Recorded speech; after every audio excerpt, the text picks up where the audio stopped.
Onye no nero kebe Toto boyo wogo ilu kebo Oni me oyibo yeruwe Onye ma ike bero wo kwerian Oni me kwa isoro he me wata Oyo ike wefe mo wewa Kire ogidigbo Oyo ni maro ku mesio Ya ri uyele ko wa jobi Nyabo ka isoro me wata Isi yo ni bi ye janeje Isi yo maru ku olugere Sa ye na ja ugere Ogwo kokwo bi maruku ba Omi fe bu bi maruku Tano maruku ga ikweje Nyabo ka isoro le mi wata Aye kena iforo fi eja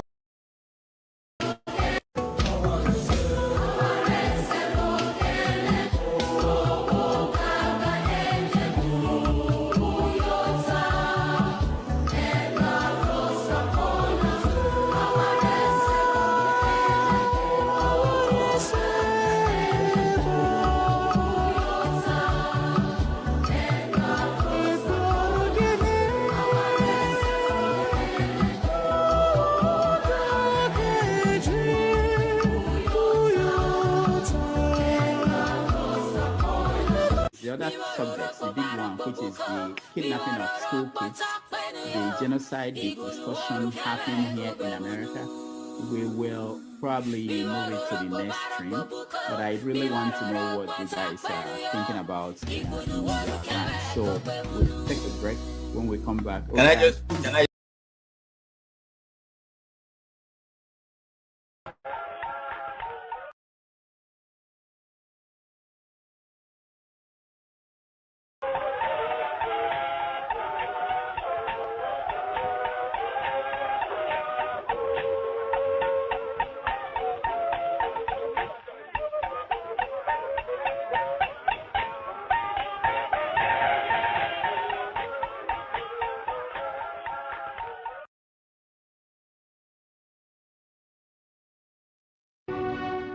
So I speak to you, I am a man of the cloth. So I am a reverend father. So being in governance does not take that away from me. I am still a reverend father. I came in as a governor, as a reverend father. I am working with the fear of God and the compassion of Christianity and humanity. And at the end of the day, I'm still going back to the church as a reverend father and a good Christian. So that is for the record, we need to understand this. In my state of Benue, we don't have any religious, any ethnic, any racial, any national or state genocide. We don't have that.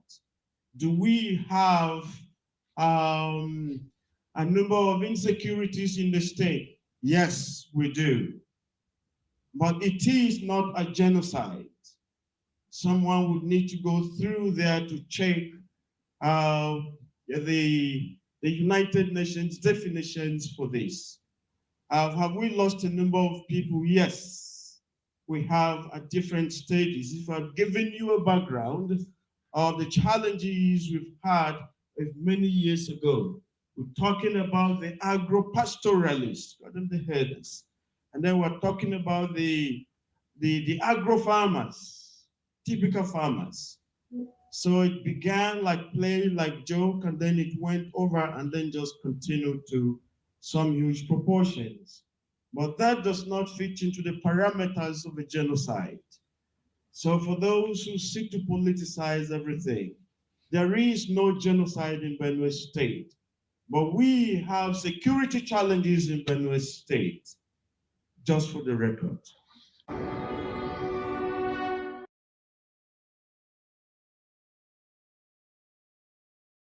Thank you. Thank you all for joining me. I really appreciate that. All the 40 people that has joined so far. I'm gonna be talking a bit to wait for other people to come and join the live stream so that when they fully join, and then the panelists, Jide, I can see you there, Masca, and as always, Jonaba, I appreciate you, and who else is there? Neg Ogwa, thank you for joining us here today.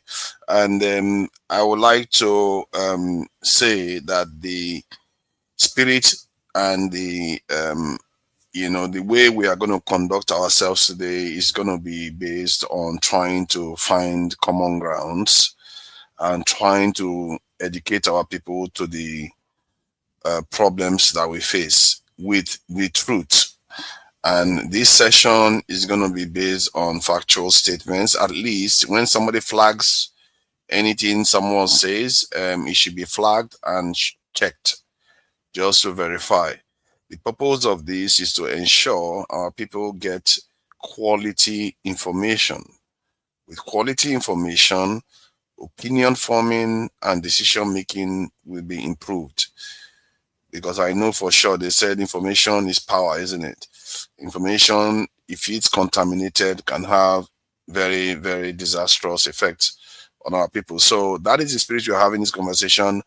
This conversation is not going to be based on any form of bigotry against any group. It's not going to be based on racism, no tribalism, no religious bigotry, none of the bigotries, even against the different genders, whatever you want to describe it. The point is, we're going to have strong discussions. We are going to have pointed opinions, but the spirit by which we have these conversations is to bring people together and enrich our people and ourselves, including mine, by the way, because I'm always trying to learn. I know I come across as a strong hand that doesn't listen to anything. I do try to learn. So I'm going to the news for today. This week has been a little bit depressing because Nnamdi Kanu was convicted this week, and it's quite peculiar that the Nigerian state and the federal government found it convenient time to do this when there's so much tension on the ground. Our leadership in the country is very, very lacking. They are very lacking. I don't know what has happened to politicians, why they've lost their mind that to the point where they can't even say common sense things anymore.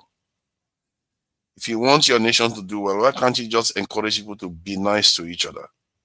Why can't you just encourage people not to be bigoted against each other? Why do you always look at each other with suspicion all the time? That generation of people that believe in these things, they really need to stand back, because some of the things they've done has led us to where we are today. Our people are distrustful of each other and they hate each other. And those Fulanis that are doing, or the herdsmen that are doing what they are doing, and terrorists, it's because they are lost people. How many Europeans do you see carrying terrorist act out against European people? Just killing their own people because they hate them. You don't see that.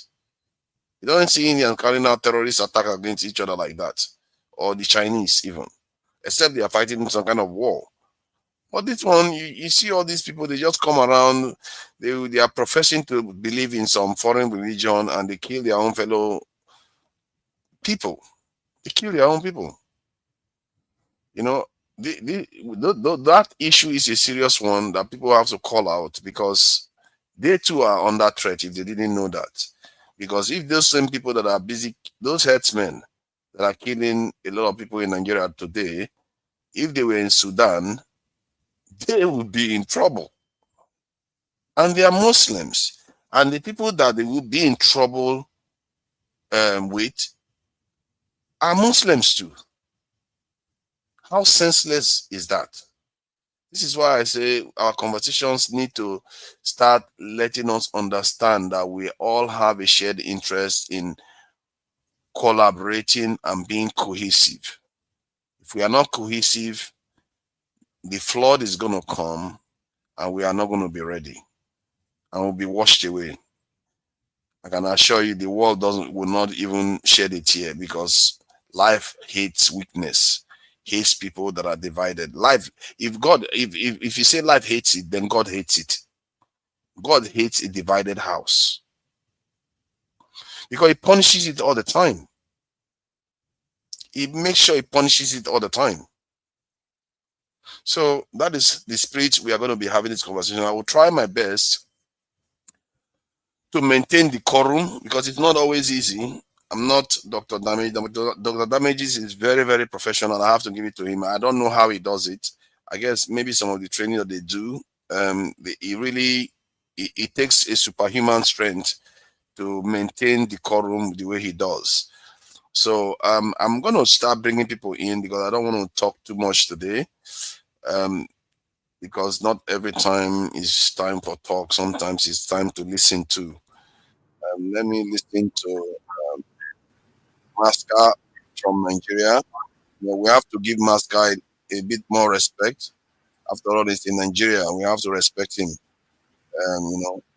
Not all of us that are here in Her Majesty's territory and Trump's kingdom.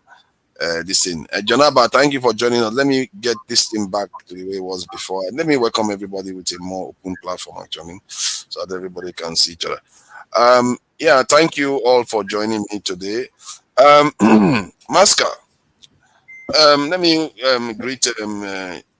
Do you prefer Che and Fidel or Jide? Because Jide is stuck in my head, though. Okay, next time I'm gonna put Jide. Just mention Jide. I mean, those are my two icons. Those are my two icons. I just put it there. But I'll change it to Jide next time. Yeah, fathers, it's a black man's thing. We criticize our government for policy flip-flop, but even common names, we can't maintain a common name. Oh, Jide, yeah, I can't believe he's already started though.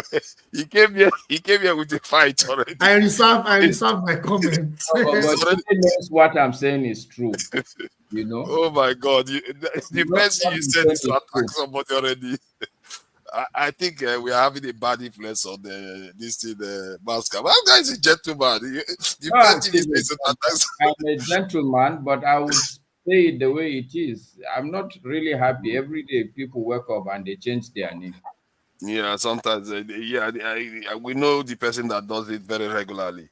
Jonaba, I really appreciate you for coming. And to be fair, we don't necessarily ask Jonaba enough, actually, because you are from the Middle Belt. And nobody really bothers to ask you what you think about what is going on and how you see it, actually, which is interesting. I think because this alliance that actually, which is strange. I don't know how I never asked Jonaba that before. So that would be interesting to hear your opinion on what is going on in that area, how you classify it. And I really wish Dr. Damages has the resources so that we can carry out our own investigation about how people are being displaced. If people used to live here before they displaced them, then we'll go and check who people are now living there, because the people are now living in IDP camps. So this sort of stuff, there's no real investigative work that's been publicized anyway, to my own awareness. So I hope we can do that. So, but let's get back to the conviction, the timing, and what it may mean for Nigeria, because it's just happened, and from what I gather, they moved him to Sokoto. So what do you make of it, Masca? And welcome, by the way.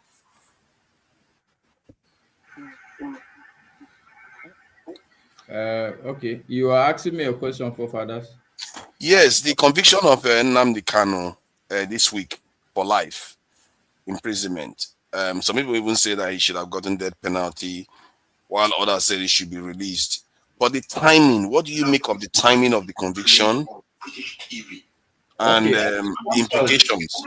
In terms of timing, if you ask me honestly, I think the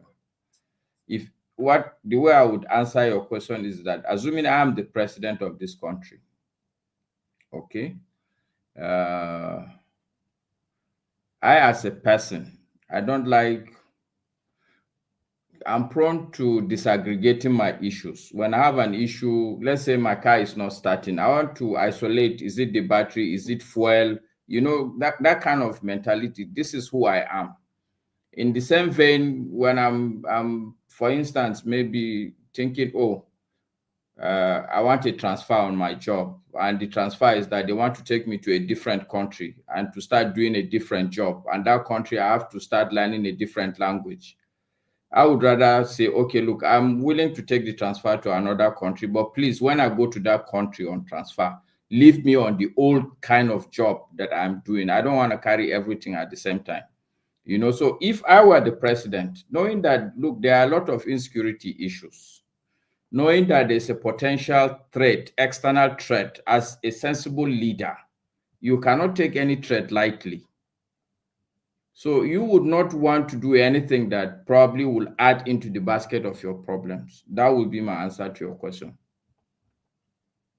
Not adding into the basket. How do you mean? Okay, so already there's a, whether we like it or not, whatever you call it at this point in time. And look, it's not just this point in time. It's been there since, I think, when did Boko Haram start? Maybe like since 2009. You know, there's an incessant insecurity problem. It has refused to go away. It's there. That's one problem. Like I said, there is an external threat. When another country is saying that we probably will come and invade you, if I'm a leader, I will take it very seriously. Mm-hmm. Okay, so Yes. that is problem number 2. Okay, so to go and start sentencing somebody now, and look, if the guy has been like there for 10 years, additional 6 months is not going to kill anybody. Okay. Mm-hmm. And Yeah, but it's for life, no? It's not 6 months they convicted him. okay, what you are saying, look, the timing, I'm thinking you're saying when was the sentencing done, or are you talking about the kind of I'm saying the timing, given that Trump, we know about Trump threatening to invade Nigeria. That's what I'm saying. So look, I would probably ask the judiciary, like, look, isn't there any way you can elongate this process so that we won't make any pronouncement now? Exactly. That's what I would have thought. So that, for me, it's not because I don't like the guy or whatever, but as a leader, you should look at the bigger picture. This is what I'm saying. I personally, as a person, that's my modus operandi. I'm not going to carry all the problems at the same time. That's true. It makes I'm sense. going to try and deal with maybe 2. And by the time, even if it's halfway that I'm dealing with it, then I can begin to start dealing with the next one. Every time when I'm working, you come to my table, it's only one file. You can never catch me with 2 files at the same time on my desk. That's a very interesting point you made there. Disaggregating problem, like separating them. But do you think that maybe there is a reason why they went ahead? That maybe they've had their backhanded talk behind the scenes, and he knows for sure that Trump is not coming. That's why he decided to just go ahead with it like this. Okay. That's why, for me to answer that question, I cannot answer the question as Tinubu. I can only answer the question if I were the president. This is what I would do, irrespective of the information that is available to me. You know, True. If I'm the president, I can tell you that I'm not going to hold the word of any other president. Like, how this thing you're even saying doesn't make sense. You're in a democracy. You've made a pronouncement. Your House of Assembly, they are discussing that item, and you will have called me on phone to tell me that, oh, let me know what I look. I'm not going to be that foolish. Exactly. I think you're right there. Regarding consequences, though, what do you make of potential blowback from this? Do you think there could be consequences, or people will just get upset and move on later on? Again, the only way I can answer that question, if I were the president, okay, even if I make the mistake of doing the pronouncement now, I would have taken steps to do what I call spanner in the works. Okay, I would have started sorting the grievances that had created this problem. You know, but look, the second type of answer I would give you is that I think all these my answers are a waste of time. Why? Because I know that our leadership are not the kind of people we think they are. Okay. So the idea that you would expect them to be thinking the way I will be thinking, I think is really would be a sheer waste of time, because I will do almost everything that they are doing.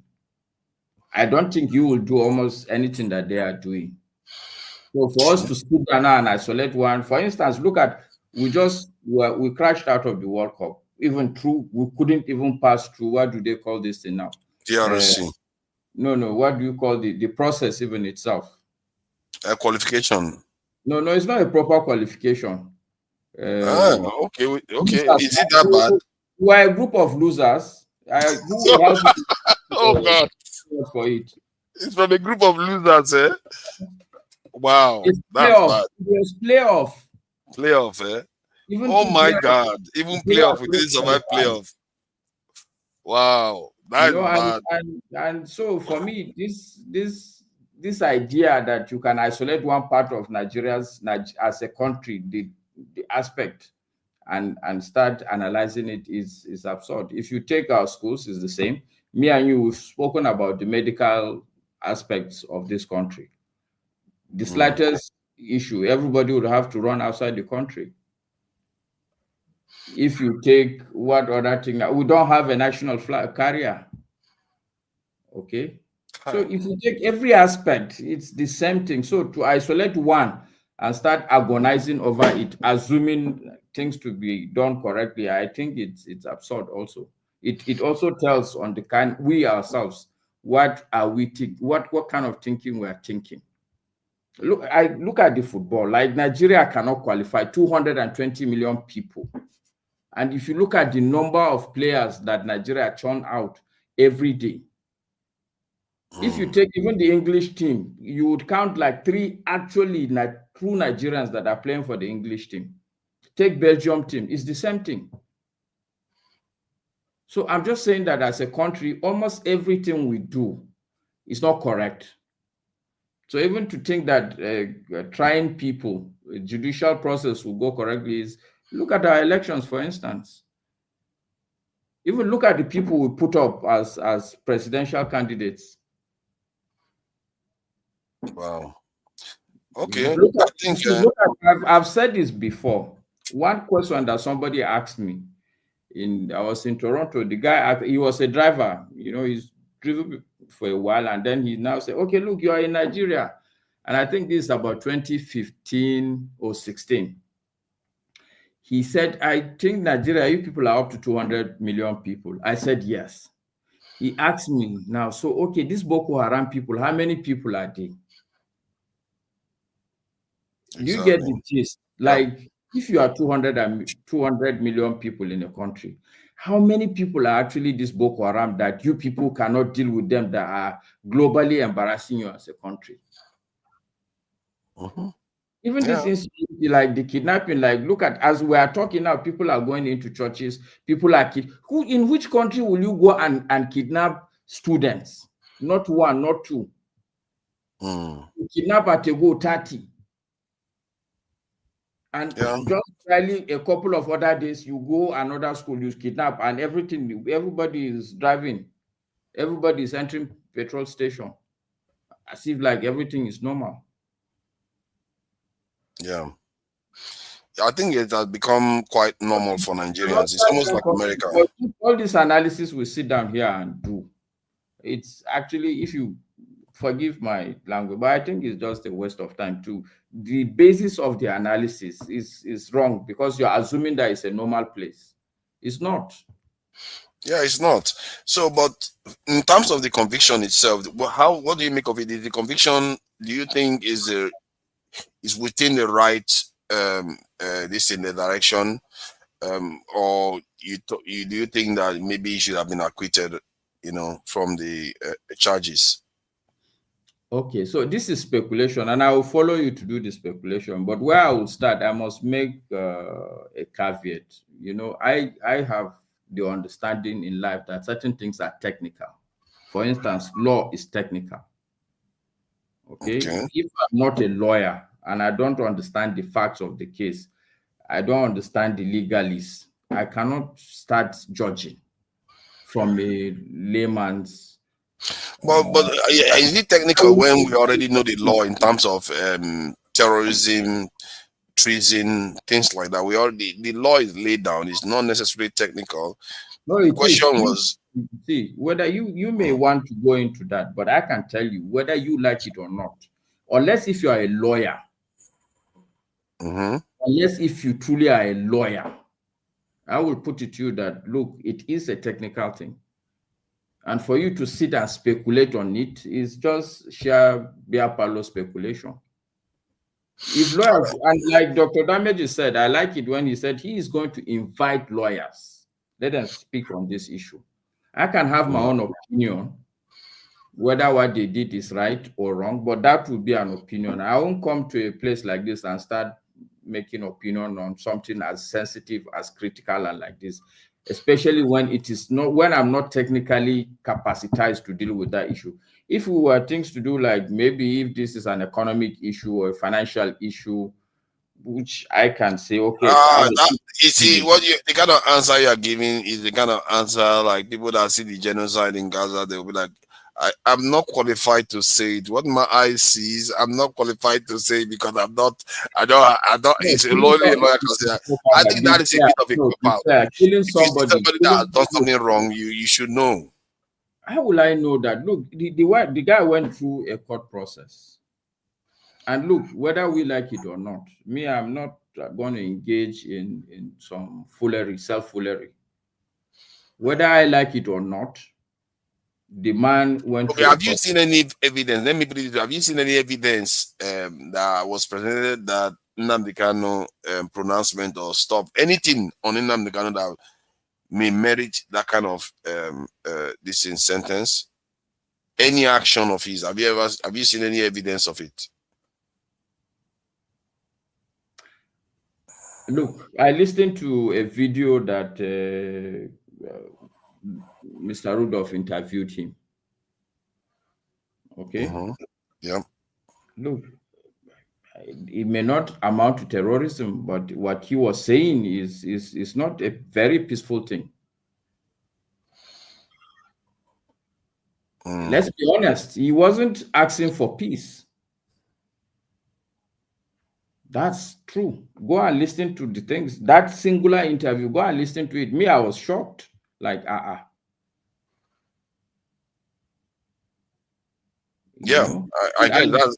And so, I also give you listen. I also give you a background, also a caveat. Also, I believe not just in Nigeria. I believe that the way forward for the black man is for all black people to understand that, look, there's a grand design and structure that is to their own disadvantage. And any idea that will disintegrate ourselves, I'm not going to be in support of that. Okay? So maybe I'm biased. For somebody who is going to think that, okay, just because, look, if Igbo people are okay, that's fine. I won't subscribe to that. I will not succumb to say, oh, if Hausa people are okay. I don't buy that line of thinking. So maybe I'm biased. But when I listened to that interview, it wasn't a very peaceful interview. But like I said, I'm not a lawyer. I cannot sit in judgment. I cannot say, oh, the man is guilty or the man is not guilty. Who am I?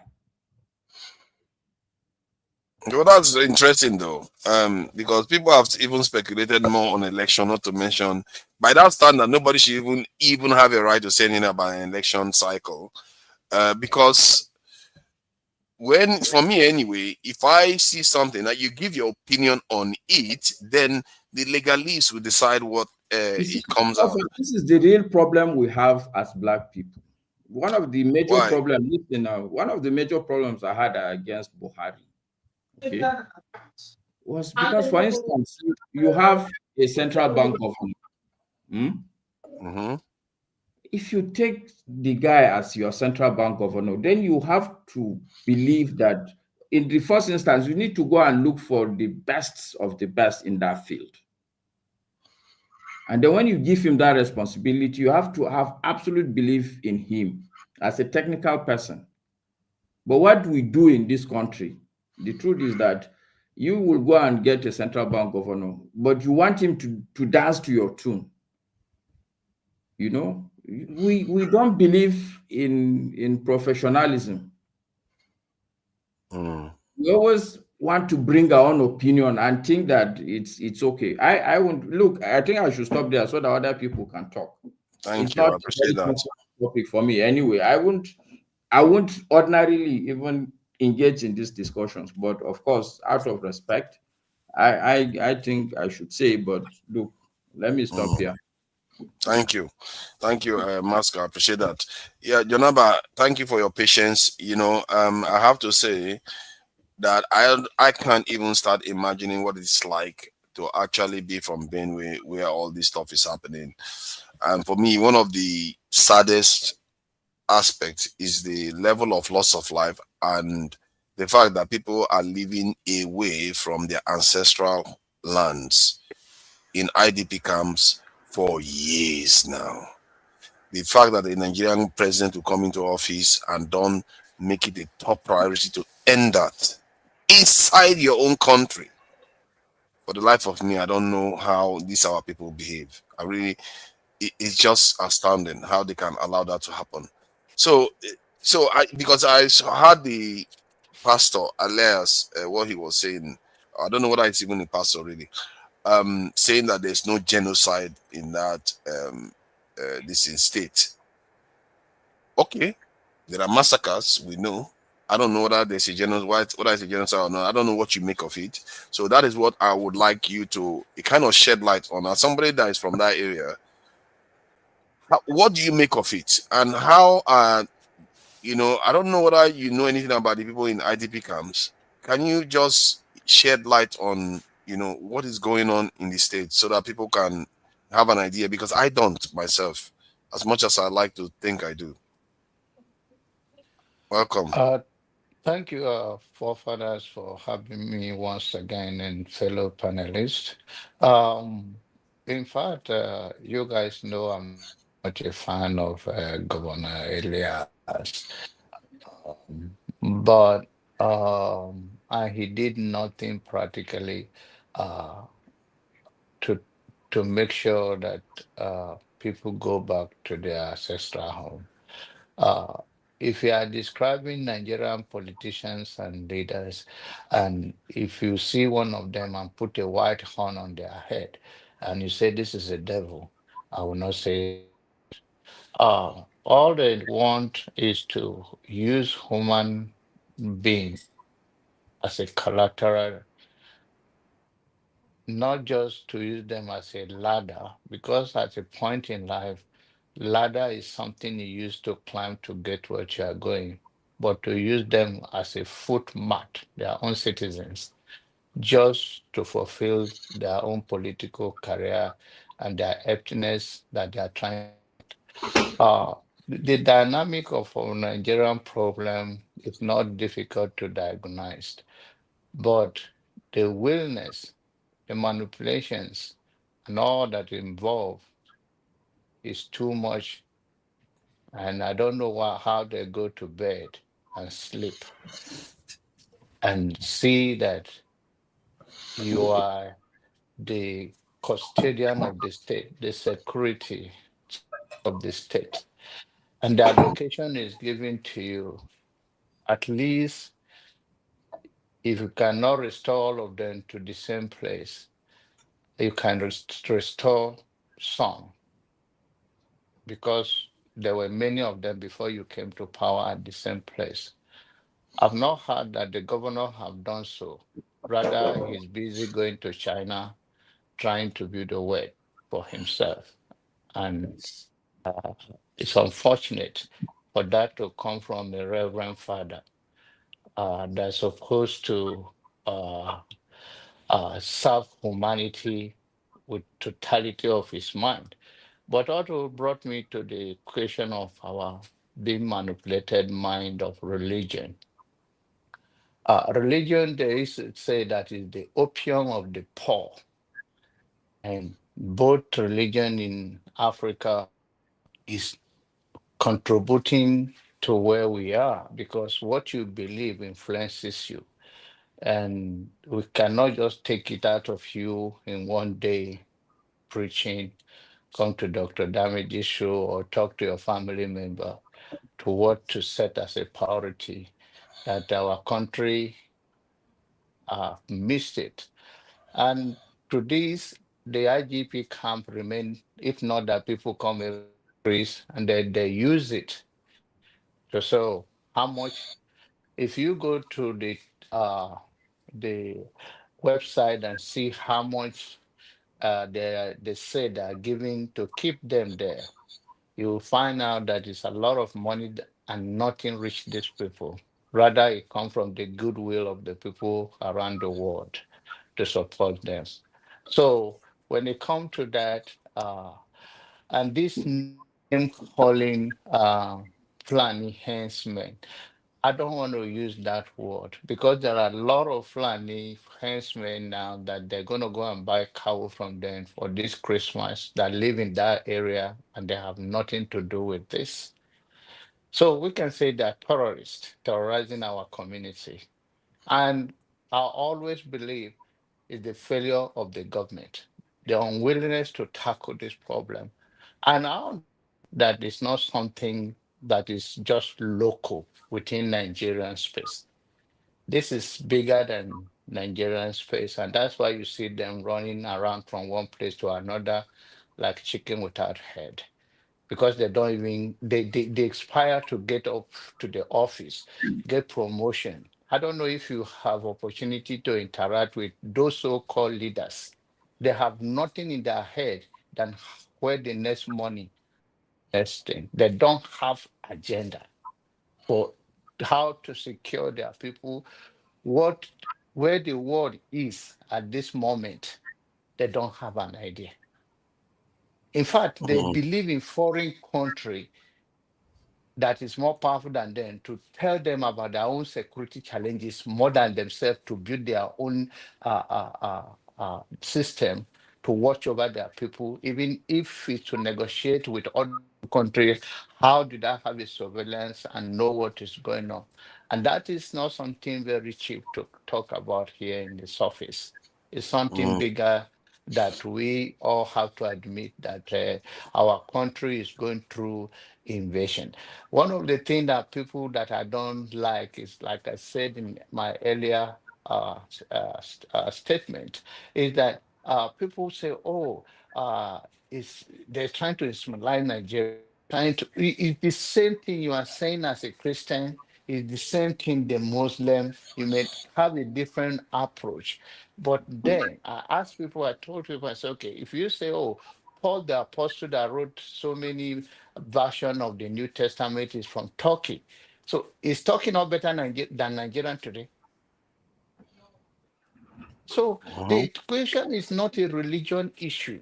The question is that what is the ideology that to build?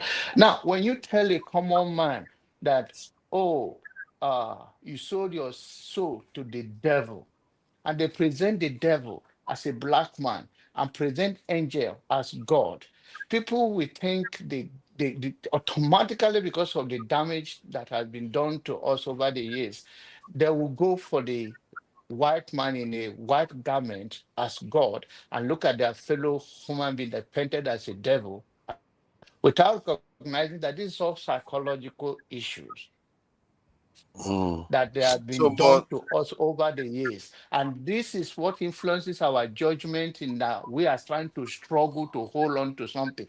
Power cannot allow things to be empty. Somebody must occupy it.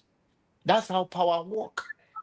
If you go to a town and nobody is living there and you love what is there, mangoes, or find other mineral resources, wouldn't you love to settle there?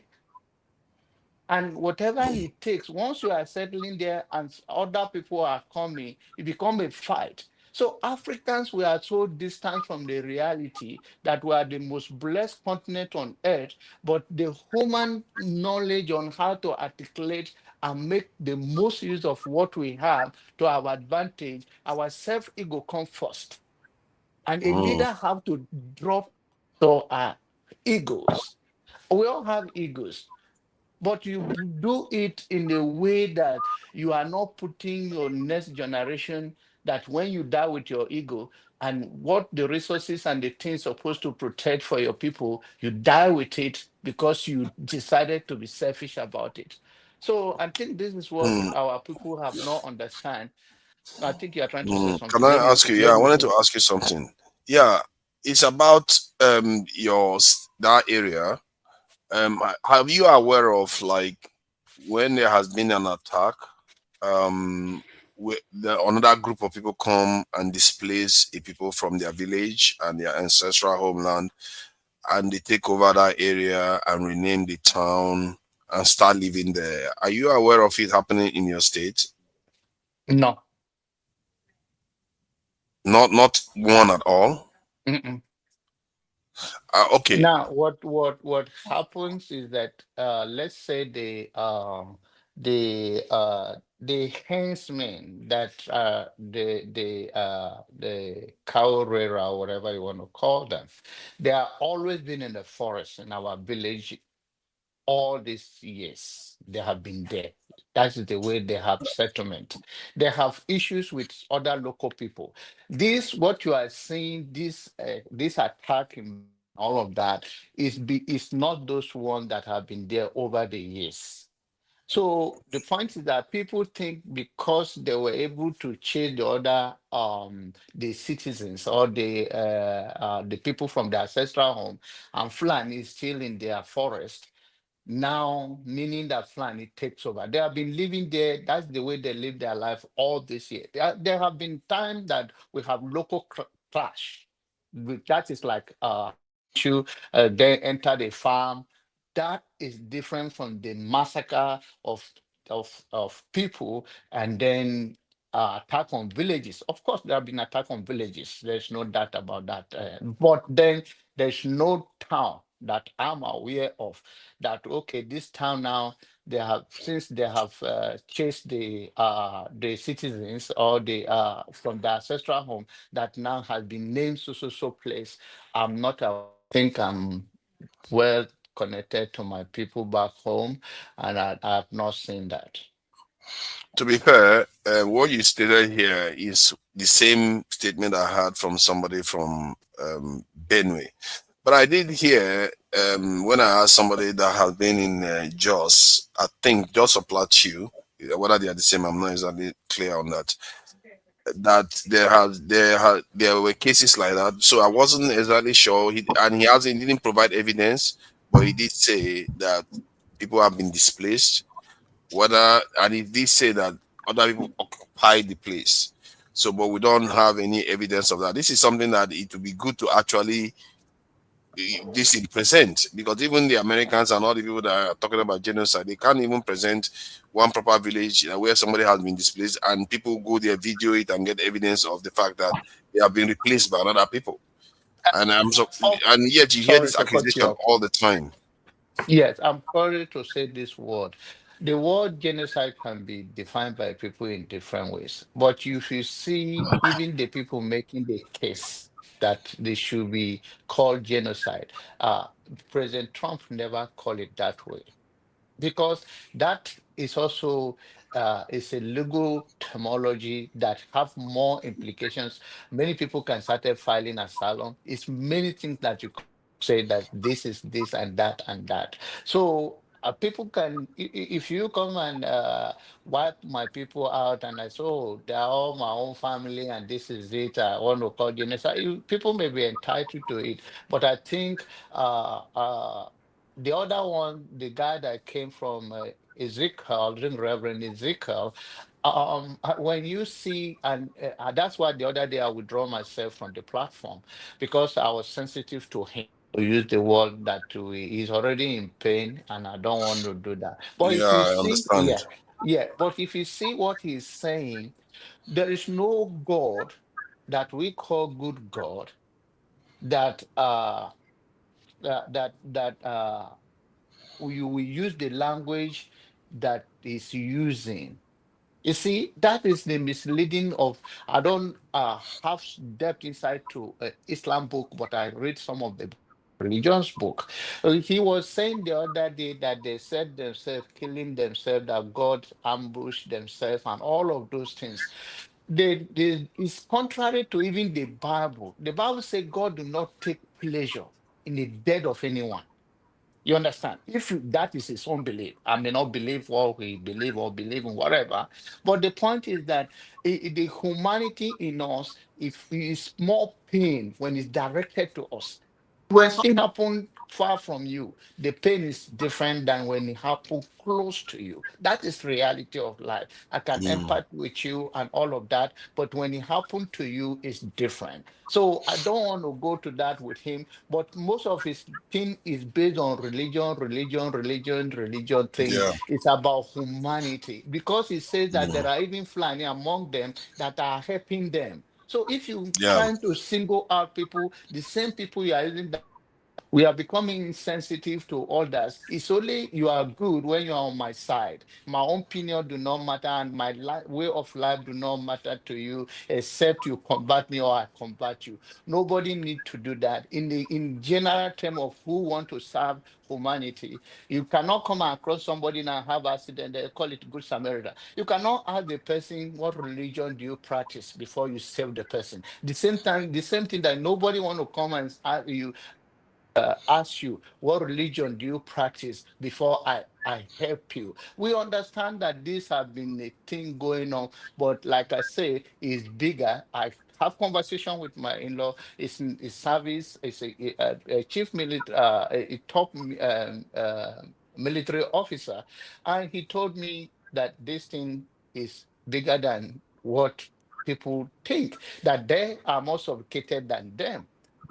And so when see that, yeah, people used to say, oh, why police do not, if we call police, even though I make joke of them like that, if you call police, they are going to the left while they are going to the right. It's because they know that the other people have more sophisticated weapon than them. So you're going to Yeah. go, your father will go out and he will not come back because he is having as a police that is not giving the weapon, they're not equipped to face the challenges of the day. I actually gathered that the police actually do fight them. You know, like the last one that what's his name, very dark man went to. They said the police was fighting them, but they were distracting the police with fighting the police there, while other people went behind the police and started doing the killing. You see what I mean? So if you Yeah. don't have enough manpower, you always have that problem. So I'll Um, let other people speak, but as I summarize, our problem in Nigeria, we are joking, is bigger than what it is. And I'm not, see, we look at it that when your neighbor is on fire, do everything to make sure the light, the fire is put off. Otherwise, it will be your next thing. And this is a global movement. It has nothing to do with a particular thing about Nigeria. It's just a step by step by step. So I think our leaders need to do more to thank you. protect their people. Thank you. Yep. I think in the end, if we just did the simple thing of protecting the country, we will not be in this mess. Che and Jide, what do you make of the sentencing, the timing, and the actual sentence? Do you consider it a legitimate sentence? And the timing, do you think is the right time to do something like this? And the third one is, what do you see as a potential consequence from this in the sentence of Yes, Nnamdi Kanu? yes, thank you so much, forefathers. Good evening to everyone. So you see, the Nigerian political structure, there are many power plays in the Nigerian political structure, right? You have the northern elites, right? There are some powerful northern elites in Nigeria. And we know that historically, there has always been tensions between the northern Nigeria, majorly Hausa Fulani, and the southeasterners, the Igbos, right?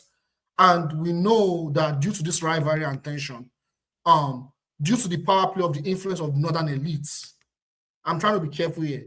There are some powerful, influential northern elites that influences the power play in Nigerian politics. That could be in play into why Nnamdi Kanu is now in jail for a life sentence. So now, yes, Tinubu is in power, but there are many political power plays there involved in what's going on in Nigeria right now. And not some of those northern elites, either they are extremists or they hate the Igbos, or like I said, there's that animosity between both. So that's number one. That's the way, that's the first thing. You see, me personally, from my political experience and understanding, I do not see Nnamdi Kanu as I do not agree with Nnamdi Kanu's political stance. I do not agree with Nnamdi Kanu's political position and ideology. I completely disagree with it. However, in as much as I disagree with it, I do not think this is the right time for him to be in jail.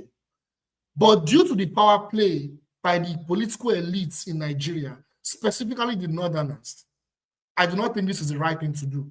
Looking at the timing, and also looking at considering the fragility of the unity of Nigeria.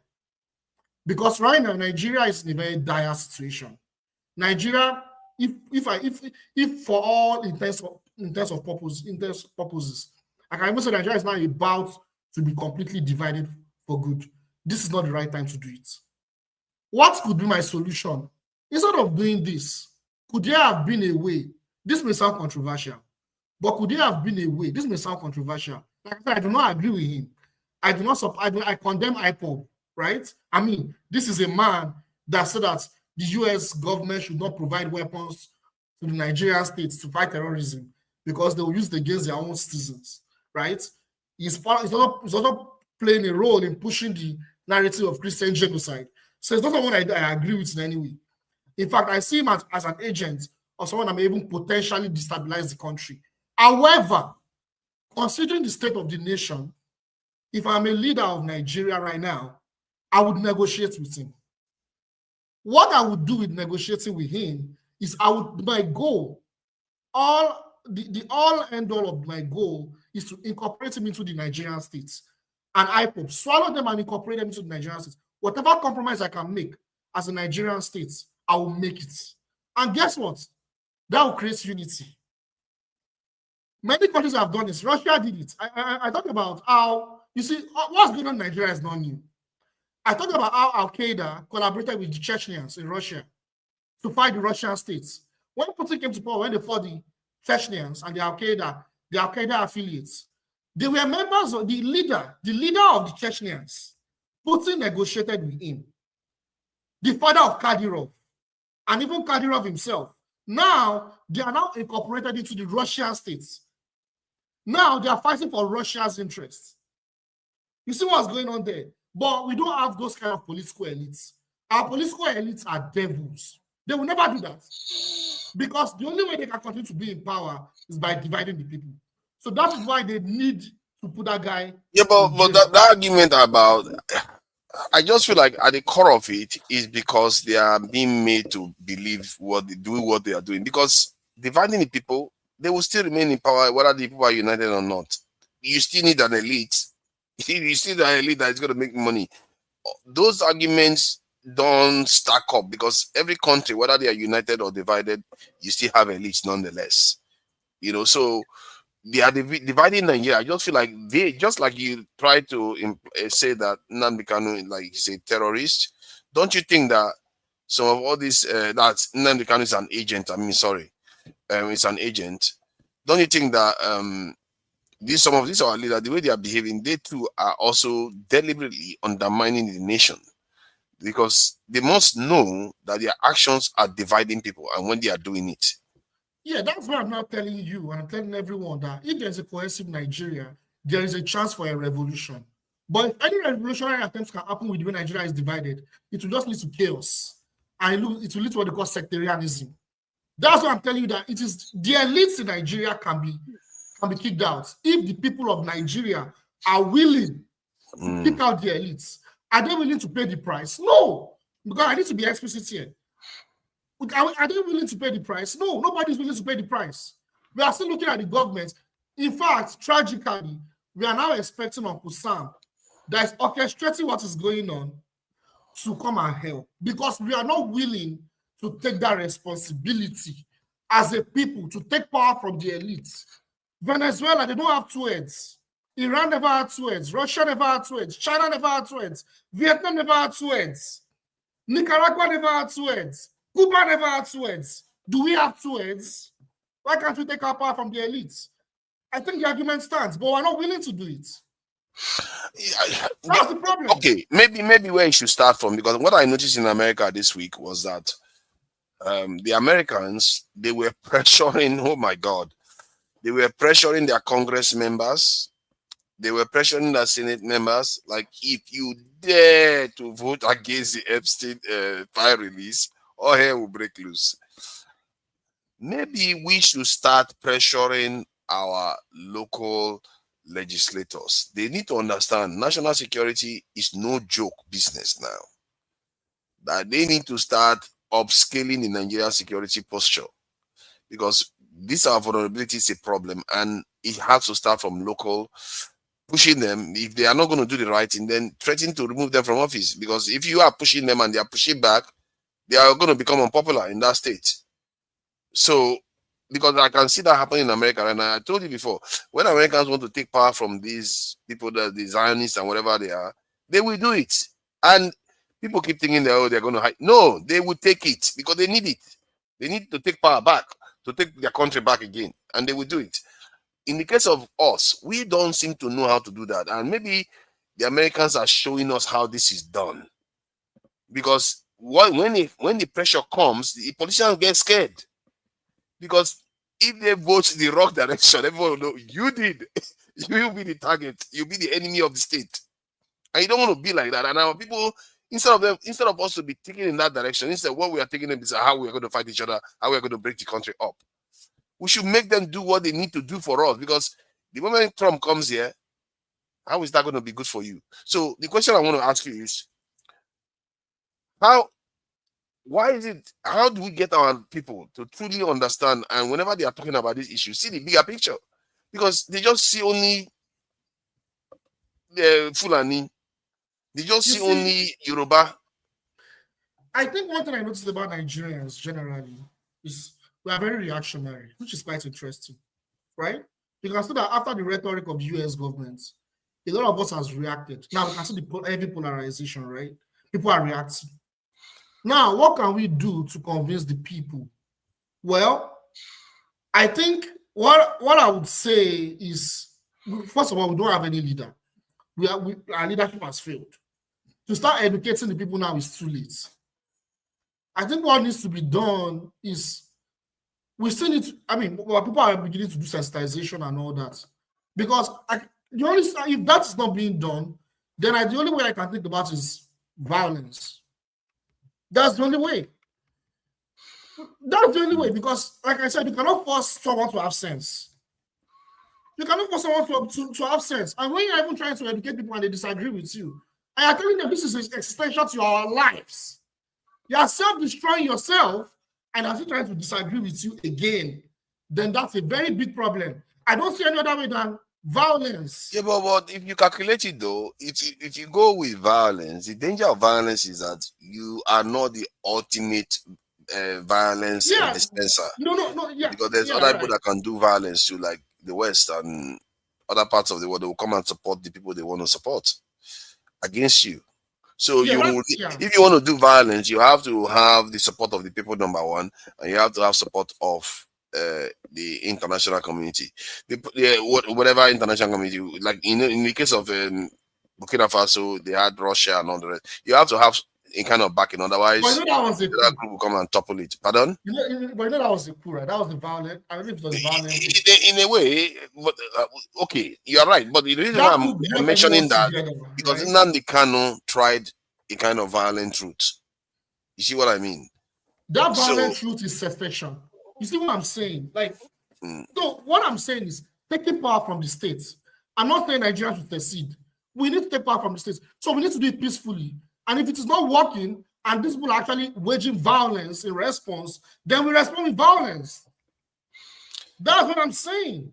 If you want to respond with a kind of mass protest or revolution, it has to be national. And this is the beauty of Nigeria in the sense, or at least the tragedy so far, because our discourse is between Christian and Muslim instead of Nigerian first, and all people that live next to each other first, next door neighbor first, we make it Christian. This is so to have a national movement is often very difficult. That is why I am saying. That is why I'm not telling you that is difficult.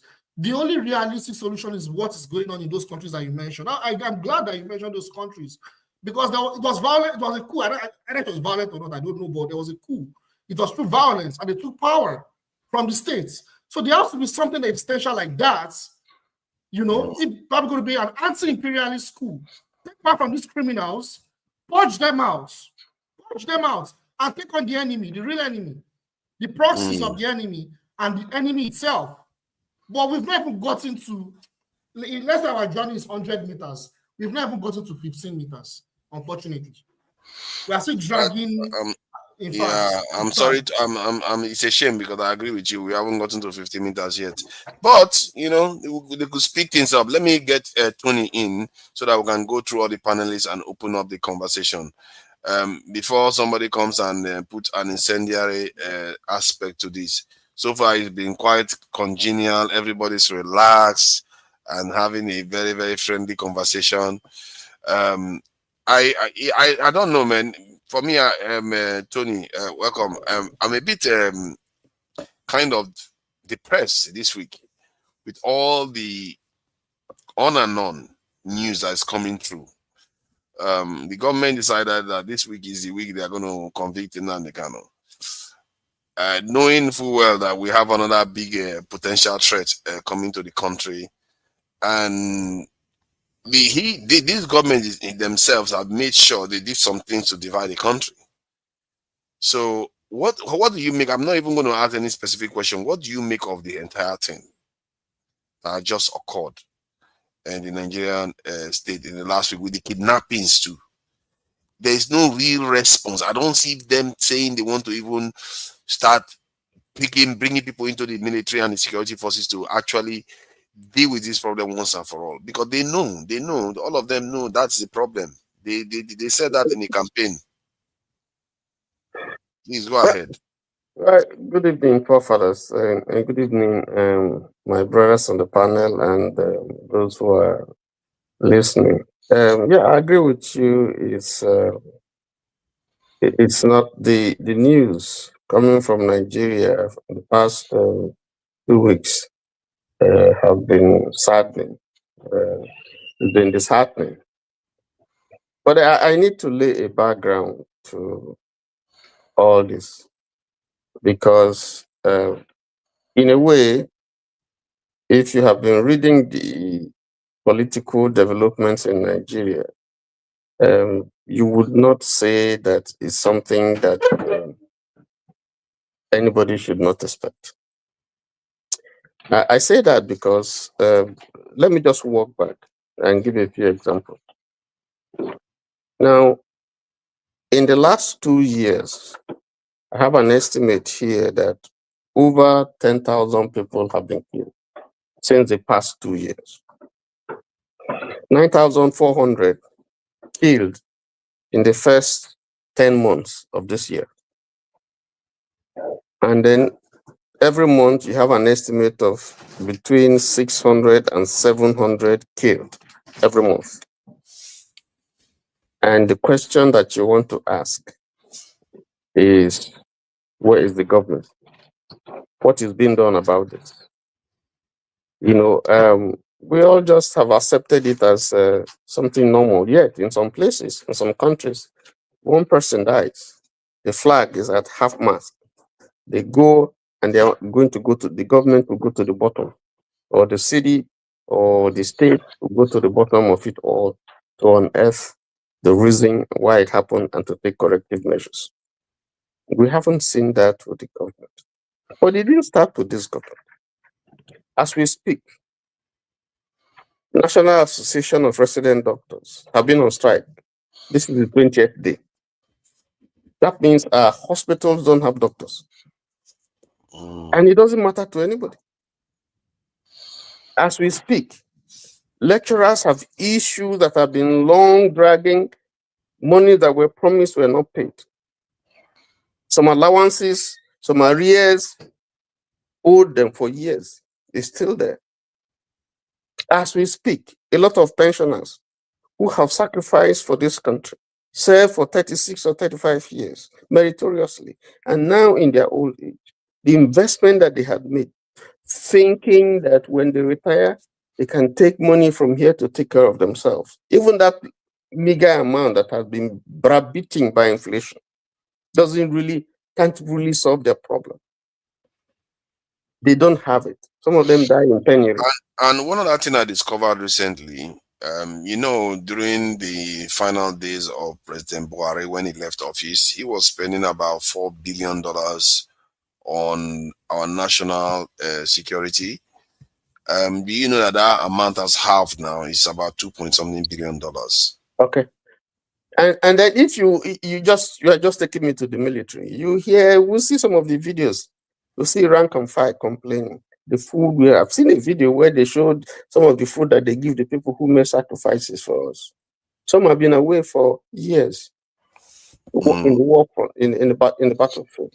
The food that they give them. Some have talked about ammunition. We see the deaths. We see, and they die. We just saw a general and some members of his team just died. And the nation has moved on. And we don't even know the truth about what happened. The military said he came back, or it was a successful operation, he had come back. That's what the army spokesperson said, only to find out that it's a lie. So I can go on and on. In fact, I think it's important because I just want to lay the background. And I hear Maska when he was talking about soccer, and he did say that Nigeria couldn't even qualify. 2 chances. First of all, from the group, you couldn't qualify. Now they gave you a second chance, the playoffs for losers, for the best losers. You couldn't even qualify. A country like Congo that is fighting, where they're fighting war, Nigeria couldn't even defeat them. Nigeria couldn't move up from that group. Now, if you look at a country like Cape Verde in West Africa here, the population is about 596,000. One third of a local government, of the largest local government. That's a small part of our Jegule. Very good. He came first in his group. He came tops in his group. Cape Verde. And then, but even the most embarrassing one is a small island country called Curacao, 156,000. In his group, in the CONCACAF region. He came first. He didn't have to play. That's the smallest country ever that has qualified for the World Cup. And my country, that is about 230 million, cannot find just 12 men. 12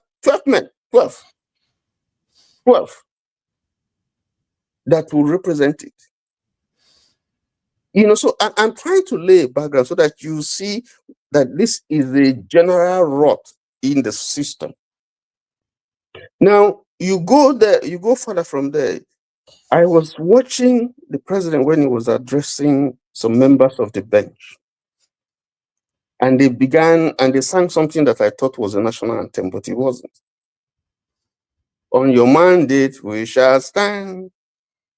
And the judges,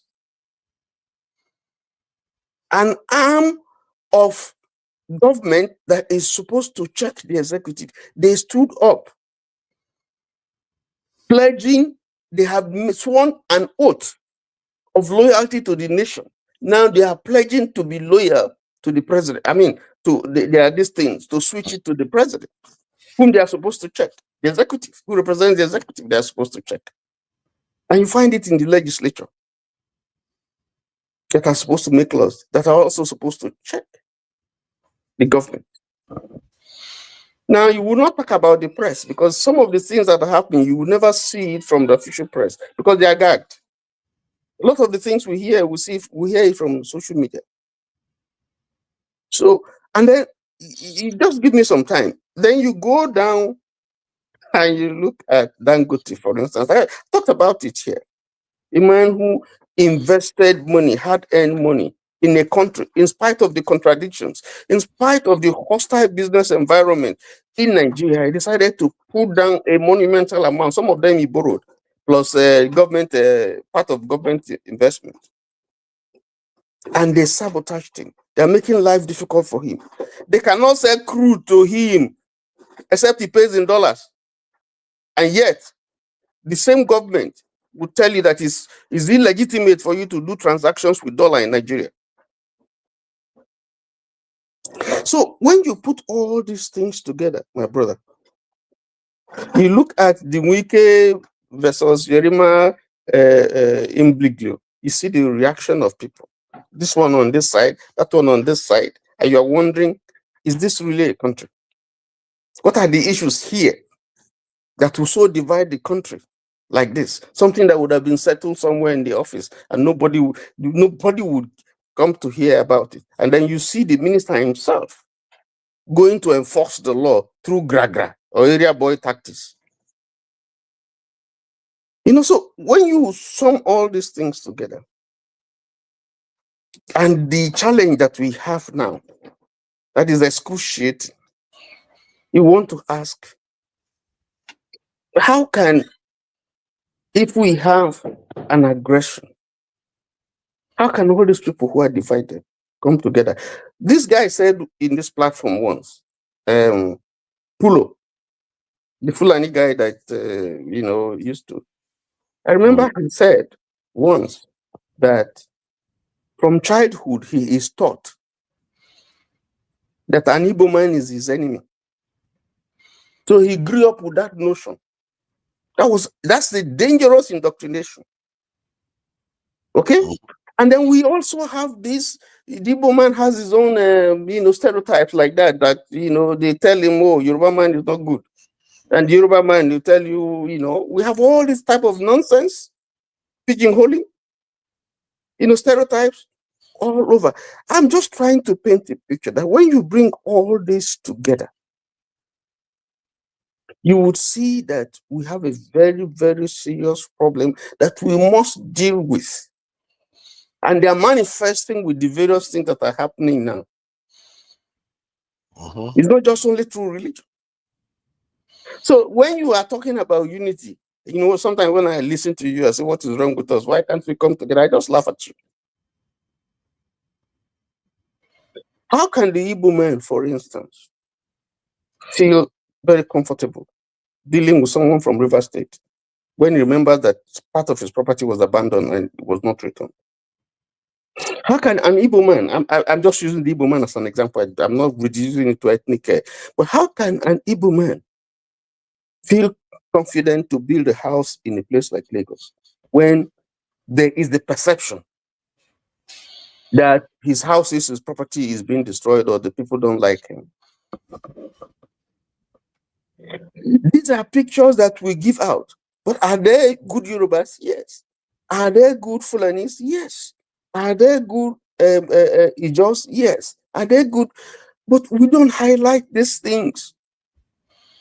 So if we want this country to move forward, we must first deal with this thing. And that is the perception that is also affecting the question you asked me about Nnamdi Kanu. Yeah, I have one question because I think during the other live stream, there was something I was saying, and so a thought came to my mind because what I was referring to the Benin Kingdom and how they become a shadow of what they used to be because of Nigeria.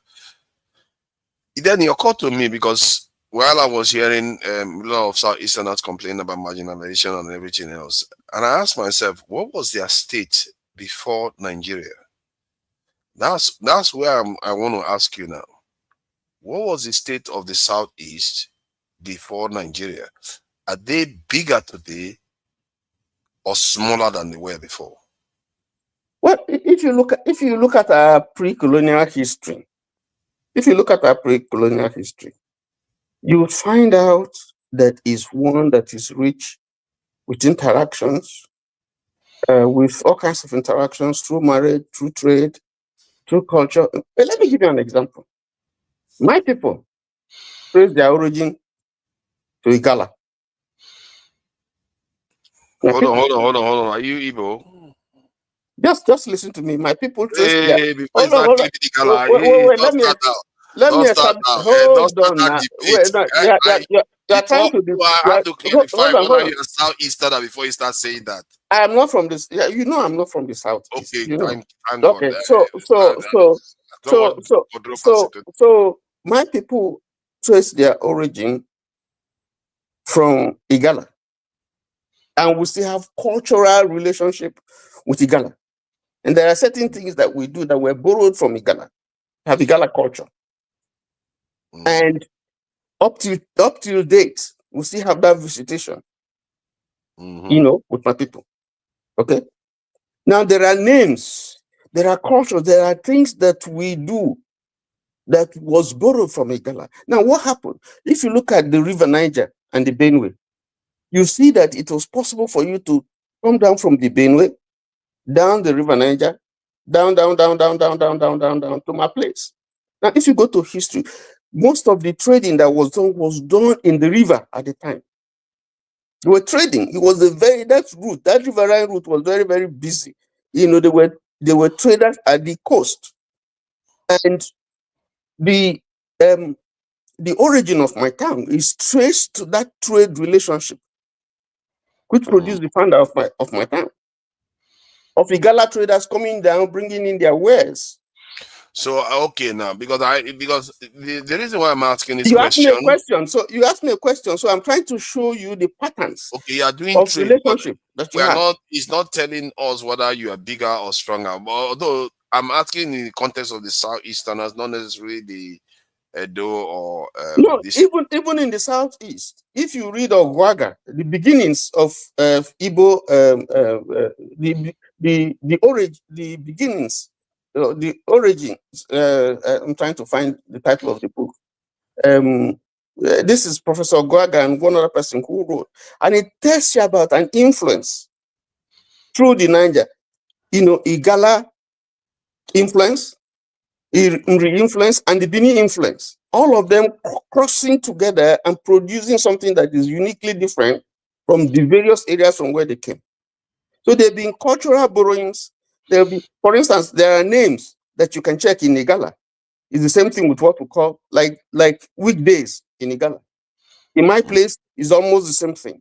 There are products, alubosa, onion, and things like that that are borrowed. And this is because of cultural links and tradings and intermarriage in those days. Were they was? Yes, they were was.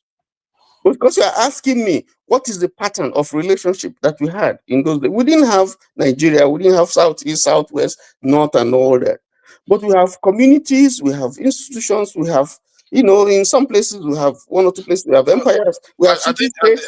I think the reason why this in asking that question, because it's beginning to dawn on me. At least I'm not sure whether I'm right, so don't take it with a grain of salt.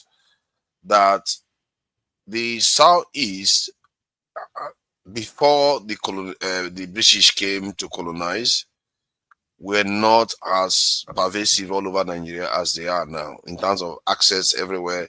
They were not as big as they are now.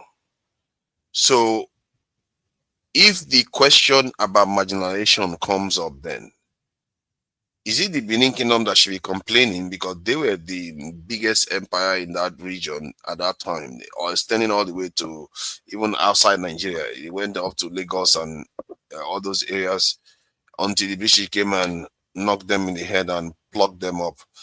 So is it that because when that question is raised, I think if it is true that they were smaller, but they've gained from Nigeria being created, you begin to wonder, strategically, is that even the right plan to want to break up the country? Because the place you are saying you want to break up from seems to have been part of your rise in terms of this thing compared to what happened to the Benin Kingdom, even the Ijaw people. I don't know about other areas, but I know these areas have suffered a lot of reverses because of Nigeria. But I didn't, in terms of the colonization, I didn't see the Southeast suffering reverses like that.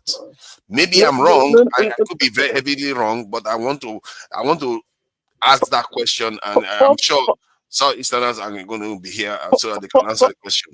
Forefathers, what I understand, going back to history, is that in the pre-colonial times, from the earliest times to shortly before the colonial period, we have kingdoms. In some places, we have empires.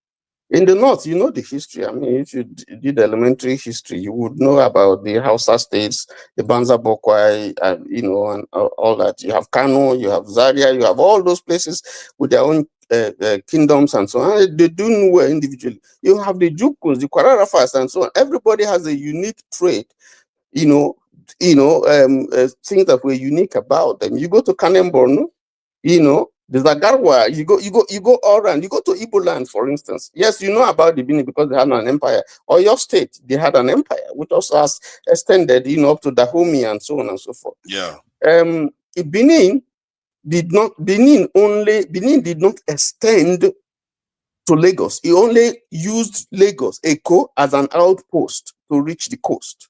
So they started Eko, but there were settlements in Lagos, which is different from Eko, where there was a military outpost for the Benin Empire.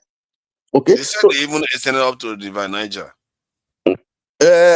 Listen, that's my area, and I can tell you, I'm telling you about the Igala influence. So how can they extend? How can when you had, they were no. Listen, how far did they extend then, from your point of view? Now you see, again, if you read history, sometimes you have what you call the revisionist history, and you have find people who are trying to give credits, to slant history in a way that we don't know it to be. The Benin Empire was very powerful, and from time to time it had issues that caused a lot of people forced migration towards the east, to the west, to the north, and the south of the kingdom. So some migrated and founded the Shekiri, on their way out. They went to Ugoton. From Ugoton, they moved to Shekiri, and then there are some, that moved westwards towards our side. Okay, and these people were escaping either because of dispute over the throne, who would succession, force so many people out. Okay, and the Benin history that would tell you. Hold on. I'm looking at a description here saying that they stretch from River Niger to all the way to Ghana. That is not true. That's an embellishment of history. I don't know. Are you sure? No. I'm telling you this. This is something that I studied and I have a degree in. So I can. At the peak of his power, at the peak, not all the time. At no time did he extend to Ghana. At no time, no. If you talk about the influence, because there's a difference between influence and the hegemony. Okay, let me read what he said. He said, at the peak of the 16th century, the Benin Empire stretched from River Niger Delta in the east to what is now Ghana in the west. It dominated trade along the coast and controlled various tribes, including the Western Igbo, Ijo, Ishekiri, Isoko, Urobo, Yoruba tribes of Ondo, Ekiti, Ijebu. Is that correct? Who is the authority that is saying that? That's a big lie. That's a big lie. That would have been written. That would have been written by a Benin person, but that's a blatant lie. That's a lie from the. Okay, let me tell hold on. No, let me clarify that. Benin Empire was great at its apogee, at the height of its power. Yes, it was great. It wielded influence over a large area territory. Okay, but to say that the empire extended to the Niger and to Ghana and to I don't know in what direction it will extend to Ghana, because you are saying that it extended and covered some northern part of the area that is north, or part of the area that is west. Where is Oyo? I think they describe coastal regions. I think that's what they mean. They don't have a coast. The place that they use as a coast is Lagos Eko. That's their outpost. That's their outpost. If you are right, it means they will have to cross Ondo, all those places to get to Lagos on the land and dominate those areas, which is what that's saying. What kind of force? Fly to Lagos. No, hold on. What kind of force do you think they would have to cover all those areas? Yeah, but you can't eat your cake and have it. Now you say they don't have coast; they only have Lagos. They fly from Edo to Lagos. Let me explain something to you. It's just like the biblical Solomon, whose influence, whose stories about him was heard down even up to Africa, and people were hearing it. That's the influence that we're talking about. So people I want you to make it make sense now. Mansa Musa. Since they didn't fly to Lagos, then how did they get to Lagos? Listen, you know, in those days, I mean, the Yoruba people will tell you in their history. One of them would, one of their historical accounts of origin is that they came from Saudi Arabia. So how did they come to Saudi Arabia? They took plane or they took car? Of course, they came through land now. They traveled to land, but we are talking about an empire here. So that's why I'm telling you that, you see, some of these things are myths, and some of them, you know, are things that took over a period of time, years. I'm sorry, Tony. I'm not talking about myths. I'm talking about what you have said. Forefathers. You know, for me, I think one of the reasons why I come is because one gets enlightened. But the debate, I'm losing the essence of the debate. But one thing that is fact is that Benin Kingdom, it was larger than life during the 16th century, which is, I think, the point. I don't think there's any argument that we can have that would negate Benin Kingdom. I think our Igala guy here is fighting. He doesn't like to hear the idea that Benin Kingdom is that large. I think that's why. No, it's not. Listen, when we talk, these are historical facts that we have to put, you know, lay very clear. To say that it's extended to Ghana, you know, what basis? That's not true. But Tony, from my understanding of how these historical empires operate, it's not that the Benin people will go to Ghana. But the mere fact is that if you have a solid standing army, a powerful king, you could actually be collecting tribute from empires around Ghana. Let me tell you. No. Let me tell you some of the things that you know that certain people were under, you know, the tutelage or hegemony of another. First of all, you have cultural borrowings. For instance, if you see in Hausa land, there must have been something that happened that almost everybody from the north speaks Hausa. No, it depends on how long that relationship Fine. takes. So what I'm saying is that if you go to Ghana, you will not see any trace. You will not see any, even in Togo, you will not see any trace that shows that kind of relationship. Look at what I'm saying. Culturally speaking, we can let that argument to rest. That okay, maybe no, it's Papa that is dragging me now and dragging me here and there. That's why I was trying to make a point, and he's the one that is dragging because someone posted something. No, let's share the fact of this now. The fact is that they extended at least from Benin to Lagos. Yeah, go ahead.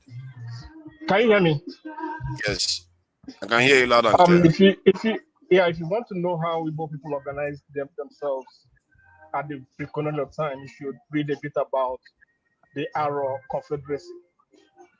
Yes, I know about it actually. I think it's one of the most elegant. From what I see, people don't always talk about this. From my observation it's not only the Aro. I wanted to go down there. It's not only the Aro. If you go to Nri, you know, there also a political system which is known for its culture, unique culture and arts. Okay, so there were pockets. They were not like. The key question was that whether the Igbo, the southeastern part, as it is it is Nigeria an advantage to it or a disadvantage? Exactly, because that was the question. No, that's not the question. Advantage to it. That's not the question you asked. The question you asked, you gave the impression that what you had was small settlements in Igbo land. No, that's the kind of thing you were saying. No. That's not what he said. The idea was that during that time, Benin was a large empire. Yes. Now, Benin is a shadow of itself. As a result of Nigeria. That's his point. And when people, based on the conversation we have today, that's why I'm always like, based on the conversation people tend to have today, they tend to say, oh, the Southeast is being marginalized and all the rest. But in reality, they've expanded beyond what they ever were before the colonizers came. You see what I mean? So how? The point is that one, they are all over Nigeria. No. They are further south. They're all over the world. So that's what I mean, that they've expanded beyond what they were before them. That is not true. Like that. That's not true.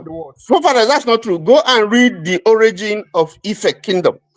You will find out that the first origins of Ife were Igbos. Go and read it. Tony, no, we have it's started true now. again. Sorry, Tony. You see, for We've me, I started think again now. that was the question. It was for you to have answered. I don't think forefather had an opinion. He asked you that question so that you can respond. Yeah, but that's what I was doing, and he was, pulling me here and there and talking about Benin and talking about. So the question that they asked me, we started from the kind of relationship that we had, in the pre-colonial times, and that's where I started from. Yeah, you see, you are going back. I think you should just answer the question. If you think that no, Igbo has suffered for it, we will all take it like that. And if our fathers drag you, we will help you. Okay, fathers, what's your question? Okay, ask me your question. Let me answer. Don't drag me anywhere. We need to allow Odumodu to say something, and who else have we missed so far? I think we missed quite somebody. Mazi Okpara is Mazi Okpara, I'm in trouble. I think he's stored up a lot of bile for me now. And he's told it's your fault too. Now you ask me to ask the question again. Ask me the question you were asking, and then I'll finish, and then I will end. Yeah, the question was based on current narrative is that Nigeria has been very, very bad for the Southeast. Definitely with the Civil War, that's true. But in terms of strategically, if I was the one looking at the ledger here, I'll be thinking, before Nigeria, we were not this expansive. After Nigeria, we became expansive. While before Nigeria, the Benin Kingdom was quite expansive. After Nigeria, they shriveled into nothingness, and quite a lot of groups suffered. So, is that narrative wrong? If you minus the Civil War, that the Southeast has had a lot of reverses in recent times, the narrative is wrong because your question is not properly structured, so it's wrong.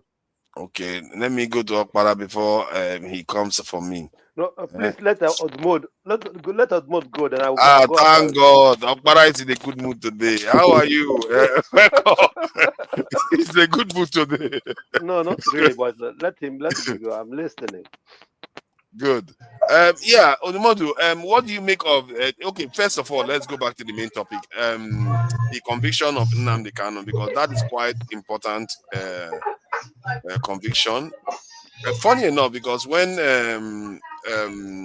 Simon Ekpa was convicted, Nigeria didn't make a lot of noise. They didn't threaten Nigeria that much. They let Oyibo do what they want to do. You see, is it the colonial mindset again? Where is that music coming from? Is it yours? Are you playing music in the background, Odumodu? I think it's from. I'm in a cafe. Sorry. Oh, look at that. Look at that. So yes, let me try to indulge this thing. So Ekpa was convicted. Nigerians were like, yeah, okay. Even some of his former supporters came here and said he wasn't that good actually.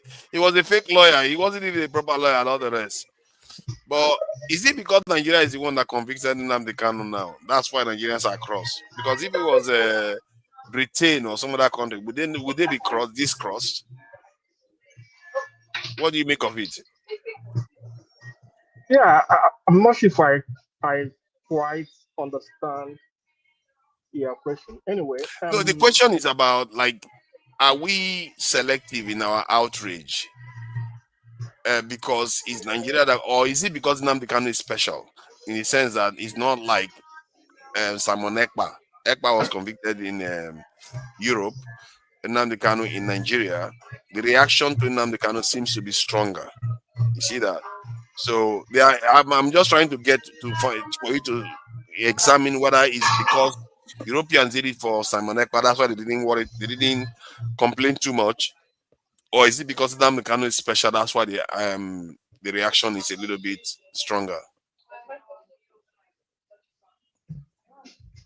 Yeah, I don't actually know that much the case of Simon Ekpa that much because I didn't really follow it. I see. As for Nnamdi Kanu, it is a bit unfortunate. I mean, I think many people do not really see him as a criminal or maybe a terrorist, as Nigeria would say. Nigerians would say. So the thing is that Nigeria has issues, and then Nnamdi Kanu is trying to preach or point to those issues. I think that's what I understand, and that's why people actually listening to him. Although he may have not said most of the things he wanted to say in the right way. Before he began agitating for Biafra, so to say, he was agitating for Nigeria. So I think I've seen videos of him complaining about Nigeria and them trying to preach for Nigeria to succeed. So, and the way Nigeria handled his arrest from Kenya, basically kidnapped him and rendered him to Nigeria, or returned him to Nigeria, and the trial that went on, that was a bit dramatic. So, people like him are many in human history. So, I wouldn't, at least for me, I wouldn't expect Nigeria to just leave him, since he is preaching to break up Nigeria. So, but if Nigeria doesn't really address the issue he has been pointing to, the problem will still be there. So, imprisoning him, letting him free wouldn't solve the issues. Nigeria should address the issues that we have. So, and one of the issues is the insecurity that we have everywhere. Nigerian citizens, young Nigerian citizens pressing across Sahara Desert to go to Europe or go to Libya. So if Nigeria was working, people wouldn't be doing that, and people wouldn't be listening to Nnamdi Kanu. So that we is should interesting. be honest about about our problem and try to address. I like the way you put it. Releasing him is not going to solve the problem. We should address our problems. In other words, address all some of the underlying stuff. And you also mentioned security. But I think when Nigeria mentions security, it means different things to different people. So let me ask you: when you say address the security, what do you mean? What should they do? I mean, Nigeria is in the news all over the world currently. I know, but what should they do in terms of addressing security? Do you have any specifics in mind? I mean, the thing is that the leaders are not honest about it, right? So they are not really honest about. I think some of the security issues that we have are franchise. So and people are getting from it. So I've heard maybe that some military people refuse, or maybe even refuse to go to battle them because they don't have the right equipment, or there is sabotage in the military. So it's a Nigerian problem. But let me ask you though. Let me ask you something. You see, I'm glad I asked you that question because I've not seen you here before. I'm sure maybe you have been here before. Or is it your first time here? No, I think I've been here a couple of times, but I always listen. Great. I'm glad you did listen to us. I like the way you answer your questions, and it's a kind of sample at the way we perceive security. So, but in America now, if something happens in America, when you call police, how long do they take to show up on average? 2-3 minutes. Oh my God! I was highest 5 minutes. They are at the door. And would you say in most states in America the same is true? Yeah. I've not called the police that many times, and I've not lived in most states of the US. So maybe I've called police 1 or 2 times, and they showed up within 5 minutes. Okay. So, okay, I will take on that. The urgency of it. If you say somebody have a gun here, it's different than to say I'm facing a neighbor shouting on me. It depends on the emergency, but at worst case scenario, 5 minutes. But it can be earlier, minutes or 1 minute. So What do you make of the reason why they are able to show up so quickly? How did they do that? Are they 5-10 kilometers away? How do you think they do that? Okay, first You, of all, oh, the police is not centrally controlled. Each county has its police. Even university community have their police. Even some gas stations have their police. Yeah, So it's but the not police something that that is shows up centrally. is not but the police that shows up is not the gas police. This thing is the main police that shows up, isn't it? I mean, I think they work together. we have a city They all work police. together. County police is different. County police is called sheriff. Yeah, Then the police, every city have their own police. yeah. So So it's which one very respond? close. Which of them responds to an emergency? The city police. Yeah, the Okay, city police. Yeah, okay, good. The city police responds to the emergency, and they tend to show up within 5-10 minutes at most. So how do you think they are able to do that? Because we know they are not spirits. They are not just going to show up from nowhere. So what does that tell you? How far away they are from you? Okay, I I'll mean, use this guy. The answer is communications now. Obviously, they are not like Nigerian police who will sit in the station. They are all around. So the nearest police around you is the person who will go. Okay. and and they are There also is on a patrol. emergency police on the way the city. I'm sorry of Omodo. Odo- Odumodu. yeah, the way they respond to emergency, said if there's a medical emergency, a life-threatening emergency in terms of firearm, it's all different kind of response, but within 5 minutes at most. But then you say that how did how are they able to respond so quickly like that? Is the number and the standby. The police, they are positioned for certain work and they will not leave that place, even if they are the next door to you. They also will call another police if they see it. So it's all about the way the strategic position of the city and the number that is needed based on the number of that city. And they were going to look at it. It's like, okay, how many do the mayor? In fact, is a mayor of the city that the police department is under. So it's Mm. and then we have the chief of police, which is account to the mayor. Depends on like now if you want to live in want or move to a certain city, you want to look depends on your interest. Your children are still going to school, the crime rate of that area, and how the death crack down. So all of that is done by the mayor and the chief police because that is also how you bring businesses and how people feel secure when anything happen in your area. It's so many things that put together to Okay. make sure So that the the crime idea behind the what I want to find out is, so that would imply that they are at least 5 minutes away from you. yes. Would I be correct? So, Yes. and 5 minutes or, away is equivalent or even to, closer than okay, that. 5 minutes. 5 minutes times, if they are 5 minutes away, it means they are driving maybe 50 miles per hour. 50 miles per hour, 5 minutes away. So they can't be that far away from you in terms of miles. So, but in the context of Nigeria, what you tend to have is bandits can operate for hours. Sometimes I've heard of cases where they operated for days and nobody will show up. But do you know So, why? Do you know why? yeah, I have an idea, but what do you think? Okay.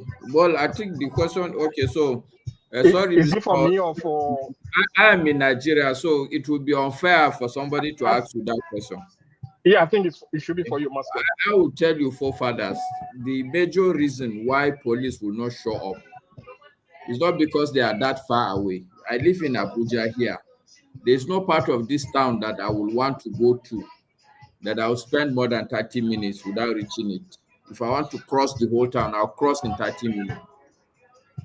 The real reason why you will see police not show up, number one, the chief reason is because in their heart of heart,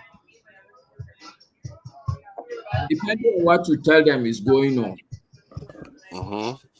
If they know that these are real crack arm robbers or serious-minded bandits with AK-49s, no policeman would want to come at the time of that operation. I'm sure that they will find a reason why they would want to make sure the thing was decided before they appear. It's not only by any armed robbery that in Lagos, you see that police will come only after the armed robbery. They want Okay, police but the to one go I'm back. referring to are the people that are on the outskirts, like the villages where they attack. Those are the ones. The city ones, they barely even attack cities. Let's face it. Like we're talking about the terrorists and none of them. They try to avoid cities as much as possible. But But especially it's all the lies bandits. on the ammunitions and the treatment of the police that the It's the same police are story so unwilling. far. If I you don't call think the police is unwilling. police and they know that these are the type of, like, if there is let's say these same bandits, what they used to do, they stop road. An ordinary policeman will not foolishly drive there. In fact, there is one video, not video, well, it's video on YouTube. One of the, I think either the governor or I can't remember who it was, but it's somebody senior in this KB state. When he was talking, he was saying that these bandits, there were about 300 of them. He is saying on camera that, look, he will advise if it is 10 military people, if they see these 300 people, they should rather go away and move and let them strike. Okay. So essentially what I'm saying is the reality is that our force is not primarily capacitized, but in terms of morale, in terms of like their ability and commitment to face these people, they are not capacitized.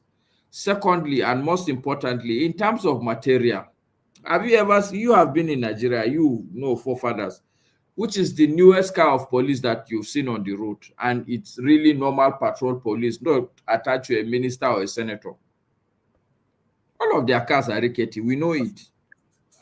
In fact, forefathers, if you go to a normal Nigerian police station to write statement, they will ask you for money for full scap. I don't know now, but I have gone to a police station where they say we should go and buy full scap. This full scap we will use to write statement. See that part of it in terms of the problem. Yeah, go ahead. It's primarily about funding. If the person is not fully funded and not capacitated and does not have the moral, like his state of mind is not, he's not agitated to go and fight. Obviously, you will dilly-dally. It's like your son. If you have a son that doesn't want to go to school, he will look for all excuses. Let me give you this a sidetrack, and it will look like belittling the issue, but it's exactly the same thing. I spoke with my kid brother, I think about a week ago. Two of his kids were not going to school. They will drop them in school, but they will abscond. And when he sat with them and asked them, they said, okay, look, what they are trying to make us do in this school, the things that they're asking us to read, we don't know it. So anytime they are to do the reading, they find a way of absenting themselves from that school. When the policeman know that, look, okay, why would I go and face an armed robber with AK-49? In the starting point, by the time he shoot you, I cannot shoot back. Why will I be there? What is the essence of being there? Yeah, I think that's a very good point. I think the main thing is that, I mean, you started by asking why do police show up quicker in America than maybe in Nigeria. America, they have their own issues. Nigeria also has her own issues. So I don't think we can use the solution, or maybe just take the solution in the US and bring it to Nigeria. So the main thing with Nigeria is that we are still suffering from the colonial colonial problem, I would say. So the Nigerian police was a colonial instrument to not really to govern the people, but to intimidate the people. Similar to the army is not a Nigerian army, is not the people's army. It was a colonial relic. So that is why if there are problems in Nigeria, anywhere you send the police or maybe the army, So they go there and they destroy the place and even make the problem worse. These people left So 65 years ago, 65 good years ago, and you are still blaming them. They left you So yeah, I mean 65 that is years the ago. have so we changed anything since then? let me get to the part that Maska said We just now, haven't which is changed we haven't changed sorry, anything. Odumodu, I will let you go ahead after this thing, because Maska made a point just now about 300 bandits show up, then they tell the security forces to go the other direction. You see, that statement, the answer is in that statement. 300 show up, 10 disappears. Why don't you reverse it? You have more people than them.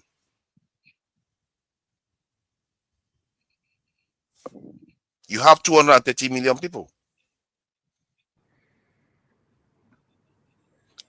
Vasca is smiling. No, I'm because I know where you want to go to. Yeah, Which is you know exactly where I want to go to, but I don't know why we never go there. no, you know why we didn't go there now. Everybody, even Tony said it.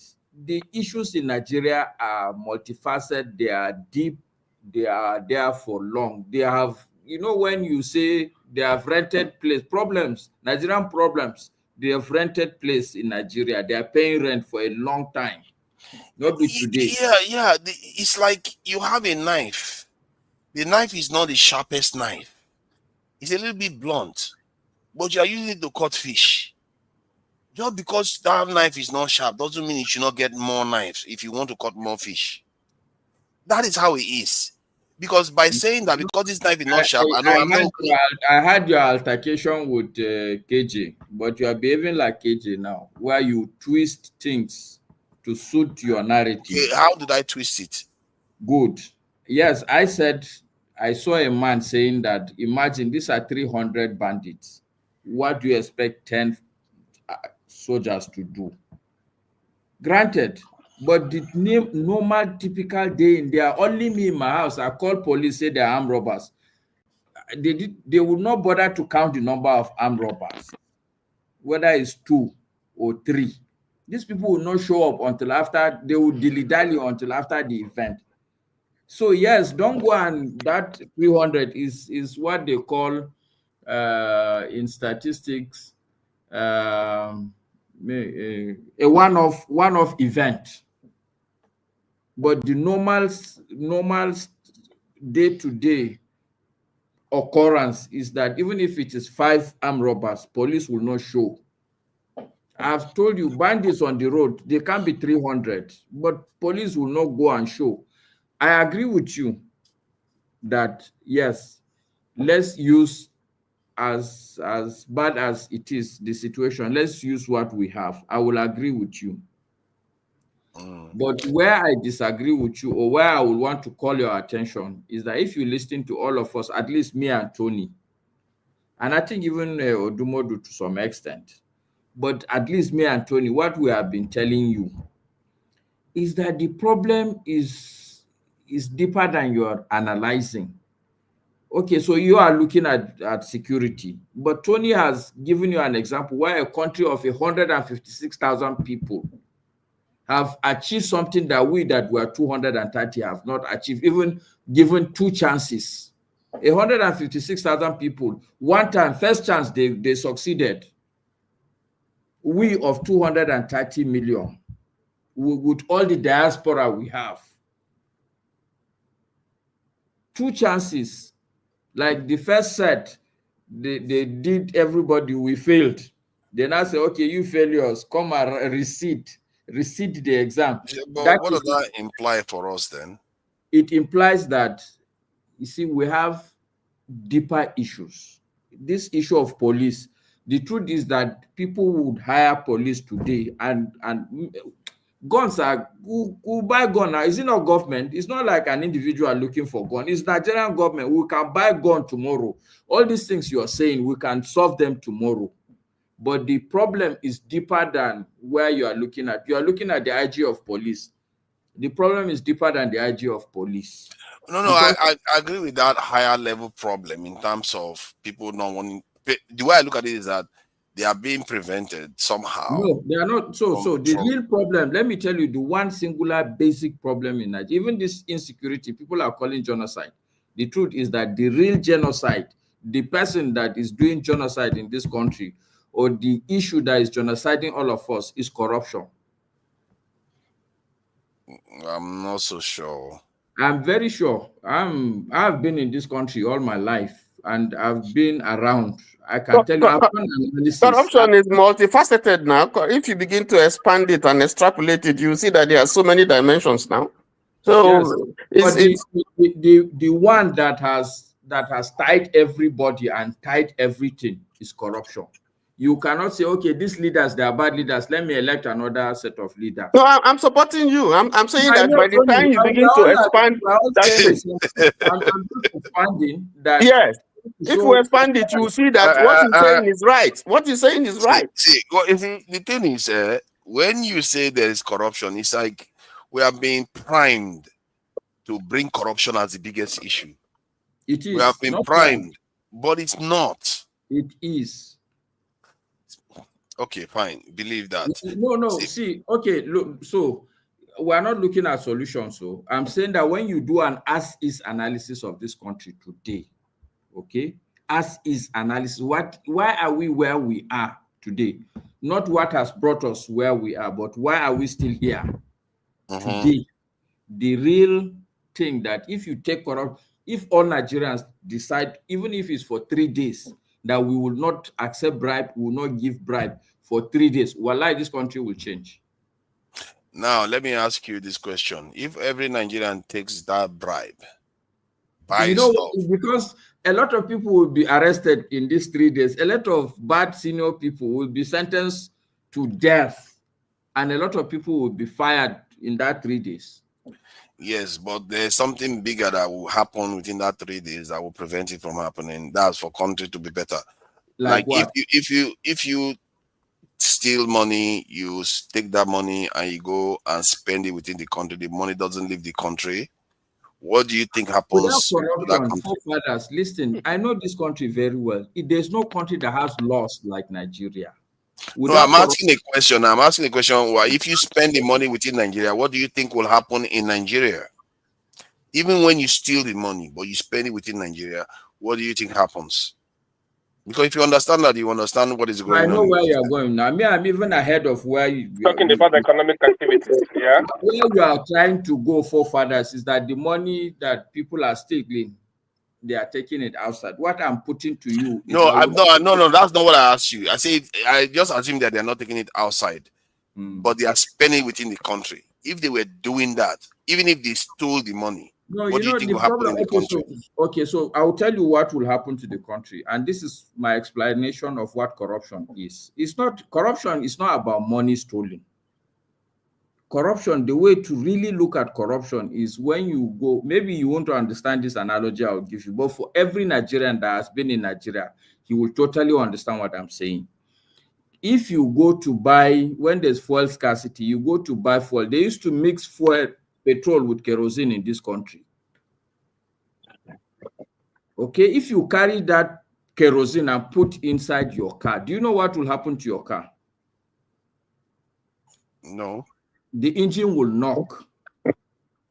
The car is not going to operate the way you want it to operate. So that's corruption.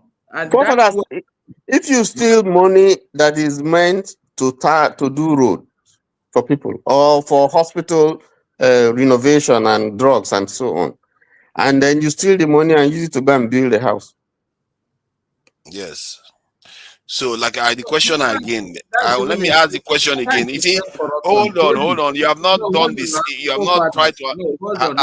You have not answered the question. So let me ask it again. I'm answering the question. I just allow Tony to chip in. I'm just building up to give you a primer so that you can understand the concept I'm putting on the table. That it's not about how much the person that gave you that petrol cheated you. It's not about the amount. The harm you will do for your car. If normal gallon of petrol is supposed to be 10,000, okay, and kerosene is 5,000. So the man has cheated you. He sold you kerosene as petrol and collected 10,000. So he has cheated you 5,000. but he is destroying your car. That car is no longer going to work. The problem with corruption in this country is not the amount of the money that is stolen. It's the fact that the process will not work the way it's supposed to work. The man who is supposed to be the umpire of an election, for instance, if you collect 30 billion, and let's say they took the 30 billion from our coffers, and you put a very corrupt leader as a person in charge of the country, and many people are dying, is that equivalent to the 10 billion that we are talking about? Corruption is not about the money. It's about the fact that corruption will put the system upside down. What you're supposed to teach students, you are not going to teach them. And if you don't teach them what you're supposed to teach them, when they go to operate people as doctors, they are quack doctors, you will see they will be killing people. That's corruption. Okay, so but the question still remains. Wait, the same, because I'm going to where you like. The same police, the same police that you are trying to hire. If you are a corrupt country and a policeman, before you give him the police appointment, he will have to bribe you. You will have to pay 600 or 300,000 before he gets police job. Okay? The 300 or 600,000 that the person collects, he can go and spend it in Nigeria. Okay, which is what you are canvassing, that as long as they spend the bribery money in the country, there's no problem. But the fact of the matter is that that police that gave 300,000 to collect uniform and collect gun, he's not going to go and do what he's supposed to go and do, because now shop him open. That money he spent, he will recover it. He's not going to, when you call for armed robbery, he's not going there. You go and do roadblock and be collecting money. So these are the real effects of corruption. And this banditry that you see, they will give people money. And let me not even go there. I'm on camera. Let me not see what I have no evidence. Let me stop there. Let me keep quiet for now. Yeah. So, based on your answer, you are still looking at it in form of a discrete. People use it in, I think, in maths or whatever subject. They use the term discrete. In other words, you are looking at it like a packet. Everything contained in one. Corruption is bad, bad, bad, bad. See, the way I look at it is, or not the way I look at it, is just the way people have analyzed it. They said, if you have a system, people steal money from that system and put money back into that system. Remember, okay. No, me and you then we are talking two different. I'm not talking about stealing. I'm talking about corruption. Stealing and corruption. It's a form of corruption. No, there are two different things. If I keep 5 naira in my room, you enter and collect that 5 naira. That is stealing. Okay. But if I give you money, 5 naira, to go and buy sugar, because salt is cheaper, you went and used 2 naira to buy salt and bring to my wife as sugar. And she put in all the food. That day we couldn't drink tea because they put salt inside tea. That is corruption. They are not. Okay, good. But the reason, but the purpose is financial gain, which is a form of theft. Okay, good.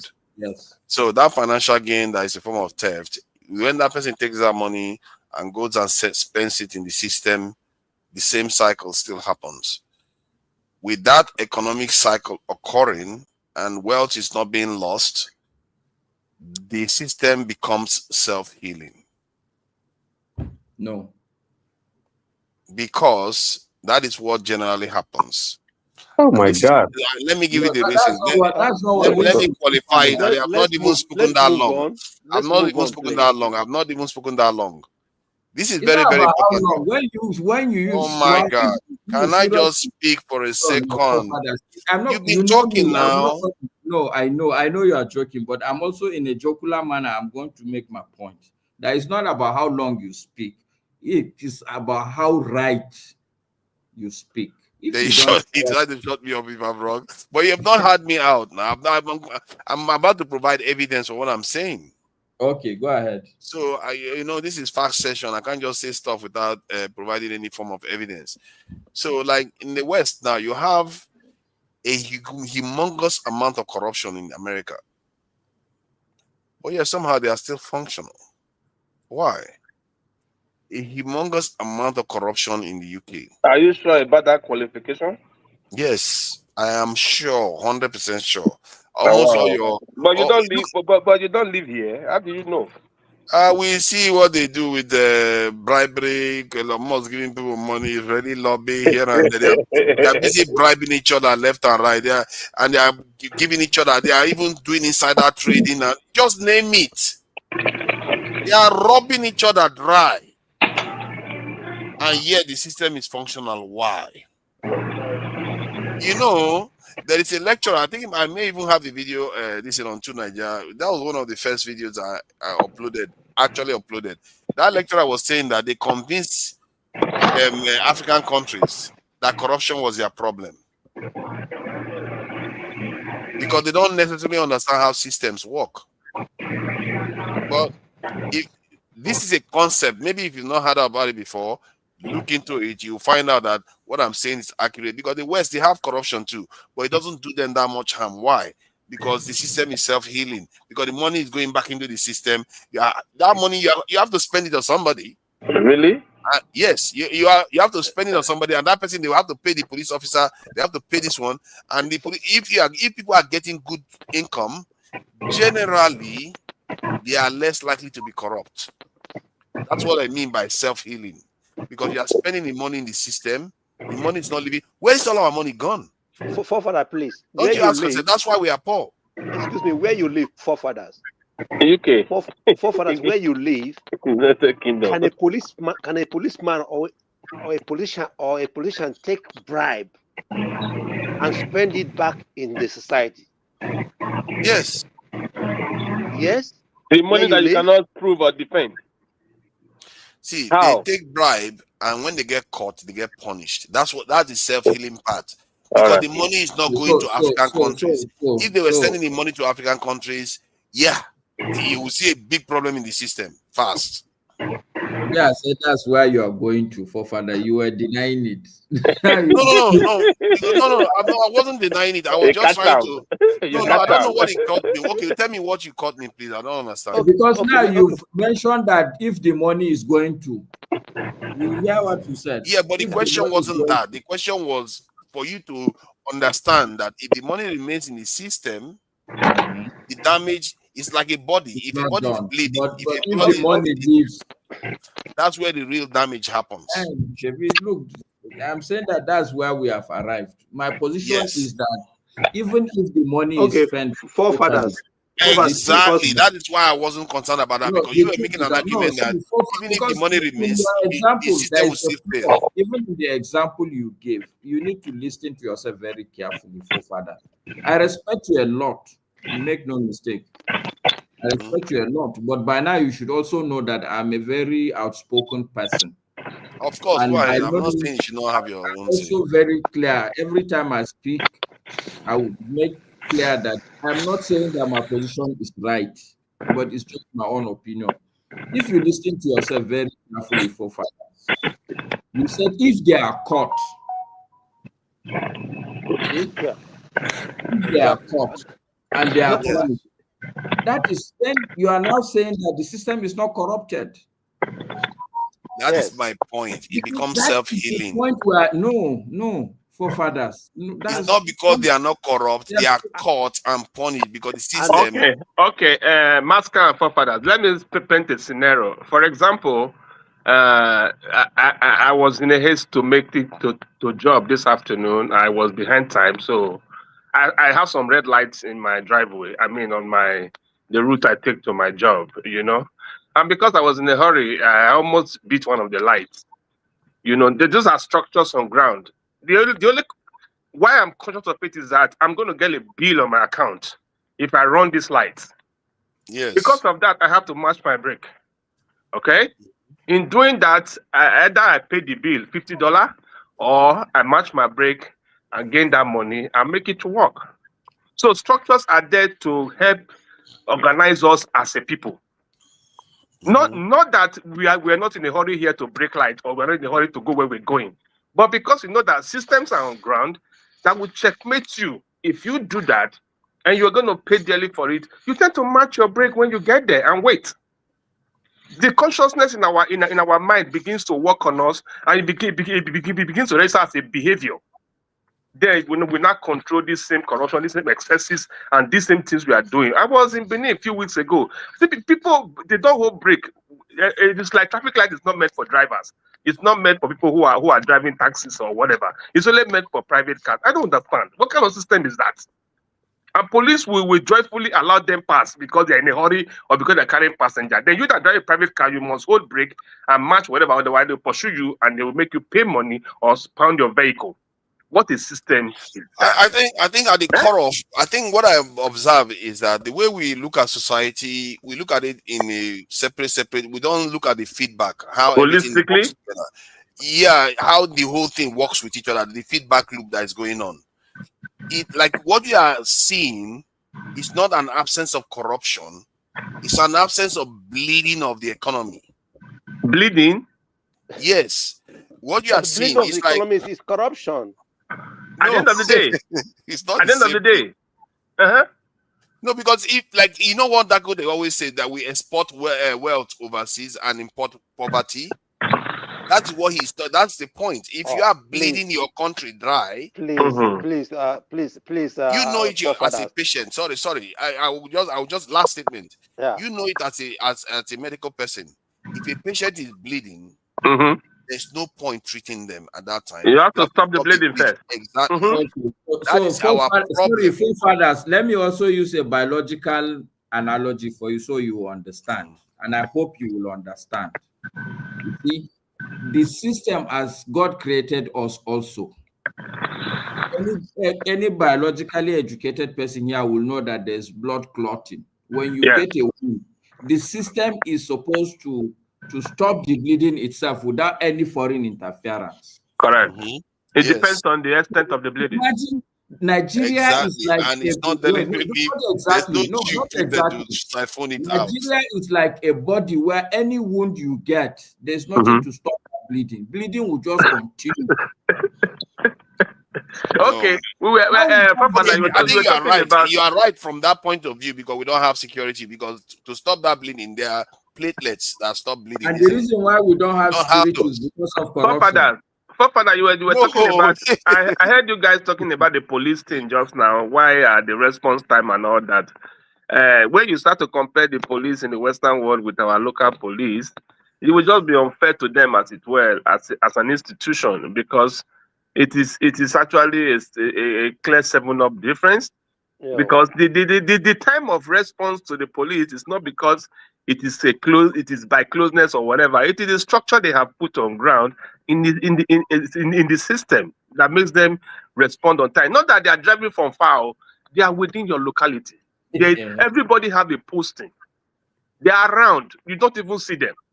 By the time you radio, but by the time there's a radio call, the closest person, even if it's not your area, you are the closest person. You march there straight and go and rescue that situation before you get another response. I'm making. Why is it that we as Nigerians? Okay, look at it now. I am a policeman in America. Like I had a case one time. I took my vehicle to the workshop, and I saw my Easy Pass was beeping on my account. Somebody was driving my car, and I was being debited. Somebody was flying tools, and I called the guy. The guy was not picking his call. I said, I gave this car for you to fix some small body work. How come my car is flying to toll gates and there and that? Do you want to go and buy paint or whatever? And this one was midnight. I said, but you don't go to buy paint at midnight. So why is this guy flying my vehicle? Because he didn't know where I hid the Easy Pass in the car. So when the car fly Easy Pass, it beeps on my phone. I get debited on my account. And I now reported and I called the police. I said, I can't reach this guy. I gave him my car and I'm being debited for Easy Pass. You know, before you know it, police, in few minutes, police have met me at the spot of the car shop. At the end of the day, we resolve it. You see a policeman coming, a policewoman, the way she got job safe, that woman will be ready to face anything because she has pepper spray, she has a pistol by her side, she has a stick, she has a lot of things around her waist and everything. So she's battle ready at every given point in time. It's not your policeman that is wearing black and without nothing. You're supposed to go and pursue a criminal. I'm running after a criminal. That's a death sentence at a special level. You know, because we're not prepared. We don't even catch them up. We don't buy supplies for them, and you expect them to run after a thief and go and catch a thief, or go and kill a thief, or go and embark on a battle. Now it will happen. Look at it though. Even with all that, I actually know somebody that died working for the Nigerian military. At the same time, Nigerian soldiers die. Even with that little that we give them, they die on behalf of the nation. Police, the same thing. So that is why we are not getting a swift response. That's what we're saying. Yeah, but you don't have enough people, do you? Enough? And yeah, we don't have enough of them. If you have a son, will you put him in Nigerian army? Actually, they are looking to apply, but Nigerian army is not taking them. That's the problem. Do you know they have to bribe to join the Nigerian military these days? That was those days, though, not now. They are bribing, no. I can tell you that they have to bribe because they give them money the moment they join. They give them millions. Forefathers, it depends on what area. You know, there are people who haven't filled their quota and they're begging them. In fact, they just recruited about 10,000 and all of them have absconded. They left. So it's not, No, not likely. That was before, not now. That was before. They are not absconding anywhere. They are getting trained. Nigeria, I know that for sure. It is the person who said it is the CDS. So don't tell me I'm not telling you this thing. Okay. Give me you know what? You made a categorical statement. In fact, he even said, hold on, you can cross-check it now. He even said that if people are not willing to come and serve in the army voluntarily, that they will introduce compulsory military service for people from 18 to 25 or something like that. Go and fact check it. Yeah. Okay, what should I look for? Bara claim forced recruitment. I have not seen anything about. Just ask. Did the CDS say? Did they go ask Google? Did the CDS say that if people avoid being recruited into the army, he would ensure that there's compulsory recruitment? That is in areas. What the areas he's talking about is to me probably, I'm guessing, I'm not sure, is to meet the national character. In other words, like in the areas like Southeast and South where they are not joining enough. Not national character. People are not joining because they don't want to go to Sambisa. Exactly. Point of correction, Tony. It's not that they don't want to go to Sambisa. Every Nigerian, every man, my belief is that every man would want to defend his country. But the issue is you can't send me to Sambisa with arcade guns. That's what I'm telling you now. That's what I'm saying. We see the things that are happening. Who wants to go and fight? It's not that people don't want to go to Sambisa. They would willingly go there if you give them enough support. Welfare, pay them well. Welfare, take care of them. No, but so who's going to go join? That's the point. Yeah. Please, I'm going to bed. You know. Oh yeah, please go ahead. Welcome, Opara. Yeah, thank you for your patience. Yeah. So, what do you make of this conviction of Nnamdi Kanu or this week of all? Anyway, gentlemen, me like I want to follow my brother. Mazi Opara mujemu kwantaku. Look at that. Look at that. Maska kakwana lafia ko. Kakwana lafia. Alabama Barika. Yeah. Wow. Cool. So my brother. Yeah. How are you doing? Guten Abend. Guten Abend. Now here is some good morning. Good morning. Okay, it's morning already. It's already, yeah. Okay. It's almost 1:30 in the morning, yeah. Okay. Good morning. Good morning.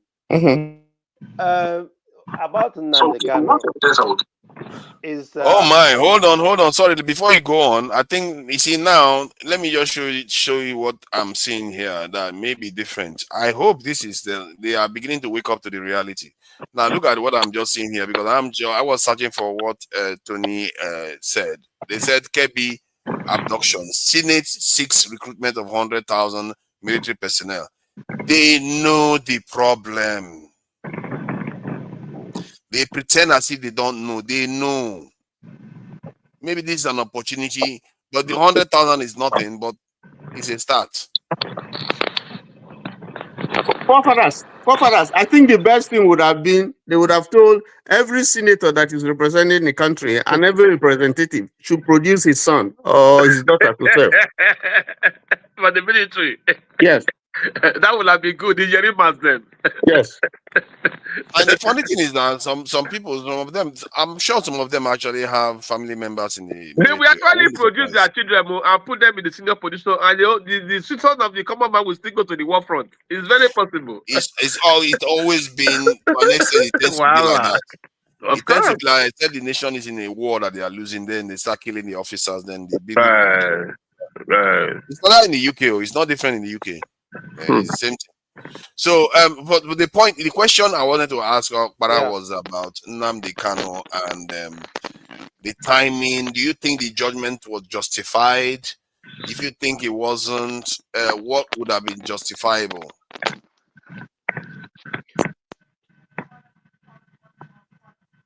Actually, the conviction of Nnamdi Kanu didn't come to me, and I believe to many Igbo people as a surprise. It was not a surprise at all from day one.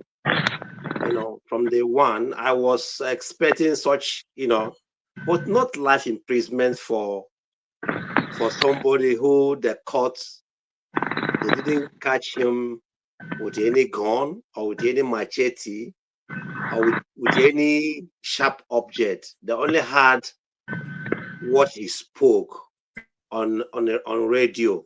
They didn't even know where he broadcasted. Because before you can convict a criminal, you have to exactly know, catch him or caught him at a crime scene. He was not, caught at a crime scene. Where did he did this thing? Nobody knew. They didn't know. They just wanted to,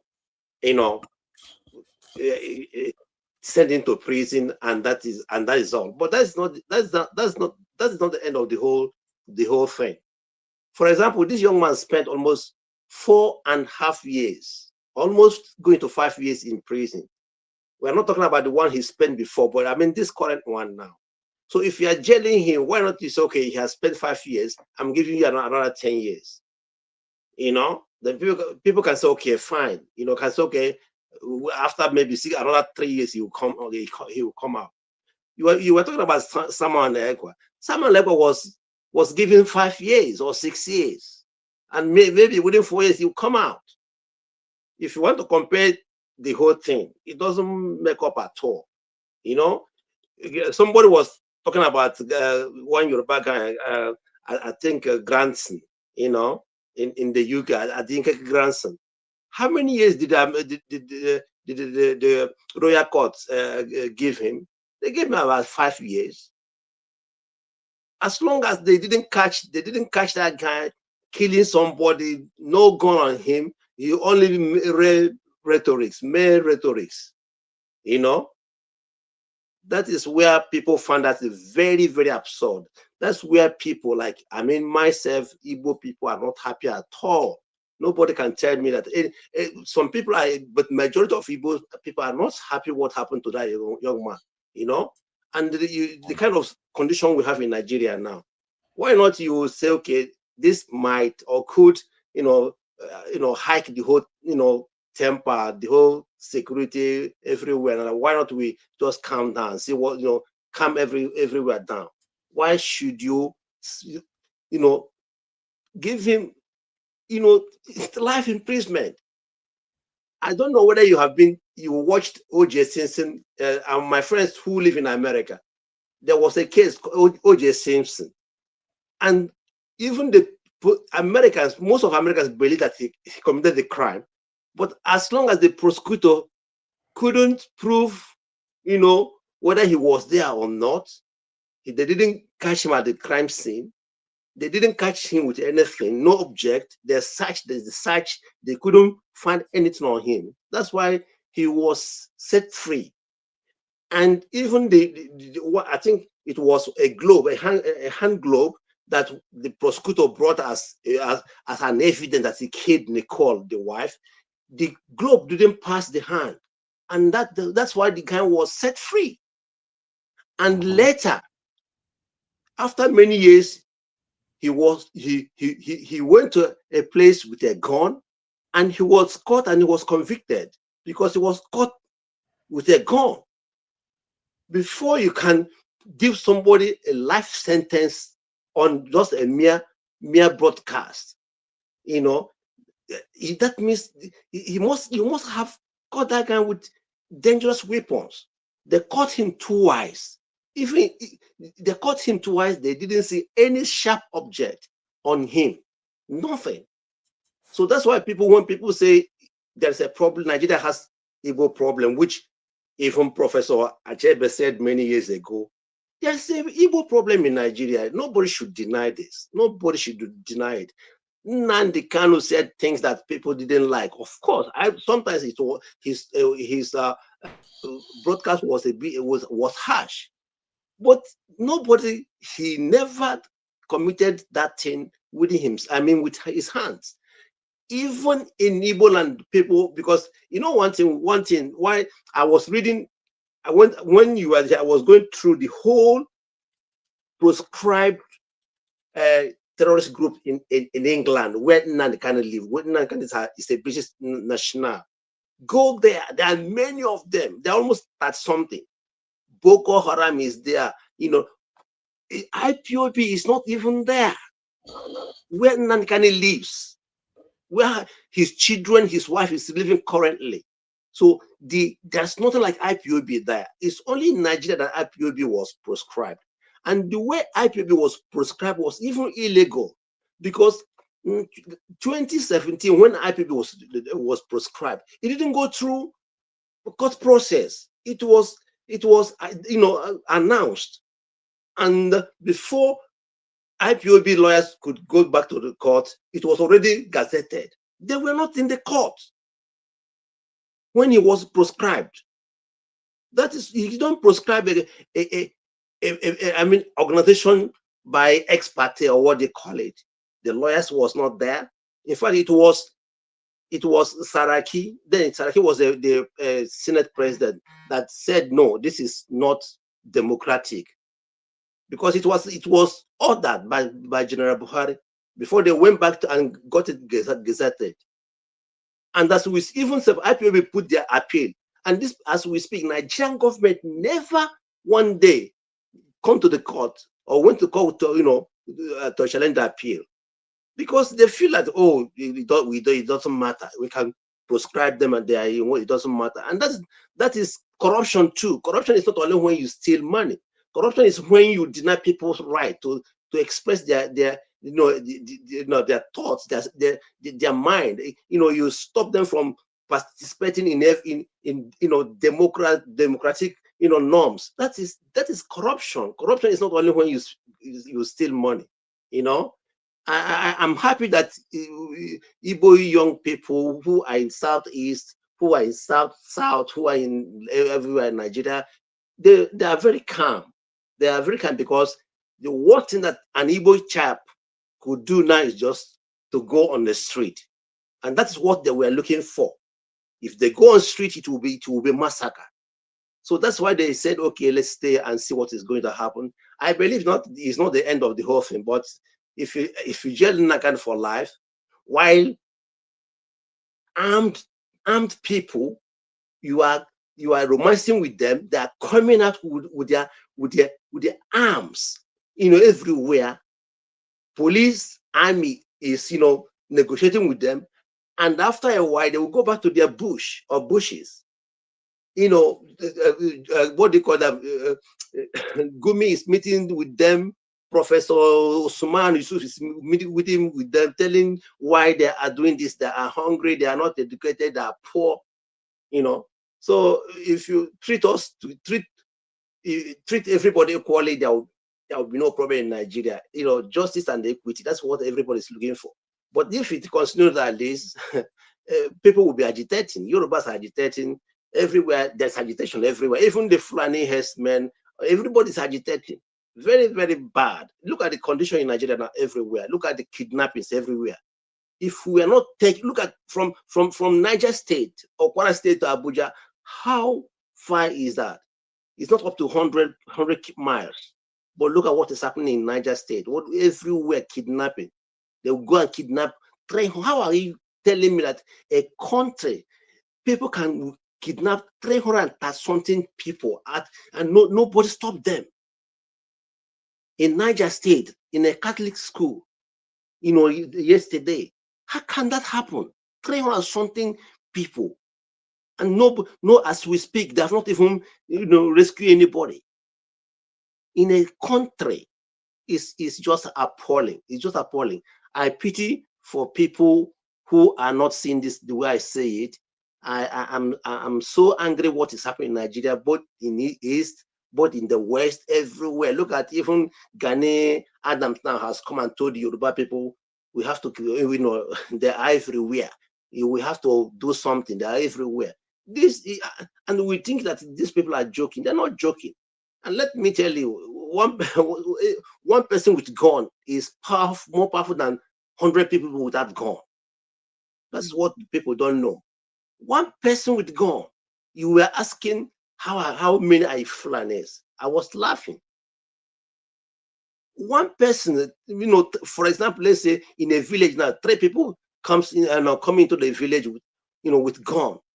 Everybody will run away.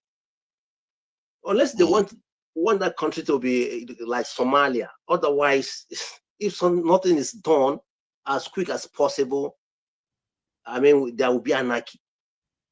There will be anarchy.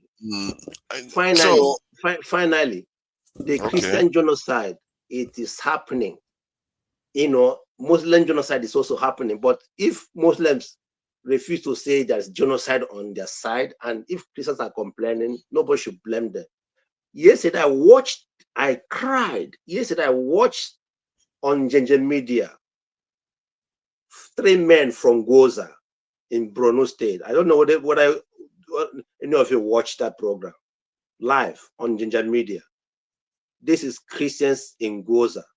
Goza is the epicenter of Boko Haram. Forefathers, if you listen to these men and if you listen to them, your fellow Nigerians, how they have turned them as slaves in their community because of their religion. We're not talking about Benue. We're talking about Plateau. I'm talking about Borno State, Goza. Even in the media asked them, but Goza, the enemy of Goza, was murdered. Why? They told the media they murdered him because the emir didn't agree on what they were doing. That the emir was kind of a very liberal person. He told them, no, you can't do this. They are your brothers. And these people speak the same language, not even the same language, just religion separated them. Go and watch that thing yesterday. Yes, that was yesterday, Friday. It was, if you listen to it and you understand what people are going through in Nigeria, mostly in northern Nigeria. I told you I lived there. Last Saturday, when that reference came, I was emotional. I was there, but I couldn't. I left. I cried because I lost 3 people at a blast in Jos. I lived in Bukuru for many years. I lost relatives. One, there was a market called Terminus in Jos, one of the best of well-built mall. In fact, the first mall I saw in Nigeria, well-built in central of Jos. It was a blast that brought it down, that condemned it. A lot of people died. Many people, mostly Igbos, lost billions. My cousin Colenus, he lost everything he had there. These people sent people 100 years backwards, but thank God he didn't die there. My cousin died in the church with his wife in Plateau State. So when these people are talking, what is happening there? Forefathers, please let us be sensitive. Let's not say it's not happening. Finally, do you know that in Jos, as we speak, Jos is like Beirut. There is Muslim Jos and there's Christian Jos. Bukuru, where I lived, the street where I lived, I did my business before I left. That place, then everybody was living together. But when I call and I ask, they'll tell you, oh, that Miango Street, that one is Muslim street now. Jero Street is Christian street. You can't cross. This is happening in Jos, one of the best city, one of the most beautiful city in Nigeria. And the Biron people, who are the indigenous people, they are powerless because they are very few. You know, in Plateau State, Plateau has almost 80 different ethnic groups, not even dialect, different. That is why they will chop them here, chop them and chop them there. If care is not taken, I'm not telling you the truth. I know that this place is very well. They're not joking. They're not exaggerating anything. There is, let me, even Rukuba Road, where if you know Jos, you know Rukuba is one of the biggest army barrack in Nigeria. Over there now is Christian area. Then Gadabu is Hausa area. In the same Nigeria, you can't cross to each other. There's religious problem in Nigeria. And let me be honest with you. The people who are starting this are not the Christians. Christians are only defending themselves. They are only revenging. I live there. I have never seen one day that a Christian picked gun and went and bombed mosque. Or, you know, I unless now, but I didn't witness all the whole attacks on churches and Christians who were forced the Muslims. It is very appalling. I don't like any clean Christian, clean Muslim. Nobody should die. But why should people come?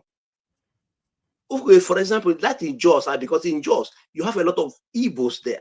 They have never had any problem with indigenous people. Why always these people? And they are fellow Northerners.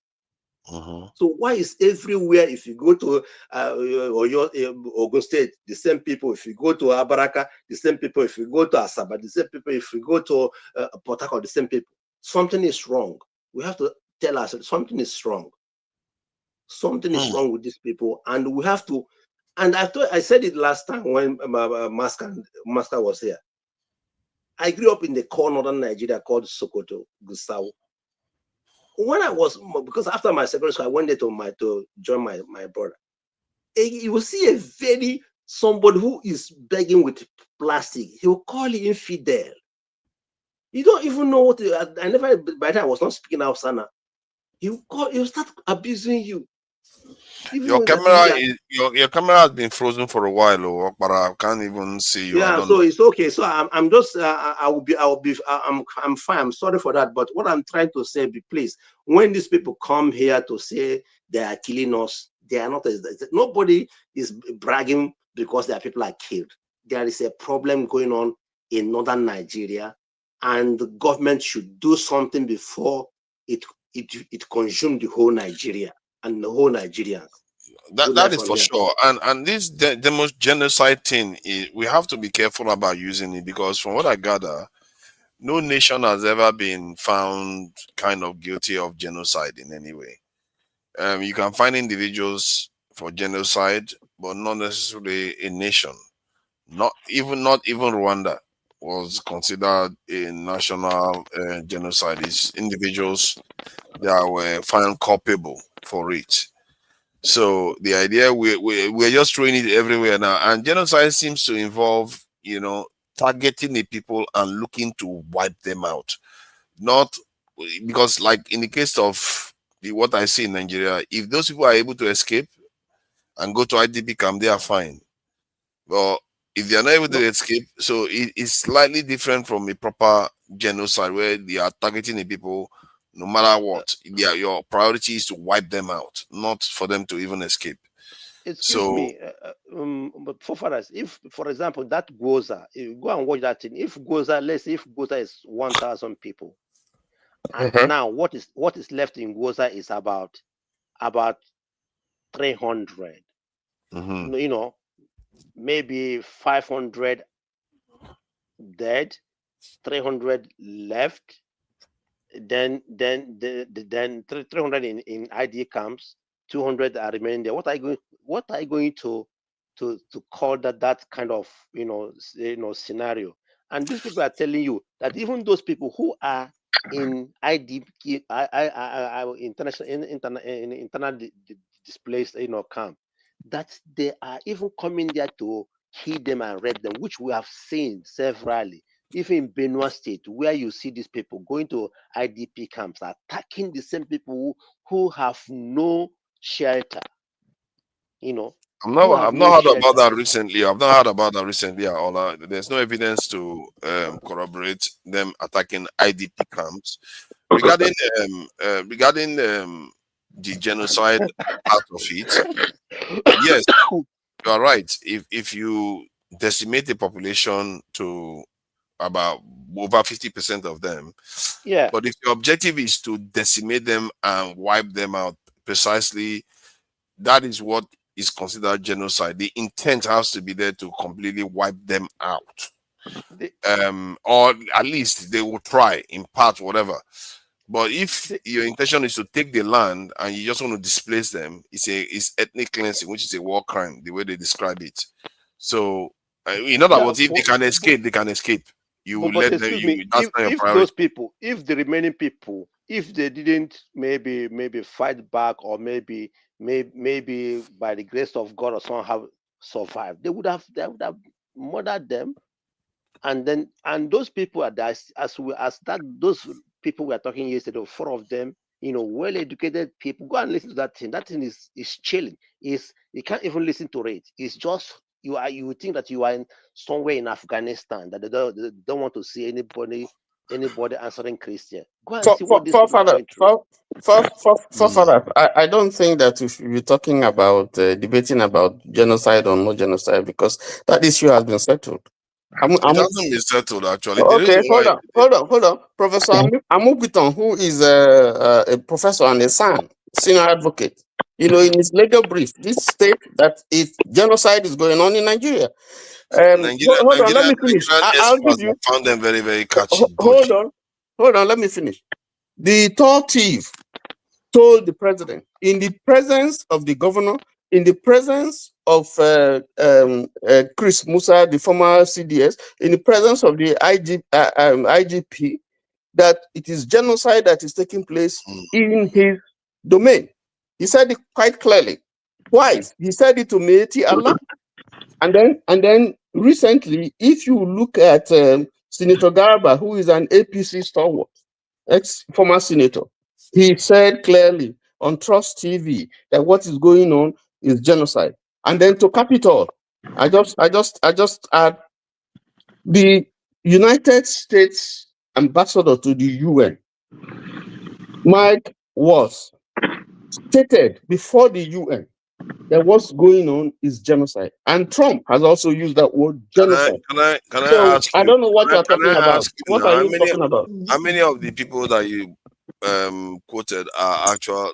Let's say, how many of them are Muslims?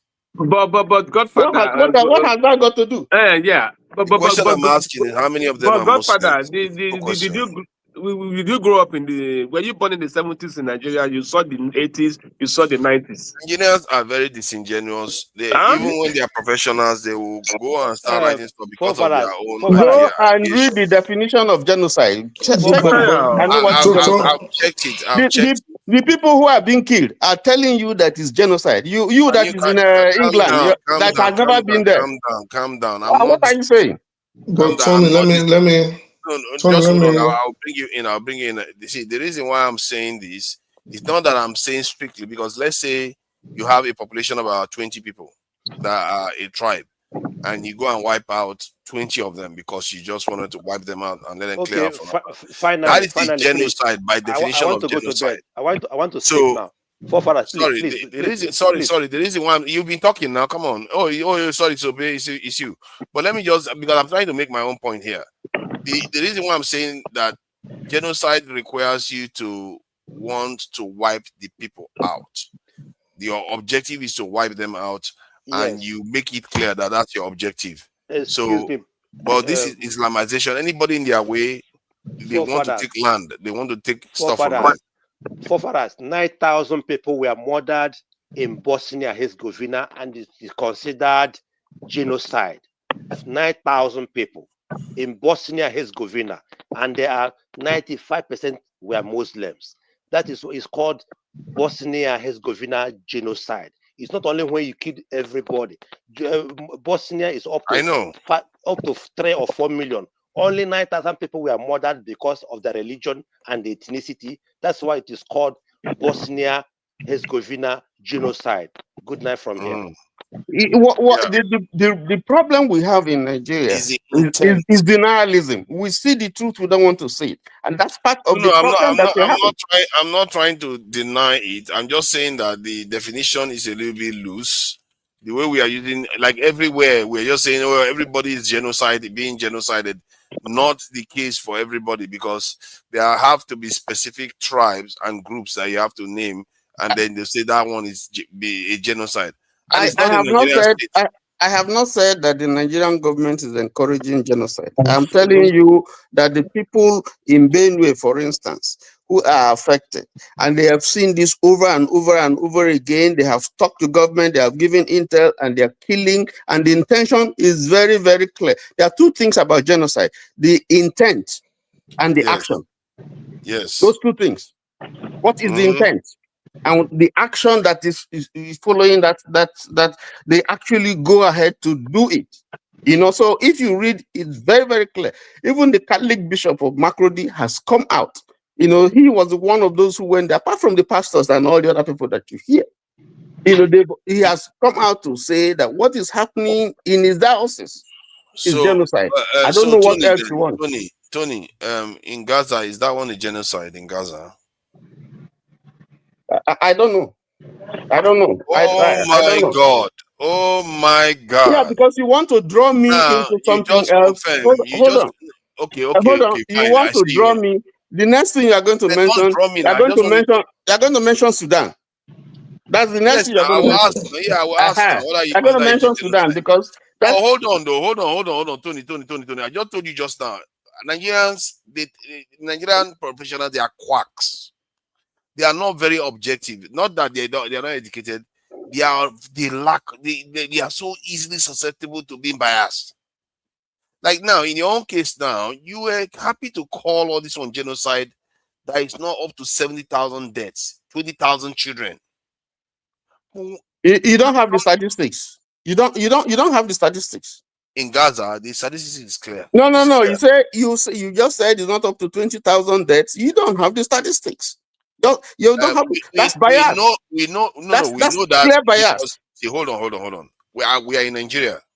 We know the incidents that has occurred this year. Let's scale it up 5 years. Is it up to? From 2009 to now, you are telling me that it's not up to 20,000. No. Go and drink water, Joe. That's a long time now. That's a long time. Come on. I'm not saying that. I'm saying in a year. Gaza. Forefathers, 70,000. Let us restrict this discussion to what we're talking about. You are talking about Nigeria. Yeah, but you're not being honest. It's a way of checking your objectivity. When we come to discuss things. That's my view. If you like, you accept. That's my view. You know, if we come to Gaza, we will tackle it. If we're discussing Gaza today or South Sudan, I will tell you what my views are. But don't be dragging us up and down here and there. How can your views be proper if it can be swung round based on bias? You are not objective then. Forefathers, it's very clear. If people look at you, you will see that you have a mindset and there's something you want to portray. You have a view here that you want to portray. No, I want you to defeat it. I'm not from Benue. I'm not from Benue. I have seen videos, I have seen people talk, I have seen people in Plateau talk, I've heard them, the reports I've seen, and I don't need anybody. I have seen genocide. I don't need anybody. There's nothing there was genocide than the Gaza one. There was genocide in my place. Nobody called it genocide. I know it's genocide. So I don't need anybody to define what for are you me. Talking about? They call it genocide now. They call the civil war. Who called it genocide? Who called it genocide? The Nigerian government called it genocide. The Nigerian government, no, I don't know what they did. So what are you talking about? So let's leave that thing. Let's not. You see, until as What do you mean, Nigerians. let's leave that thing, Tony? Come on, man. You are disappointing me here, Tony. You No, are really I'm not disappointing me disappointed. because Listen. you are well spoken and you have good I am opinion. not But how from can Benue. you lack such objectivity? I am not from the Middle Belt. I'm not from the North. But when we see objectivity, I think it's better for our discussion here, for fairness. When we see it, let us speak it, not just what we think. Tony, let me ask a question, because and nice to see you again. Thank you, my brother. But before we start, understandably, people have been killed. Understandably, people have been targeted. Now, it depends on where your bias lies. There you can say, well, it's just Christians, or it's just Muslims, or it's mostly Christians, or it's mostly Muslims. Or someone can say, well, it's both, right? Which I believe it's both. But now, which one is more, I can't tell you, because I don't want to, maybe because I don't want to offend anybody, right? But before we start throwing out terms like genocide, first we have to look what entails a genocide. You get what I'm saying? So, looking at the United Nations Act of Prevention of Genocide, it says killing members of a group, causing serious bodily or mental harm, deliberately inflicting conditions of life calculated to bring about the group's physical destruction in whole or part. All these three have been satisfied. Then the fifth one, I'm going to go to the fourth one. The fifth one is forcibly transferring children. Now, number 4, which I don't think Nigeria has satisfied, is imposing measures intended to prevent births. So at this point, I think we can lean towards, or we can agree to say ethnic cleansing is occurring, because ethnic cleansing, if what everybody is saying is what is happening on the ground, I'm not saying it's not. I'm just saying if it's what is happening on the ground, meaning, oh, they're trying to steal their land, they're trying to force them off, that is the only criteria for ethnic cleansing. But there are 5 things that have to be reached before you can call something a genocide. No, that's not the definition, my brother. It says all. It didn't. That's not the definition. It didn't say you must meet those 5 criteria. No, they do. They do. No, you can go to the United States, United Nations criteria. That is it. When they first defined a genocide in 1948, those are the things that have to be met. It is a high standard that has to be met before you can call something a genocide. At least 2 or 3 have been met, arguably 4 in instance in Nigeria.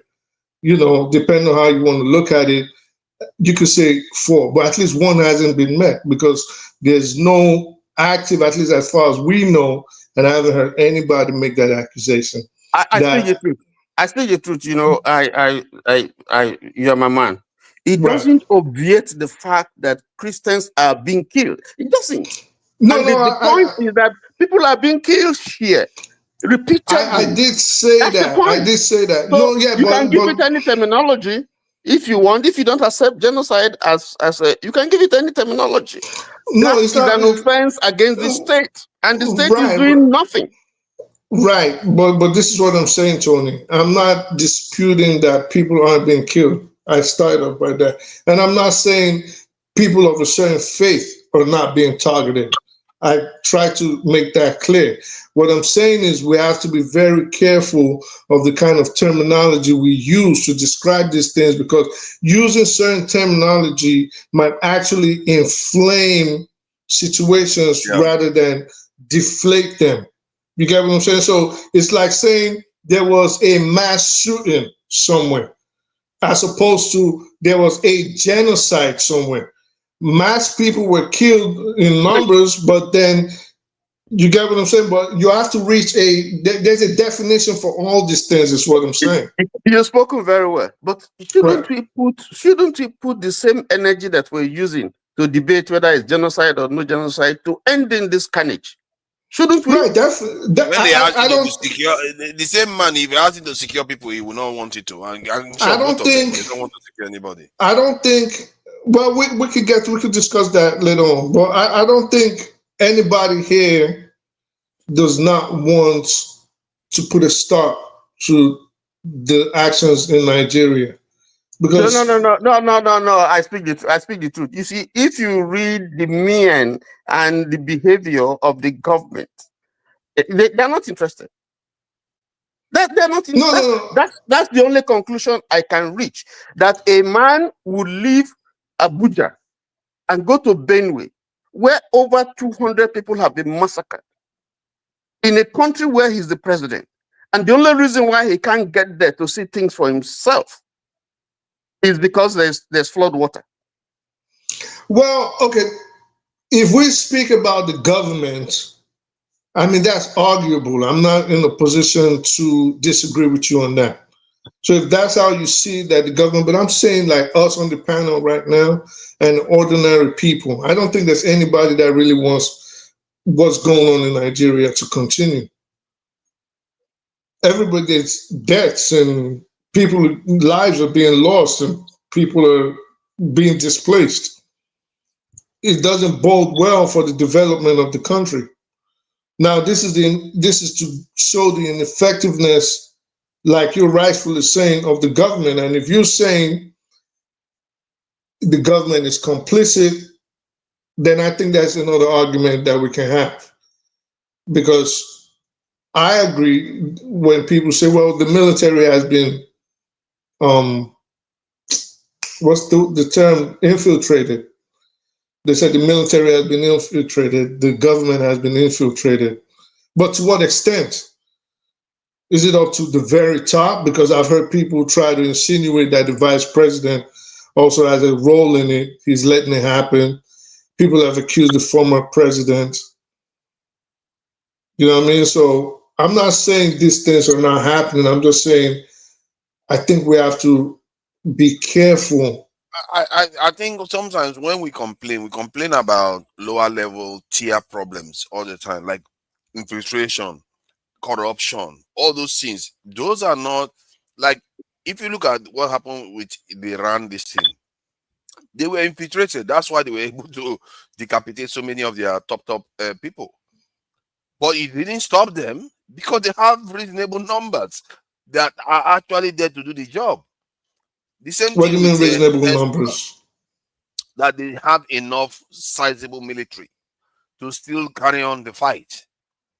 So just because you decapitate, you know that what the point I'm making is that No, you can't. The point I'm making is that, let me just make the point. It's going to be short. The point I'm Right. making is that there's always people that are compromised in militaries. There are always people that are compromised. It doesn't stop the military from functioning as a conventional military. Yeah, but Fafa, you're conflict, and I know you you just want to talk about your military thing, right? And that's fine. But I think you're conflating issues. First, you're talking about the top hierarchy of the Iranian military brass.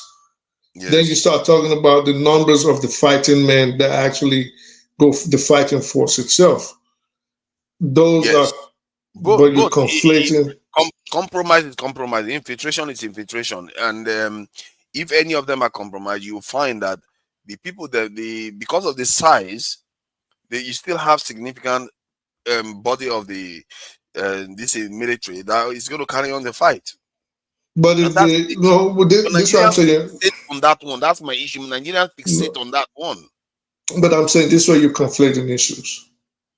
No matter the amount of people on the ground, if you don't have proper, well-trained commanders, for example, or even commanders at all, then the fighting force is going to be useless. There's nobody that's going to be fighting. So that's what I'm saying. Which one, like you bring in, it's not exactly apples and oranges, but you bring in two distinct things that shouldn't be compared. But in any event, if we say, and this is what I'm asking Tony, if we're saying the government has been compromised, on what level though? Because that's what I was saying. We've heard people accusing the vice president, the past president. People are accusing commanders on the ground, fighters on the ground. To what level?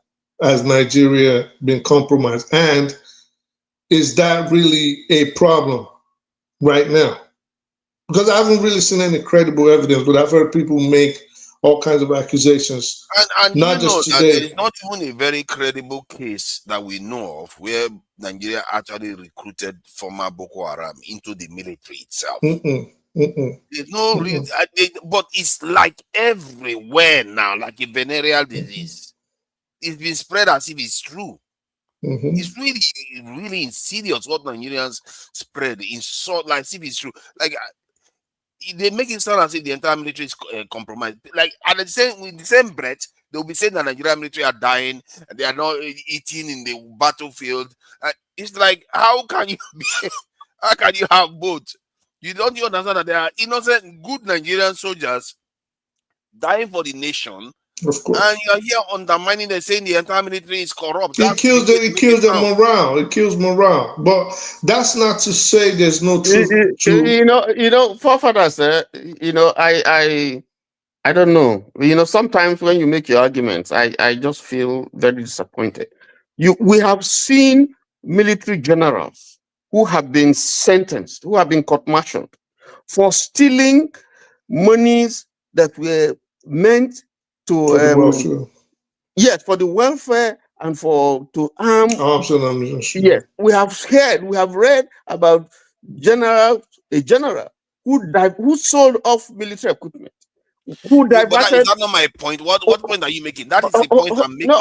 Hold on. You are saying that I'm not arguing against that point. Why are you making a point I'm not arguing against? The point I'm making is that because what you just said is that people who speak against the military, are just talking on top of their head. They don't know.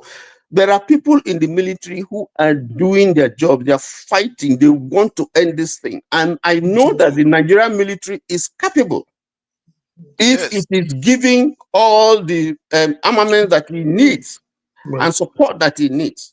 Welfare, logistics, intel and all that. Arms, yes. But you cannot say that there are no fifth columns in the military who are also fine. So why are you criticizing people who are saying that there are?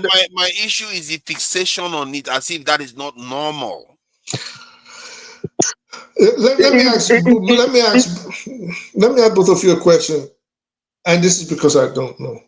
Is there any incident where you've seen someone being court-martialed in the army because they found out they were working on behalf of the terrorists?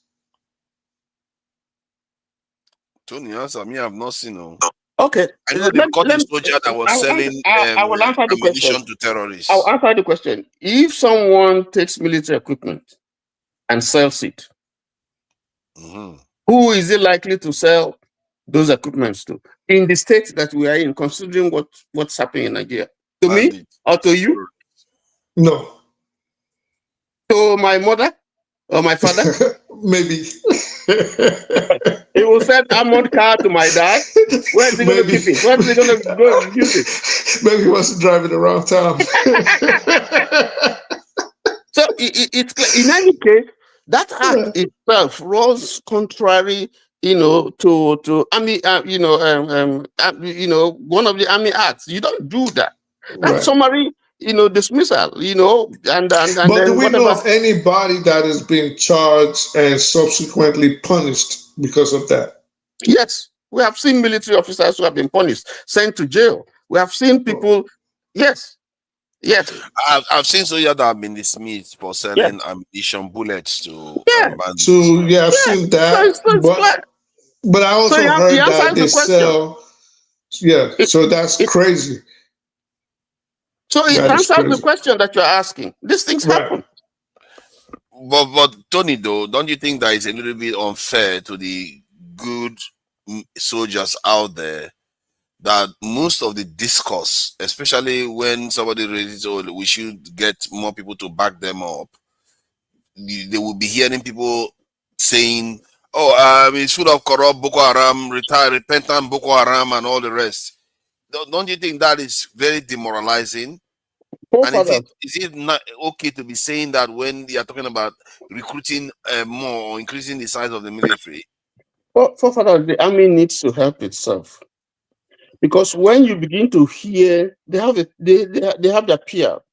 When you begin, I understand, you know, with human relations, with human beings, you can find, I mean, even with Jesus, you had the Judas.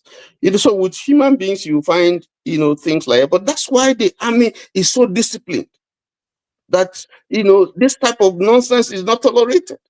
And once it occurs, or it rears its head, it is dealt with. Forefathers, did you not read at some point, some years ago, that there was mutiny in the military?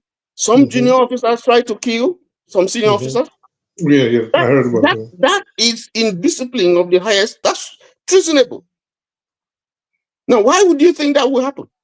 Because they said their wealth, their money for them, they allocated to the military was being diverted by the top Very good. generals. And people, yeah, and people say these things, and you say they should say, oh no, it doesn't happen. No, everything is good. Everything's not good. Yeah, that's mutiny now when you do that kind of stuff.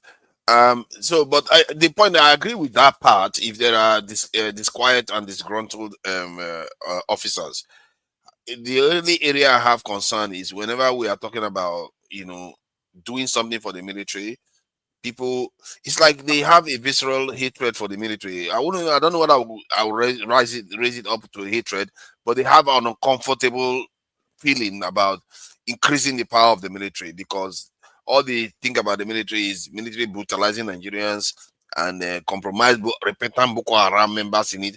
And maybe that is the whole point of that, people injecting this into the conversation all the time. Something else I want to ask, not discounting, I'm piggybacking off of you forefathers. Tony, have you ever heard, and forefathers too, have you ever heard of, is there credible evidence that repentant terrorists are being admitted into the Nigerian army? I think forefathers can help us with that. He can Google it or he can check it. There's no credible evidence for it. There is none. The only time because I've checked, I haven't seen any either. They said that they may be working with repentant Boko Haram or Boko Haram member that which they do as collaborators. Yes, not recruit them into the military. They did that with IPOB too. A lot of people just didn't even know that. They did that with IPOB. They did that with ESN. They take their former members and turn them against the group, and just, you know, they become CIs for the for the government. Which is the normal process. If you don't find it there, then it's not true. I mean, we can only assume that it's not true. That is because there's a lot of things that are flying around in social media. For instance, I'll give you an example. There's a statement that has been credited to the Sultan of Sokoto, even here in this platform. And people have said that the Sultan said that if you kill Boko Haram, you're killing Muslims. He never said it. No, he never said it. No, he never said it. But but then how do this thing just perpetuate? It's like some people just inject this thing and they last. You may not like the man, but he never last said in our discourse. It's almost like it's like somebody injects it, and these people are experts at injecting these things into. That's the danger. You know, you hear something. This is why you always have to combat a lie. You always have to combat false information. It raises head, you combat it. Each time you hear it, don't worry if you hear it 1,000 times, combat it 1,001 times. Because the lie travels around the world 100 times before the truth even makes it out of bed. So people, if you say something long enough, like that was something the Marxists would do. Hitler loved that. Lenin loved it. Keep repeating it, keep repeating it, keep repeating it. And it becomes the truth if nobody combats it. And if you say something, a lie big enough, people will believe it. Yeah. You get what I'm saying? So if the lie is big enough, people won't believe the lies. You just got to keep pounding it, and it becomes the truth. That part of it, that is just one part again that has gone on. And I had it in the last discussion again, where you get tired of even batting them away. No, you can't get tired. You can never get tired of. Sometimes I just let them fly past me. Can I say something? Greetings, everyone. Hello, Welcome. Oh, okay. I just came in to Nigeria. Thank you for being a great moderator you've always been. I wanted to come in and I felt like this conversation you've been having has been dragging. So I just came in, given the news that happened this week regarding what was signed about the Epstein release of file. Epstein, Okay, yeah. yes, can we discuss that? Because I would like to know the input of our man in regard to that discussion. So that's why I came in. So Yeah, we'll you're get to doing a, that. We'll get to that. you're doing a good job, but as usual, you always talk too much as a moderator. Sure, I'm not going to say anything. Let me just have a view. You see, the reason why I consciously avoided that because last week people were complaining that we were talking too much about American politics. Yeah, and we're not talking enough about Nigeria. So, and I thought that there's an element of it's a little bit valid to say that. So I thought maybe I should talk about Nigeria more today. Okay, but why we need to say that? Because we have a Thanksgiving coming up for those of us that live here in the diaspora. And most of us that come into this platform, we are in the diaspora. So as something that affects every one of us that are parents or where we live, sometimes we need to talk about it. So I'd like to hear the opinion of our men. So just do me a favor too, Niger. Don't give too much opinion. That's all I'm asking for. Okay, we'll just talk and not too much opinion. I heard the way you were describing. You know, tonight is Coconut said he's our favorite moderator. You see, now the Coconut, he is the one that just dodged genocide. Boom, boom, Ray, please stay there, hold him down. So I just came in, so that let's have that conversation. I'm going to be watching. If you guys need me, I'll come in. So, but can we hear so we can move this along because this is something happening that is going to impact a lot of like we want to know. So you know all the Trump, Ekene, Shim, KJ, all the supporters of so that maybe this will be a time for them to come give us an evaluation of what our president is doing, you know, to make us proud, given that he's going to Nigeria to save the Christians. The Epstein file has been released. What? So Is he's Trump doing a coming to lot of Nigeria? Is Trump coming to Nigeria? no, I'm saying no, she mean like allegedly. he's saying he wants to go He save the wants to Christians. go. He's doing great things that the MAGAs are going to be proud of. So this will be a good time for them to come and share with us. He should invite Nigerian refugees to America like he did with the South Africans. Adama, you are looking for trouble. Adama, you are looking for trouble. That's not going to happen. Nigeria's refugees, they can forget about that. The South Africans are white people that came here. So if you think you're going to use this Christian thing to come to America, it's not happening. Why so not? You're going to, After all, it's South not. Africa's got it now. Genocide. No, it's two different things. Look at Tony. So America is not here to save us now. Tony. No, so let's have that conversation. Let's move it around because tonight you're starting to give me a headache.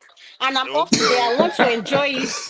I don't want to hear your voice too much. So that's why I came in. So how am I supposed to leave only two of them to be talking now? Anna, because you talk too much. Just allow them to. Yes.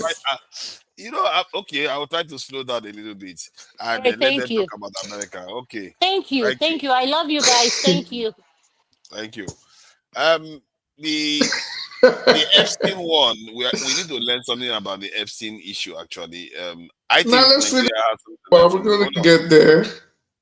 We're gonna get there, but let's conclude. Okay, let's finish this one that we're talking about. So, but I think I did reference it to in terms of Nigeria earlier on that there's something to be learned from it actually.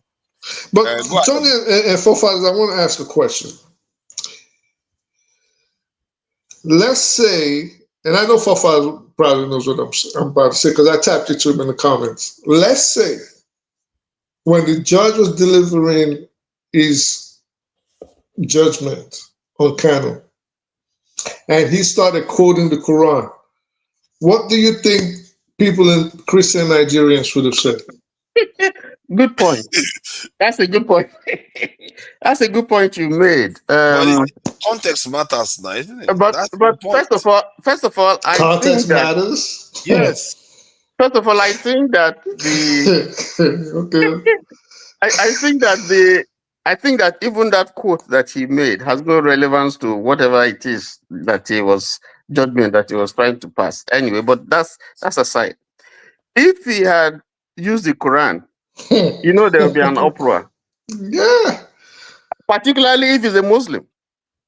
Particularly, exactly. They will say, yeah, you see now? They want to you see what we're Islamize saying? Nigeria. Now, but you see, there are certain things about these judgments that we are not talking about. Even as some of us feel very sad and very bad. I have said in this platform that Nnamdi Kanu shot himself on the foot by refusing a defense counsel or by dismissing his defense counsel. 100%. Because it means that all the charges that were brought against him just stood. Nobody destroyed it. Nobody debunked it. So what do you want the judge to say? That's one. Two, his conduct. He shouted on his own clients. He insulted a woman. Let me stop right there. Let me stop right there. Do you think, because that was going to be my next question. Do you think that he's mentally okay? In your own opinion? Well, if you look at a man who has gone through all that problem, thank you. You know, you can maybe, would I say, excuse his reaction, but he was belligerent, he was uncouth. And that's what the defense counsel is supposed to say to him, to say, take it easy. You know, they're supposed to help him. They are his counsel. Now, but where you have a situation where he doesn't even have respect for his own counsel, he doesn't have respect for for the prosecution witness, he doesn't even have respect for the judge and the court. What if that was as a result of him losing it mentally? Because his actions were just like, you're facing death. Yes. This is the potential sentence you're gonna get. You're lucky they didn't even kill you the times you escaped. Now they've dragged you, they needed you so bad, they went out of their way, collaborated with international agencies, and figured out how to bring you back. They did not make the Umaru Diko mistake. It was perfectly coordinated, conducted, and achieved. The aim was achieved. They brought you back.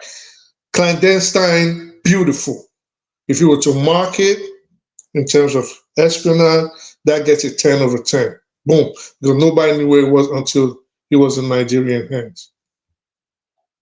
And then the other thing I want to say, yes, it was a Yoruba man that was a judge, Justice Omotosho. But the guy who sentenced Husseini was Igbo. Is Igbo. And nobody complained. I was going to bring that up too. So I'm bringing this up.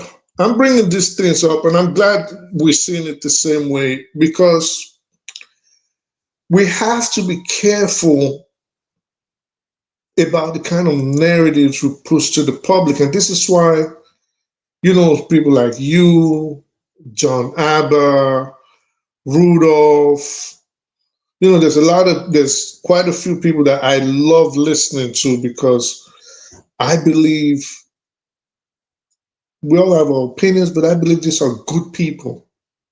Now, it might be because of you guys' age and you have more maturity, but we've seen people that are probably of the same age, and they spout certain things, and it's like, your words can actually get people hurt, because if you keep saying the same thing, people pick it up, it gets in their brain, they get indoctrinated that way. So I'm glad we've seen this like this, because in things like this, maybe if we can always speak truth to power and be balanced in our views, regardless of our biases and how we feel about certain things when we cannot distinguish, I think seeing things like this, it'll help reduce the inflammation that's happening in the country. And I'll tell you something else, Tony. More people are speaking out on social media with regards to his incarceration, not gloating now, but saying the kind of things that will be pushed against were they to be said on this panel. Like, oh, okay, now the kind of victims, like I'll mention that people get mad, or, well, it's not all racism, it's not all black and white. ISWAP members are also being locked up. ISWAP members are actually being killed extrajudicially, rightfully so. Nobody's crying for them, right? On the battlefield. So I think things like this, when we start letting people know that it's deeper than the simplistic position that people like to choose, in a little way, maybe it might help reduce certain tensions. Maybe not a lot, but it might help reduce tensions in Nigeria. Yeah, I agree. You see, because most of the time we don't seem to compare apples with apples. You see, the two cases, for instance, are not they're not the same, even though they might look similar. The one is a 4-count charge, one is a 7-count charge, and if you notice, even in Nnamdi Kanu's case, there's nothing that they said about the 2nd-count charge.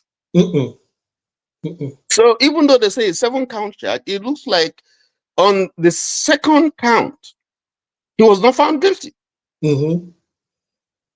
Because nothing is said. You have things said about the count 1, count 2. No, 3. Count 1, count 3, count 4, 5, 6, 7. 6 or 7. Nothing said about 2. Now I imagine that if he retained, okay, just imagine now, if he wants to appeal, who is he going to use? Is he going to go by himself?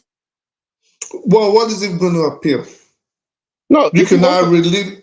What is he going to appeal? Is he going to call the same counsel? Or let's even say he calls them. Let's say he calls them, because they're not going to relitigate whatever was not. No, they're not. Argued, they're going to look at the judgment. At trial. You're not going to argue any new thing. Nothing. You're going to look at the judgment of the lower court. The transcript, that's it. Yes. So the constitutional issues. Now, I don't know if Nigeria has what is called an en banc hearing. So in an en banc hearing, you have all the justices of the appellate court, whatever district it is, which like here. But if it's like just a regular appeals court hearing with 3, there's nothing to argue. What are you going to argue? You didn't make a defense, and they can see your attitude. The judge gave you all the time. Defend yourself. The fact I give you so time. If you don't, that case is closed. But the people with them, why didn't they insist? Instead of all the terrorists they were doing in front of the camera, why didn't they insist and say, listen, we're going to defend you. I know it's people think it's outrageous, but Nigeria is a special circumstance. We're going to defend you, or I am not getting attached to this case. I think any lawyer worth his salt in a situation like Nigeria would say, listen, either I'm on this case or I'm off. I'm not doing the whole advisory thing. You don't know the law. You're not, I'm not doing it. So you're not familiar with the law. I'm not going to sit here while you make a fool of yourself, and in the future, my name is going to be attached to this case. Yeah. So I'm going to defend you to the best of my ability, or you go do your thing, and we'll go to the judge right now and tell him I'm no longer your attorney, and I want no part. But guess what? They're right there, sitting down, just chilling. Happy to have the cameras in their faces. They go out and they start taking pictures and selfies. I honestly think, I really think, Tony, that there's something wrong with him mentally. Well, I don't say it in a denigrating way. I'm not saying it in a denigrating way. I'm just saying I really believe his actions. You have to remember, this guy has been in solitary confinement for about 4 or 5 years. Yes. That will mess your brain up. That will mess your brain up. And I don't. But the judge did say that he didn't take all that into consideration. He didn't take his corner, but I doubt that. But the other thing is, you see, this case, has been on since 2015, and I think we must give the judge credit. It was really patient. Yes, for ending this case, quicker than any other person who has been on this case. So these are some of the positives. Now, as to whether one likes the judgment or one, I don't agree with Kanu's style, but as to whether you can talk about injustice or so on, I think that there are grounds for you to say, well, some injustice has been meted to this young man, and Like what? you see, if you look at all the sentiments that is being expressed about certain people or persons who have done this or done that, and they just give them a slap on the wrist and let So you them mean like go and so on. Igboho and all those kind of people? Yes, and then those that they granted that the president asked the attorney general to order a nollie prosecute and so on and so forth.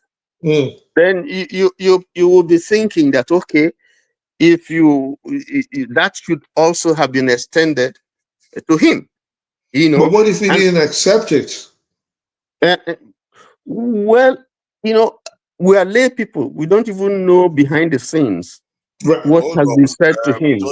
Donny, if you saw him in court, the way he was shouting at the judge and shouting at his own counsel, does that look like somebody that was willing to talk about amnesty? He doesn't care about that. That's the point. He appears like he wants to be kind of, die on this issue. Or try to inflame the situation even further. That's why he's shouting in court. Just in case the police come and start manhandling him. Well, there are things that we hear in the grapevine that we can't substantiate. About what has gone on, and some of the conditions they've given to him for freedom and stuff and things like that. But I think, just to summarize, I think, in my opinion, based on one or two things that I know, I think this whole process was not well handled. You have killed his father. Not well handled. You've killed his dad, you've killed his mom, you've killed his kinsmen, you held him for a long time.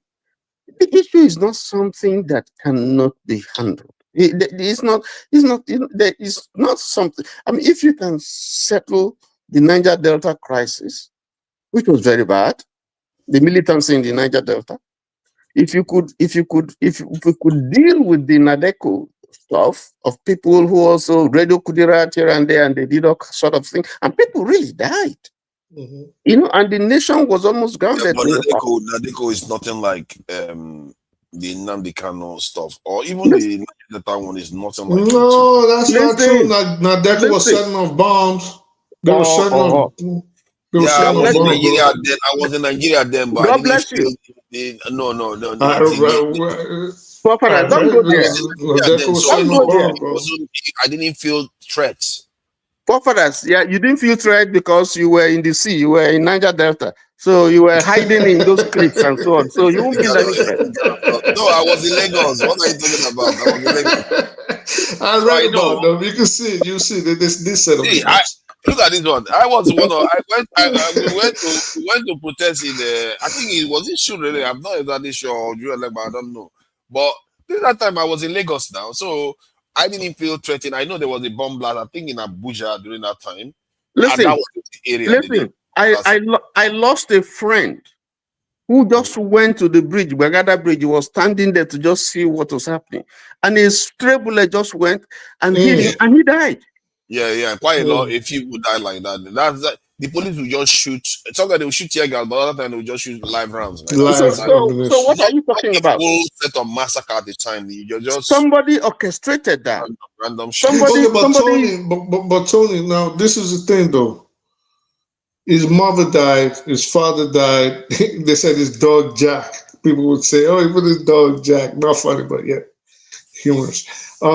But what did you? And now you're saying, okay, maybe they should have reached out to him and settled it politically. Let's assume, and like you rightfully said, none of us knows what happened behind the scenes, and we don't know if he truly rejected it or if an offer was even made at all. But let's pretend like an offer was made and he refused it. What then? Listen, you see, that is why we lost MKO Abiola. That's the reason why we lost MKO Abiola. You see, some of these people who are masquerading as our leaders today, would come before MKO Abiola and say all kinds of stuff, and behind him, they were whining and dining with those who were persecuting him. I know that for a fact. Yeah, 100%. MK Abiola was made an offer. And one of the conditions they gave to him, listen, just sign this thing. A plane is waiting for you. Go to the UK. You can fight from there. You can fight from there. Go chill. Yeah, but that wasn't an offer, though. They tell him to renounce his presidency. Yeah, when you get out of jail. Yeah, but he wants the presidency. So let's say. The point was to get him out of Nigeria for that time, and he could have taken whatever it's offer, go down. But there were people. The point was that there were people who were telling him. There were people who were telling him. Oh, his crew was telling him, don't take it. Reject it. We are behind you. Meanwhile, those people were whining and dining with a butcher. Yeah. I have a question for you guys. Do you guys think there was mistrial? Oh, Eccentric Cast, what's up, man? I'm here. I'm all right, man. Do you guys think my that brother, how you doing, Eccentric? How you doing? I'm doing all right, Tony. Good, good. I'm good.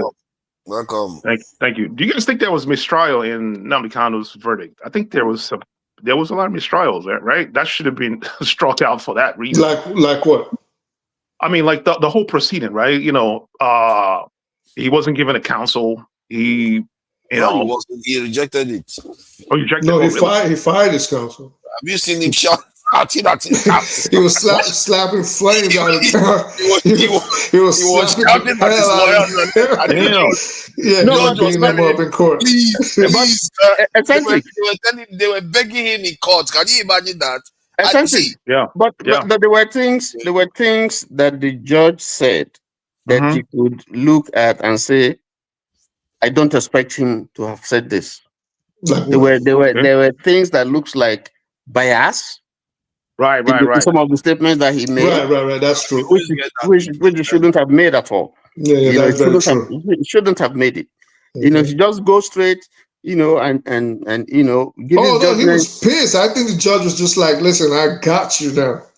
Like, I got you. All that nonsense you calling me illiterate and you telling me to shut up, Yoruba monkey. Like, I got you now. I'm about to slay you. So he was smart. Oh, go ahead. Sorry. Yeah, his own conduct, right, in the courtroom was kind of immature, right? Like the way he was like screaming on the mic, I couldn't hear him. Like he was like, I think it's crazy. I think it was his mom. And the way he read the script, you doubt if he was the one that really scripted it. Yo, I didn't know if they could read, Tony. Like I was like, oh no, this guy's cannot read. I'm sorry. If the judges were watching me, I'm sorry. But yeah, I didn't know if they could read. Pronunciations were wrong. That of the judge or Nnamdi Kanu's lawyers? No, he didn't have a lawyer. No, wasn't the judge or the prosecutor? One of them. They couldn't read. One of them could not read. I think it was the prosecutor. Somebody played it. It was terrible, man. Lawyers. Their whole thing is reading English words.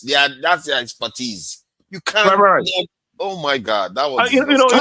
I kind of feel bad for him, though. I'm not even gonna lie, because he's guilty, in my opinion, and the court has judged him guilty. But I think he just sacrificed himself. But it's not. I think for nothing. For nothing. Nothing. I think you like to think it's for nothing, but maybe it's for a purpose. The reason why he did it, maybe he was put up to it for a reason. So when I say for nothing, oh, sorry for cutting you off. When I say for nothing, I don't mean the cause. He had a cause he was pursuing, noble cause, depending on how you want to look at it, which side of the aisle you stand on. Fine. I think but when I say nothing, is that he just went in there and the last minute, he didn't even fight. Can you imagine, I speak the truth, saying that you want to call witnesses and you are calling T.Y. Danjuma? You're calling He was calling the presidents. He was calling. I'm like, what? I said, this guy's lost it. How? Yeah, I mean, this is not possible. I mean, what are you talking about? The court is not a place where you come and mess up yourself. I mean, there's a policy in law. Yes, only a fool of a lawyer with the charges that himself. You have, and then at the end of the day, he ended up not defending himself. The next thing he did was he was going to appeal. The court doesn't have a local standing, to try him. Doesn't have jurisdiction to try him. I mean, let's just have a break. Hold on for a second. I think. Please like, share, and subscribe. I don't think people like this video at all because to be fair to them, I never really asked them to like, share, and subscribe. Do that now, please, because we don't have enough likes and it's not being advertised to enough people out there. And there's some, I'm not sure I like these smaller videos format that they have there because it's not showing everybody very well. Let me see if I can change it. To see what I think this one is a little bit better, but you see it's cutting people's this thing off, so it's not very good. I will be looking to, let's see, maybe if I do this, let's see, my help. No, it didn't. Nice, perfect. What are you doing? No. You are looking. I'm looking at the smaller screen, the mobile, because they have two formats now. Oh, the one on the side. Yes, that one is cutting people's heads off and stuff like that. Yeah, so, but if you go to the YouTube version itself, it's normal because that was how it was with me. It looks like that too. Yeah, it was normal. It's normal right now. I'm looking at it. On the YouTube, I can see it's not. I'm not seeing the full this. I'm not sure why. Oh no, on the YouTube I'm seeing it. On StreamYard. So let me check. Sorry, hold on. I need to check how many people have liked the video. You don't have to waste forever telling people to like the video. 21 people have liked it. So even I have gone to like it now. Can we please like, share, and subscribe the video? And I noticed that nobody has, put your hand in your pocket to help with the contribution to the channel. Some of you are going to church tomorrow and you have already packed your bundle of currency. They are going to go and use to show off at church and Gbedu. So please help, like, and contribute to the channel. We are going to appreciate it. Let me see what other thing has gone up. The likes have gone up. And then I'll play some of the videos. You see, the likes are not going up. The likes are not going up. There's no point. We have 150 people watching at least. And we have 22 likes. That doesn't seem right now. 122 Nigerians. And all the other foreigners that are watching too. Please go and like the video, please. It will enable. Why am I even saying please? This is a service we are rendering to you for free. Maybe asking you to do it for free too. Maybe you change the topic.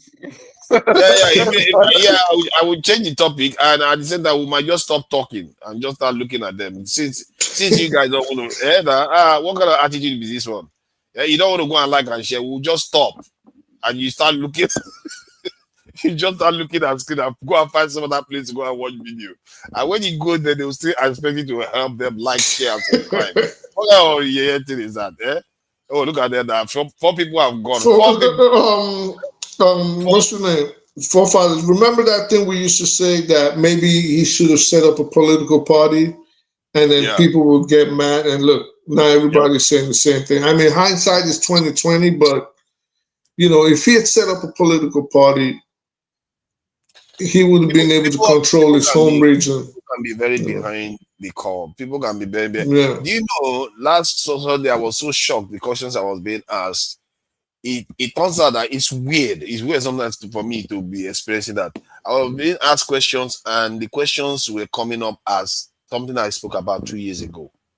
Like, when I was saying it then, people were not exactly paying attention, and some of them were saying, oh, but now they are talking about it now, and that's the question KJ has. KJ often has a way of asking questions that often brings out some ways of the way I answer it, and he goes back in time, and and he knows. I said 2 years ago, I said this, and you guys were arguing. Now today, what are you? You are the one bringing the question. People need to stop being, without dragging it too much. So people don't think I'm attacking anybody, but people need to stop being emotional in issues like this, because when you get too emotional and you get too attached sentimentally to something that requires your logic.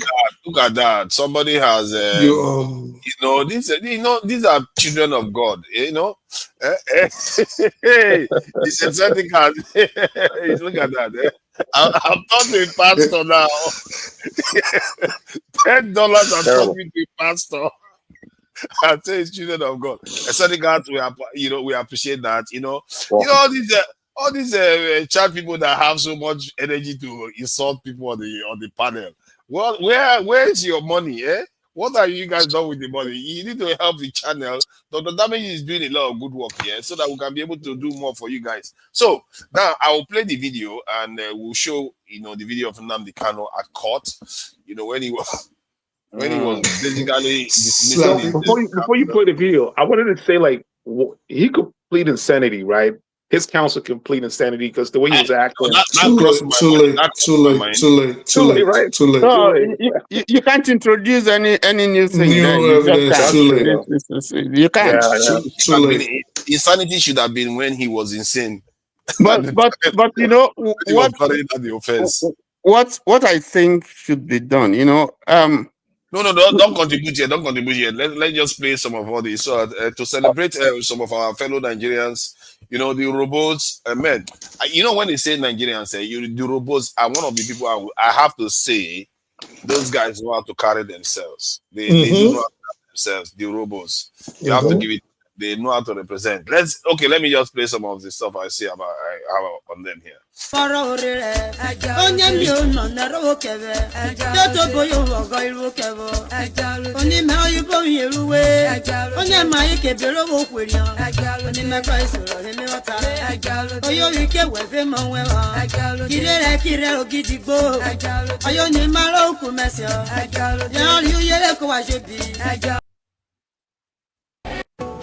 Yo, that was beautiful, man.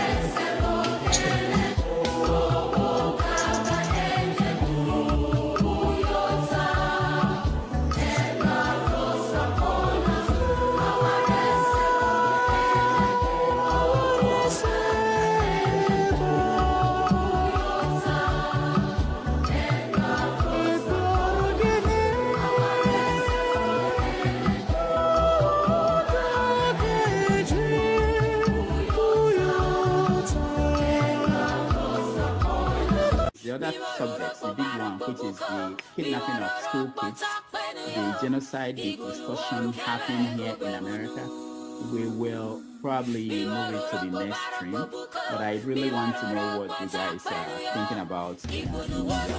So we'll take a break. When we come back. Can I just isi yomi biye janeje isi yo maruku olugere saye neja ugere ogwo kokwo bi maruku ba omi febu bi maruku jano maruku ga ikweje nyavo ka isoro le mi wata aye kena iforo bi eja si yaye neja gbara ni e ma uwe ye nwedo aye ka isoro le mi wata aga yo na na ke jero ichi gbabe ofene. Yeah, what's the title of that? What's the title of that song? I don't know yet. So they are speaking their language, so I don't know. I can look for it. Who sang it? It's pretty. I don't know who sang it. It's pretty cool how they were singing it. You have played two different traditional music from two different ethnic groups: the Esan of Edo and then the Urobo of the. Oh no, there's Esan there. Oh, I thought that Ugeli is not Esan. You see?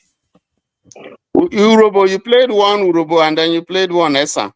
Okay, that was the one like they were standing by the river. Which one was that? The one where you have a vehicle, where you have vehicles driving, that's Esan, and then the other one is Urobo. Oh man, that was beautiful. That was beautiful. Yeah, like the way they were like behind the beat, slightly behind the metronome. Yeah, it's pretty cool. Yeah, let me just. It's like it's like Jay Dilla. It's like Jay right. Dilla. You can sample that. You can sample that. Yeah. and on, talking over the judge. They don't do that in court anywhere in the world. Defender. Defendant.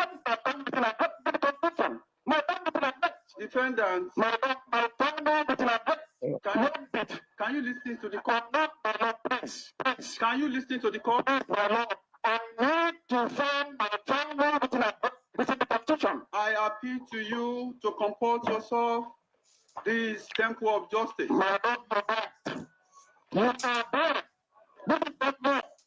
You are there. It's not law. Please, I beg you to comport yourself. No, Clark. Is it just me? It's broken. It's breaking up. You don't have a policeman to take the mic? No. Like a Clark? Oh, it was his mic. Oh, okay. Oh, he brought his mic on. Maybe because he's almost swallowing it. He's so close to his mouth. Oh, he lost it. He was. Yeah, Reality was setting in. Like, damn, they're about to fuck me up. Damn. Let him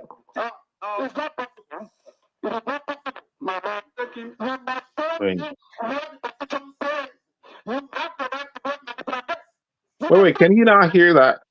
The output? Yeah, he said it's from his mic. I don't know. Yeah, but he can hear the output himself, right? If the mic is sounding like that, because that's from the feedback, right? Right. Please show me where the show me. Please get the microphone from him, please. I said, show me. Show me. Excuse me. Get the microphone from him. Yeah. He was barking. He was really sunning up. Wow. I'm on the trial, so I have to speak. Hell yeah.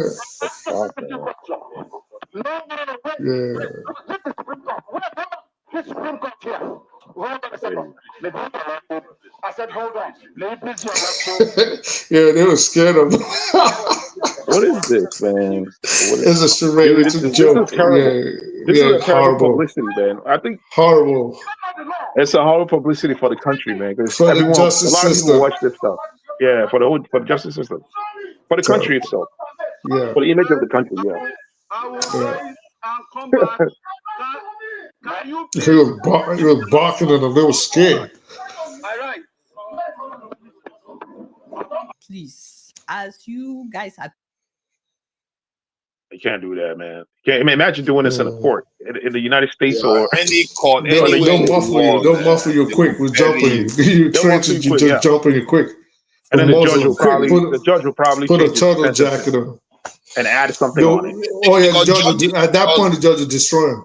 Judiciary, they are very, very vindictive. If you try to disobey them, they don't like their that. court. Like those guys, man, they don't play with their court. You know, it's like my courtroom. We don't mess around. Like, oh my god, that's why they hate obstruction of justice. If you try that nonsense, and for obstruction of justice, I think it's one of the crimes where the sentence they don't have an upper limit.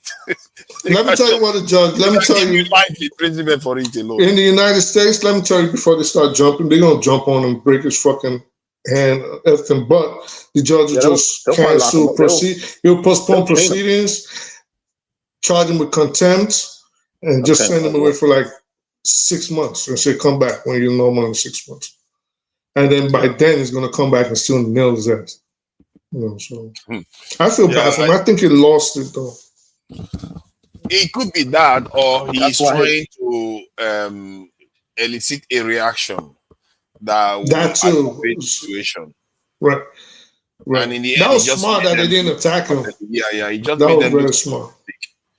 Because you can see how even his own people, how he yanked the mic off them. Imagine if it was the other side. He was yelling his lawyer like, "Shut up when I'm talking." Yes, no. Imagine if a police officer has come there, he would be the one to throw the punch first, and the police officer was the whole courtroom is in shambles now. But you know, all said and done, I think that has been put to rest. Right. I think that it's on the president desk now to just in spite of what would have happened or But whatever happened. If you're the president, why would you, with this showing, why would you pardon him, right? Just for this? No. Listen, what do we stand to gain to have him in prison? And if you look at it, what do we lose? Can I say? On both sides. If you let him go, you're setting a terrible precedent. What we stand to gain. Let me say what we stand to gain. You're setting a terrible precedent if you just let him go. In a way, that's similar to what I want to say. What you stand to gain is if anybody else breaks the law, they'll say after all, Nnamdi Kanu is in jail. It's a precedent. Yeah, it's already part of the law. If you do this is how you already, and this is what they call it. What do you institution? This is how you create institution. Because if you set strong examples, institutions, yes.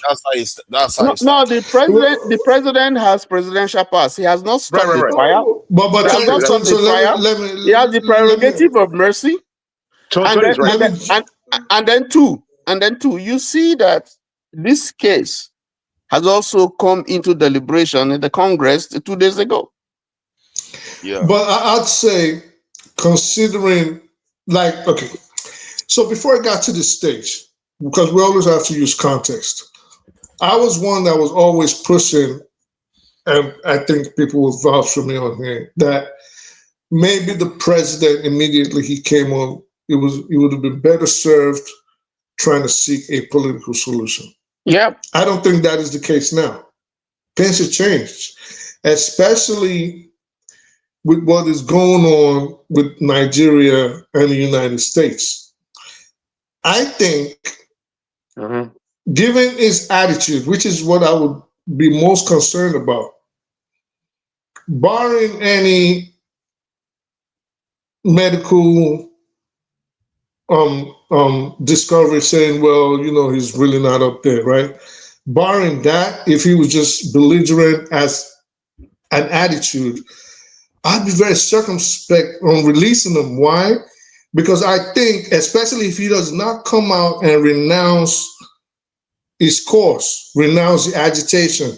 If he doesn't do that, just 1 second. If he doesn't do that, just 1 second, sir. So if he doesn't do that, because that would be paramount. If he comes and says, I give up everything, I'm not going to fight, I'm not going to argue, Biafra is done, one Nigeria. I'm just saying, if I was the head of the government, this is what I'm looking for.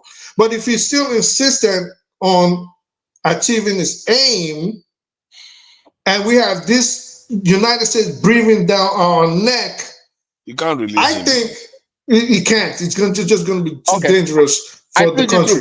I speak the truth. Let me wind back. Right. General Gowon was accused of planning, complicity in a coup that took away. Yeah. Murtala. Yes, Murtala. He never apologized. But he ran away. But he was granted pardon. Right. Obasanjo was granted pardon. Right. Whether he participated or not, or whether but I mean, he was granted pardon. Who granted Obasanjo pardon? The Adisa. But those are guys. Tony, those are different. Okay, let's start with Yakubu Gowon, for example. Yes. He gets pointed out by Bisala. It wasn't Dimka that pointed him out, it was Bisala. Yeah. Bisala said, well, it was the commander-in-chief or the former commander-in-chief, Gowon, right? Bisala pointed him out. But he still had to flee to London first. And then the Shagari, or was it Obasanjo? I think it was Shagari regime or Obasanjo that let him come back, right? One of those two. He comes back to Nigeria.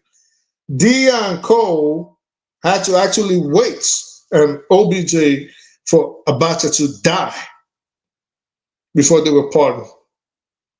It's a different scenario. And neither of those men had tens of millions of people supporting them. They didn't have the standing force or influence that Nnamdi Kanu has. They didn't have, the situations were different. 6 months ago, I would have said, release him. Let's look for a political solution.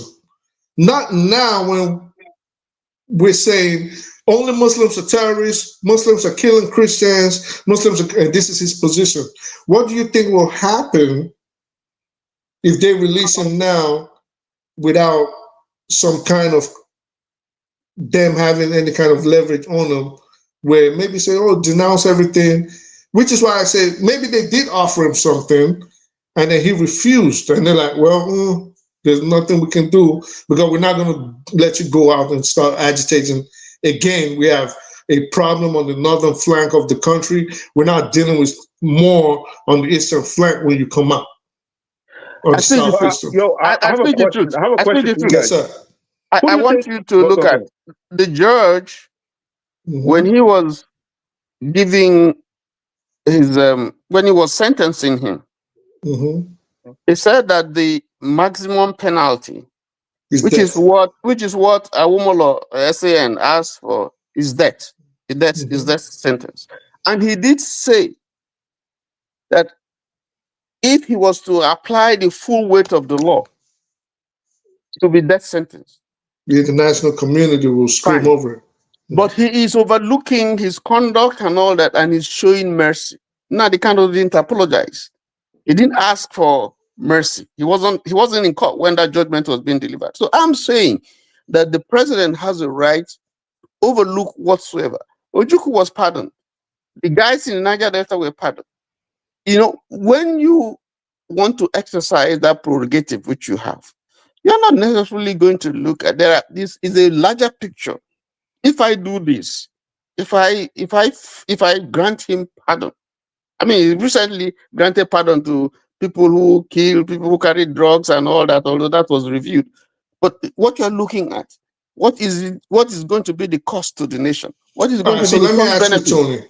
Yes. Sorry, Central Cast, I knew you wanted to say something. Let me just ask. So, Tony, if let's say we pretend we have a crystal ball. If they release Nnamdi Kanu tonight, yes, what do you think his attitude with regards to his movement, the IPOB movement, will be tomorrow? Do you think he's going to give it up, or do you think he's going to continue? Well, you see, we learn from our mistakes. You know, it's a hypothetical question you asked me. But the thing I will tell you that I know that he will do, he will go back to his family in the UK and take time to rest. But do you think he's going to give up the struggle, or do you think he's going to continue? That I don't know, because he would have time to reflect on the trajectory on this struggle before he decides on what next to do. But the point is, I think that there will be a dousing of some tension in the Southeast if they do that. And that I don't know. Well, that's what I think. He's going to come out more empowered. Thank you. Oh, we use the time. Yeah, he's going to become more empowered. This is what I think at this present time. So, because the country is really inflamed right now, and there were a lot of miscalculations. And again, like you said, me, you and I don't know what happened behind the scenes. We don't know. We're just supposing. But based on what is happening right now, it will not be in the interest of the Nigerian government. I mean, even still, we just suppose, because he still has a legal process to go through the appeals, maybe reappeal it, go to the Supreme Court. It's years. We're talking about years down the line. And this is why I thought they were going to give him like 30 years. This was my assumption. Like, he's probably going to get like 30. And then by the time a new government is coming in, after, if Tinubu gets a second term, maybe when that one wants to run for his own second term, then they might let him go. So they'll make sure his influence is waned. But right now, I don't know that it'll be smart for a government to think for any votes they assume they can get that they'll want to let him go. It'll be too dangerous right now. Yeah, like arresting him, right? I mean, giving him a life sentence, right? Probably exacerbates the problem, exacerbated the issue, because now he's like a martyr. He's basically a martyr. Like, he's larger than life right now. Like, you know what I'm saying? Like, I don't think so. No, right now he's larger than life. It's actually, if they're giving him a death sentence, then yeah, he's actually more larger than life now than if he was let go. I think. Right now, because look, the whole court proceeding, right? It's international stuff right now. It's international news. People at work were asking me about this. Let him go. Now people thinking to themselves, "Oh, they're scared of him." This is what I would assume the government is looking at. Like, and these people are still I also going to look. I think listen, if this whole thing lead to cessation, which is a possibility, right? It's because of this judgment. It could be a possibility. You know what I mean? Like, unlike when you let him go, right? The government could let him go. They've decimated the top leadership. It's not happening. The government can make a deal with him on a back door, right? He's a human being. At the end of the day, he has, he has his flaws as a human. They can make deals with him. They can make deals with him and say, okay, you know what? Hey, we can give you and your people. We can give you political positions. We can give you contracts. We can start giving you contracts for government contracts to build the roads. Yeah, that's possible. That's very possible. You know what I'm saying? Yeah. Appeal to his emotion. Appeal to something. You know what I mean? They did it with Tantita, the guy in Delta, who is now, and they did it with Asari Dokuba. But Tampolo, with Tampolo. Yeah, Tampolo. That's right. Tampolo. But no one is talking about those guys, right? Yeah. Well, he's international right now. He's an international figure. He's a martyr. Yeah. You know I want to take the case of Al Mustafa. He was condemned to death. He was condemned to death. Initially, the first judgment, he was condemned to death, and he fought it. But eventually, even though it was the court that resolved it, but I believe that people traded in some. Oh, they weren't going to kill. They weren't going to take Al Mustafa out because Al Mustafa was too connected to the top hierarchy in the north. So it would have been suicidal for OBJ to actually carry out that death sentence. He couldn't. It wasn't going to happen.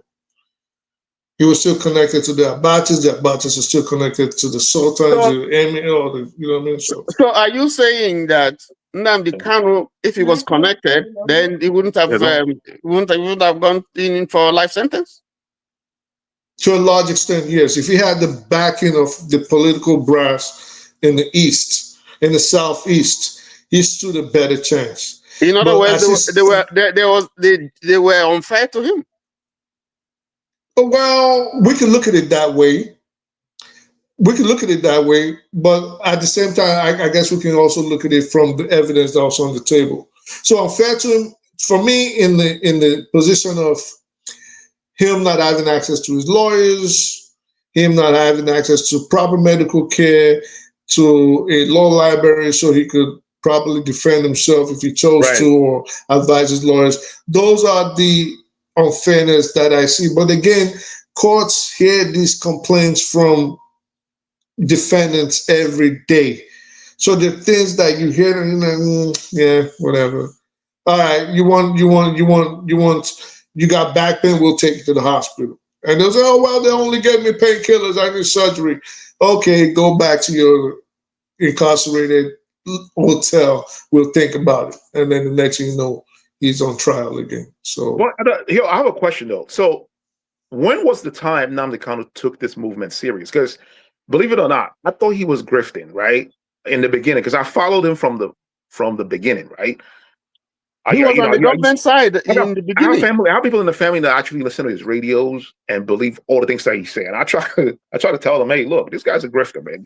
He was a grifter. They were grifters. So, at first. At what time, right? Because you could grift your way. You could grift your way into seriousness, right? Some people can grift into a life sentence. Yeah, exactly. Like, at what time did he believe in his whole persona?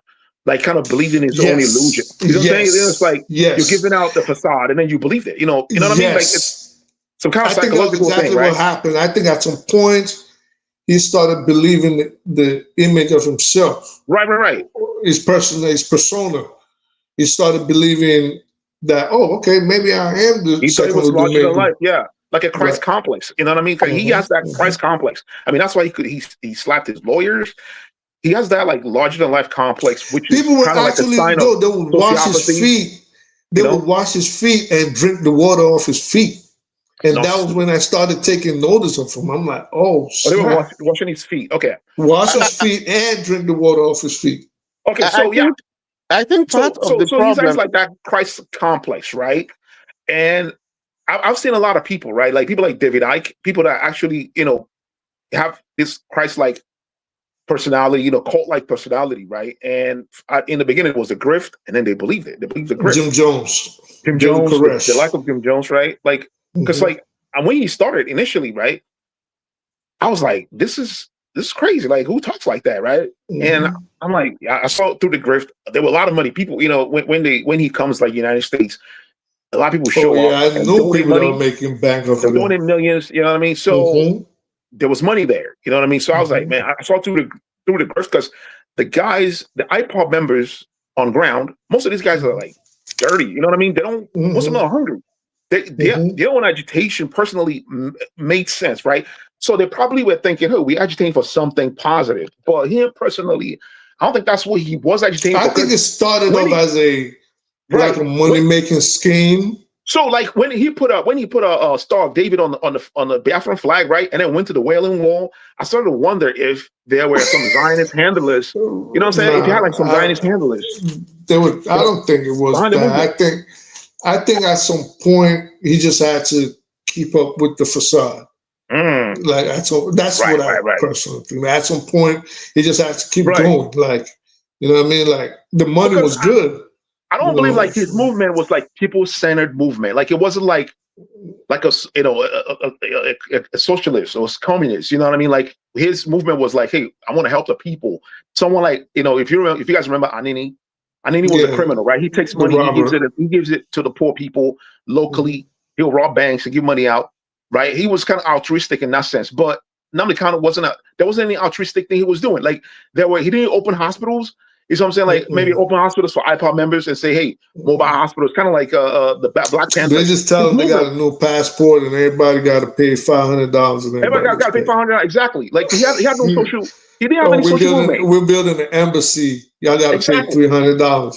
He didn't have any social program in his movement. He didn't have like, let's say, free lunch. Hey, if you come to IPOB office, you can get free food. Stuff like that. This is how you can win people, right? But like people were still following him, right? I don't get it, man. I think what happened here was that in Igbo land there was a yearning for leadership. There was a gap. That lacuna was there. Very true. And nobody filled it. You know, so because Igbo land was looking for someone after Ojukwu, Igbo land was looking for someone who would, you know, take up the challenge, you know, that they were facing. And Wazirike couldn't do it. None of those leaders could do it. You know, so that was the vacuum that they saw. And, you know, a lot of those who fought the war, excuse me, a lot of those who fought the war don't approve his style, are not actually with him. So that was part of his problem. Those who were with him are young people who probably didn't experience the war. Looking for direction. Yes. Right. So they were looking for leadership. And then he offered himself for leadership. He was young. He was radical, charismatic. Yes, you know, so that was what happened.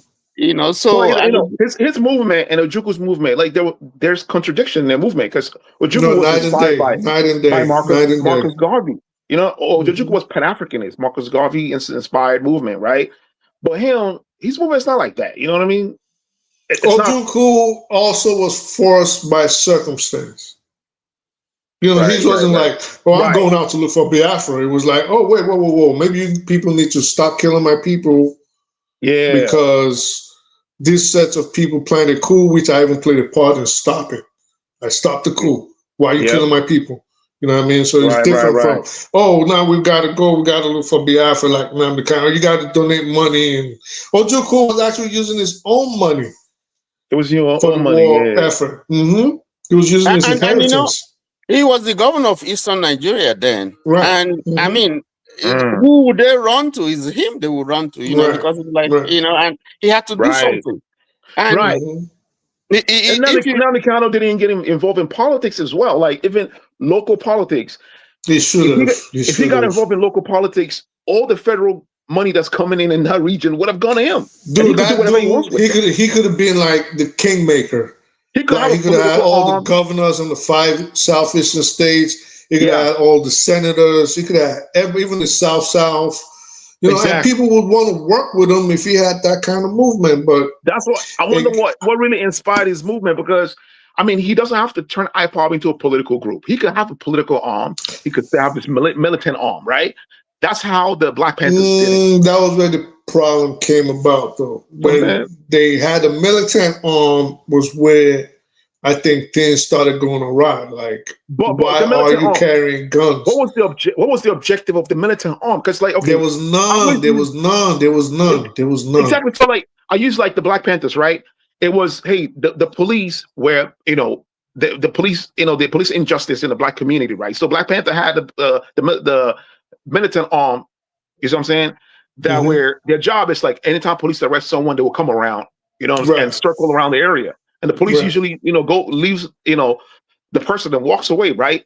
So, like, okay, let's say Nnamdi Kanu, his thing was like injustice, you know, police brutality or military brutality. He could say, hey, if someone is getting harassed by the police, he can bring his own people around and find out, hey, what's going on? If it's unjust, then they will do something about it. But that's not it. Like, what was in Nigeria, as I know Nigeria, it's not. Things have gone crazy now. It was unheard of before to hear someone had a gun in Nigeria. It's like, if someone had a gun, it's like you're saying someone had 10 nuclear weapons on their shoulders.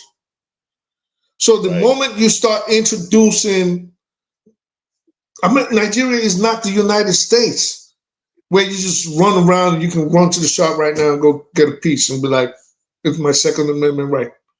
You can't do that in Nigeria. They find you walking with a gun right now in Nigeria, the police might probably just kill you. They'll kill you. Before he finds out who you are, he's just going to smoke you and just kill you right there. Even the local people, if you have a gun, there you go. If you commit robbery with a gun. So now you have this dude that's so influential, and all of a sudden he has an armed military wing. It's like, whoa, what the hell are you doing?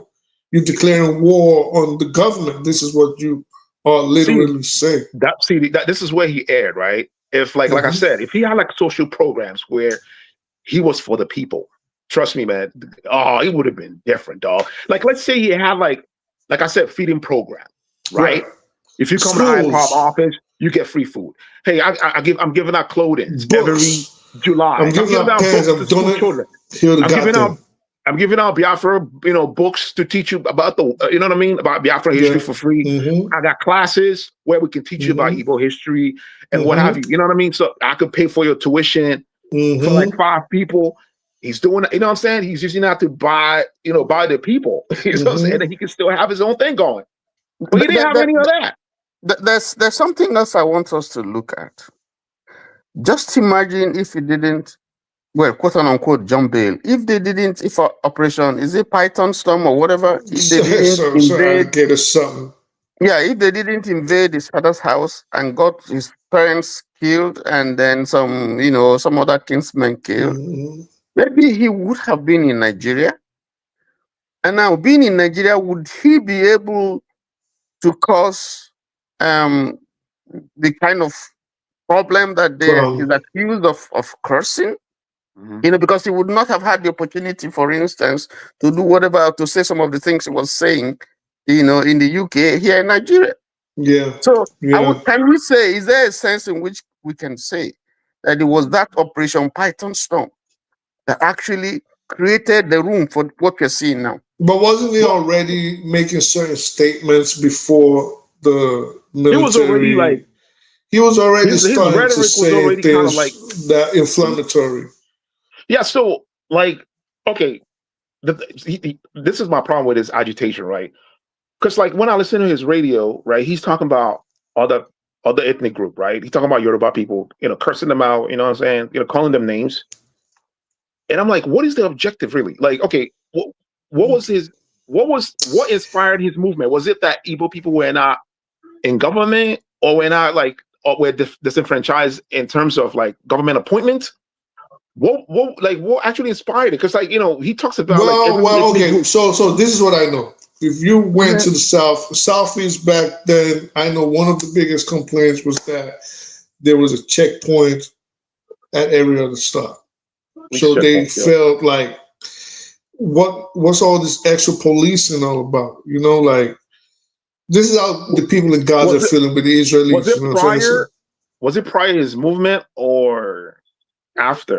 Well, prior to his movement. So this is one of the complaints. Like there's extra armies and military, and they're foreigners. This is foreigners, meaning they came from the north. They don't know our culture. They don't know us. You know what I'm saying? Evolving.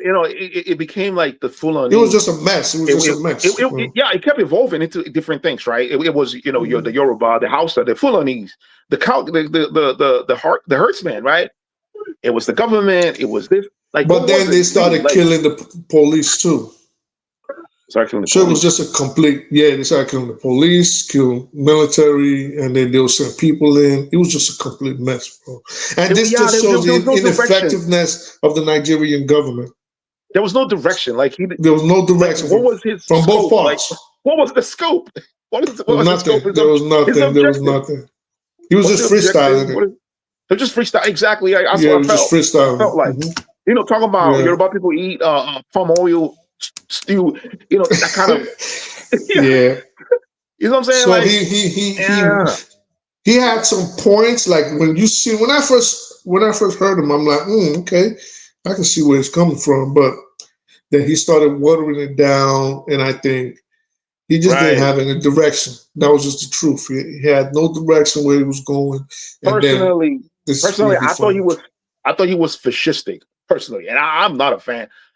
That's my pet peeve. I hate fascists, bro. I despise fascists. I thought he was kind of fascistic the way he talks. Right, he was. So, that was my problem with him. And I was like, man, I could give this guy a chance if he followed if I understood his objective and he was like people centered, like he was talking. Let's say he was talking about the elites, like maybe the elite, political elites in the eastern region.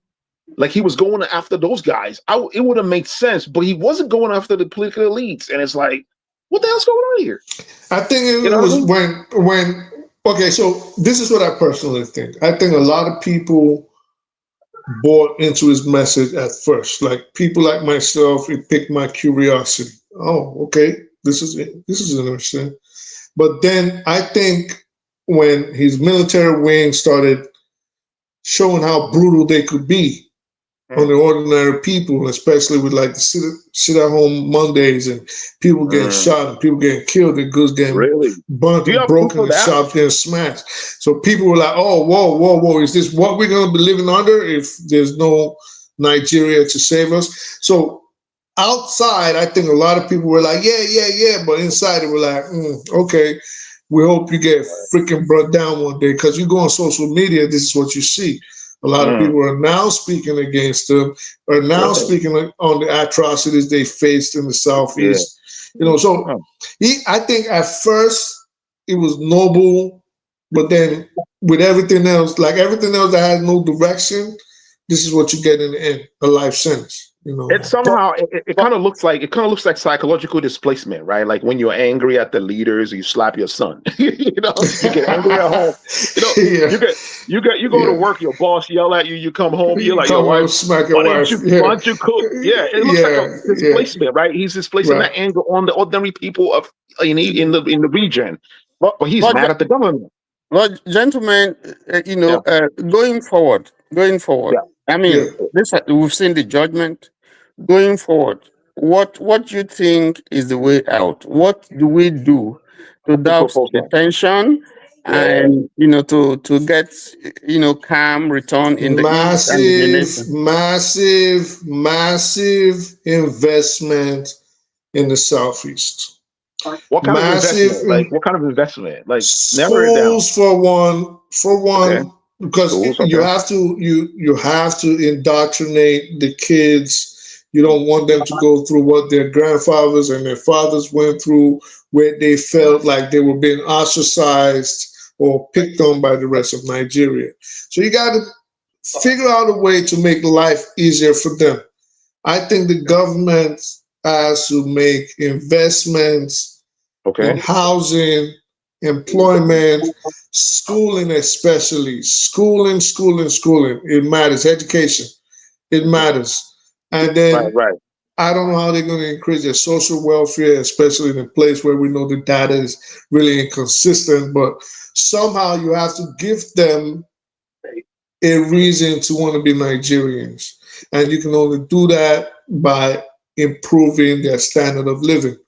Roads, you have to get on that. Would you consider giving them a state so at least you can balance it out with the rest of honestly, the I don't region? see what states will do. In fact, I think Nigeria has too many states. I think right now what Nigeria needs to do, regionalism.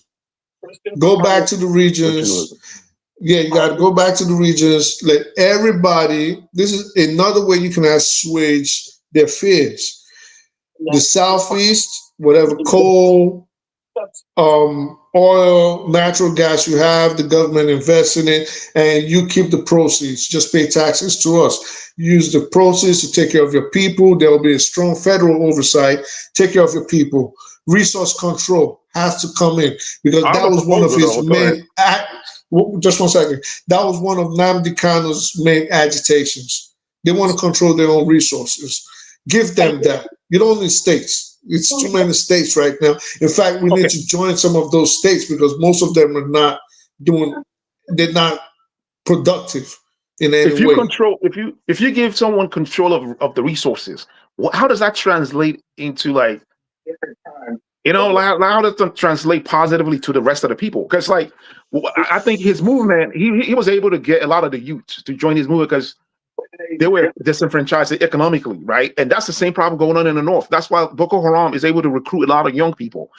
So the problem is economic, right? However you look at it, you see what I'm saying? Like, I would say the government should do something about housing. You see what I'm saying? Housing subsidies. It will be like a core thing. It wouldn't be hey, you got to build nice roads. You got to do this. You know what I mean? All the general. But you cannot really. Okay, so let's go back to the resource control thing. Yep. There's 36 states in Nigeria plus the federal capital territory. There's actually only about 4 or 5 states that take care of the whole country. The rest of the country is leeching off of the Niger Delta area and the taxes from VAT from Lagos. The rest of the country, like only 4 or 5 states are productive. So you see them every month, they go and get money from the president. The president is like the king. So he's giving everybody, just imagine there's 4 of us here and only one of us makes money, right? But everybody plus the people in the comments come and start taking from that one person. You're never going to get rich. Everybody's going to stay poor. This is what's happening in Nigeria. So you got to make sure the Niger Delta improves economically. It's going to take a while. That's why you need strong federal oversight, right? To make sure it's not the same as what we have now. But the Southeast has enough natural resources on its own, which I think. So there was a program. There was a government program for people in the Niger Delta area where the students were getting some money, right? What was it? Every month they were getting something. You know what I'm saying? Yeah, they could go. I forgot what. Niger Delta Development Fund, NDDF. Exactly. That's direct. Something like that could be done for every region, even in the Igbo land. Every youth, let's say families, which if you have children, right, you could get from the government, with all the taxing program that they have. You know what I mean? They can say, okay, we will allocate this fund for families with children. But the country is not rich enough to do that. How much do you think Nigeria? No, it's not. I don't know. Hold on. I said it's not rich enough. I'll ask you something. How much do you think Nigeria's budget is every year? You want me to guess? Yeah, just take a wild guess. In dollars or in dollars? In dollars. I would say 200 billion. Nah, try like 10% of that. What? Yeah. No, wait, hold on. It's less than $30 billion. Damn. So that's it's about 30. Yeah, about $38 million approximately. Yeah. Billion. $billion. Yeah. And usually they have to borrow. They have to borrow from external sources. Yes. To offset the rest of the budget. They could raise money from their taxing. No, it's wait. Let's take it bit by bit, first step by step. So the country is not rich enough to do that. There's tax reforms that are currently happening, but how effective are they going to be? We're going to see. Maybe in about 2 more years, like we'll figure it out. Because data is seriously lacking in Nigeria, so people cannot be properly taxed, even if they wanted to. That is one of the problems. Now, no society can run properly. You know, the without reason why I taxes. talked about state creation, because the Southeast is disadvantaged. Yeah. How is state creation going to alleviate the problem, like the economic problem? It's going to exacerbate it. But before we even move on, Tony, wait. If a state was to be created, where would you want the state to be created out of? Oh, that part.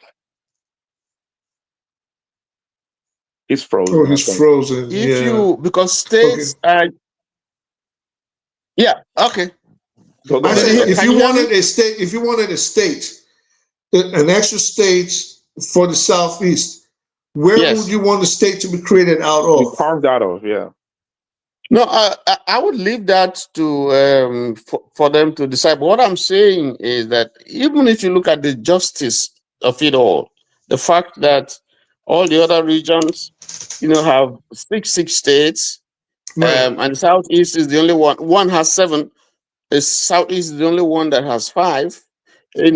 Apart from the fact that there's a need for some balancing, but you see that states are also source of revenue for development to the area where it is instituted. For instance, states right now. Oh, sorry. For instance, you have local governments and they get subvention. They get revenue from they get allocation from the federal government. The local government is going to be able to develop roads, employ people, and then the state itself will have, capacity to raise its own revenue.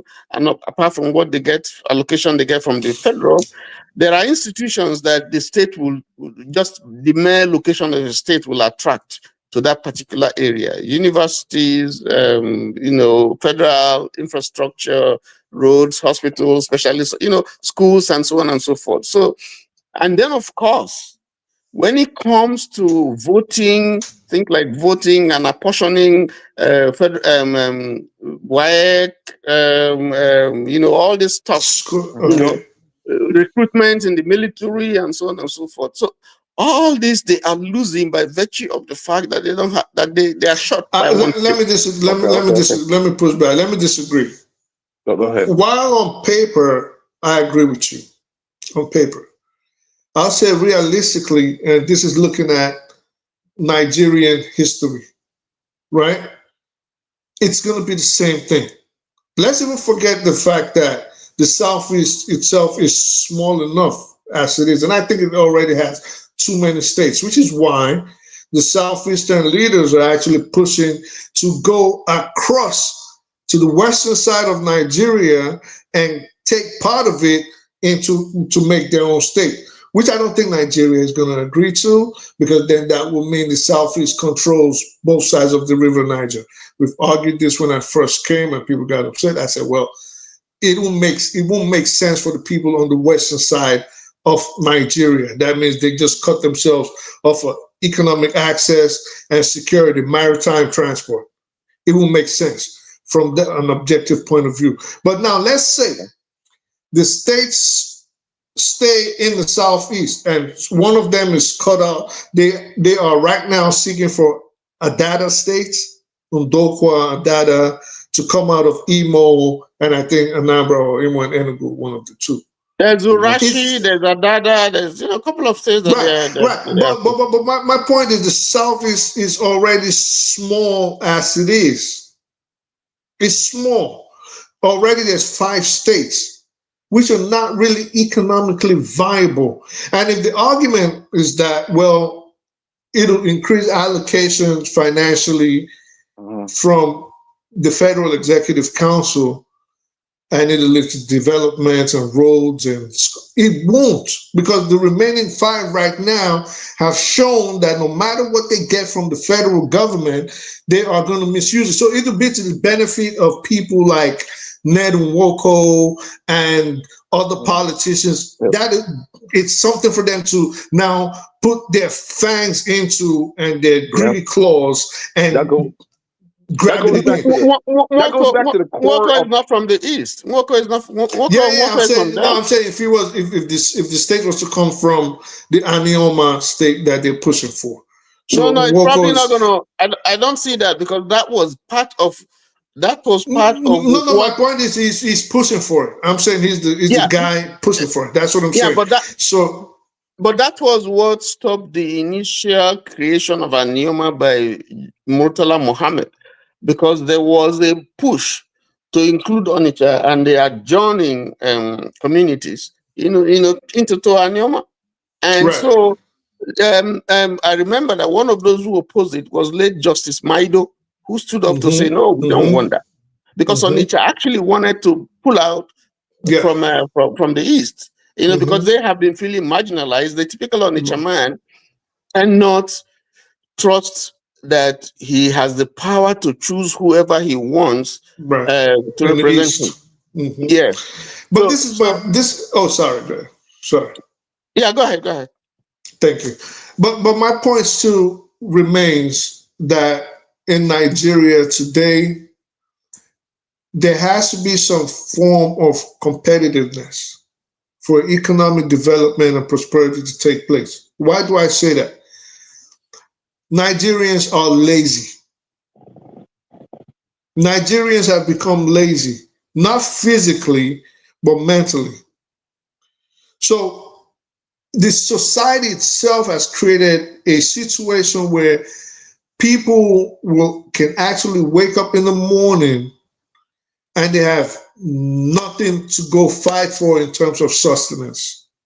And then the people that do go to school, everybody wants to end up in the office. Granted, in like the bigger cities, people are picking up on entrepreneurship. This is laudable. But the overwhelming Nigerians are unskilled, meaning we have to build more industries.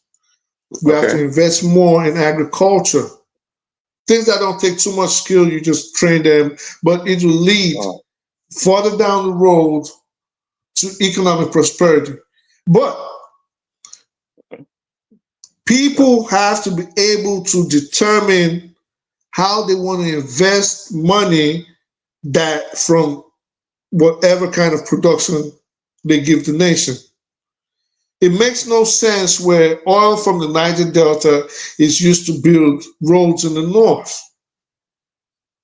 Oil from the Niger Delta is used to build houses or whatever in the east, west, everywhere, all around the country.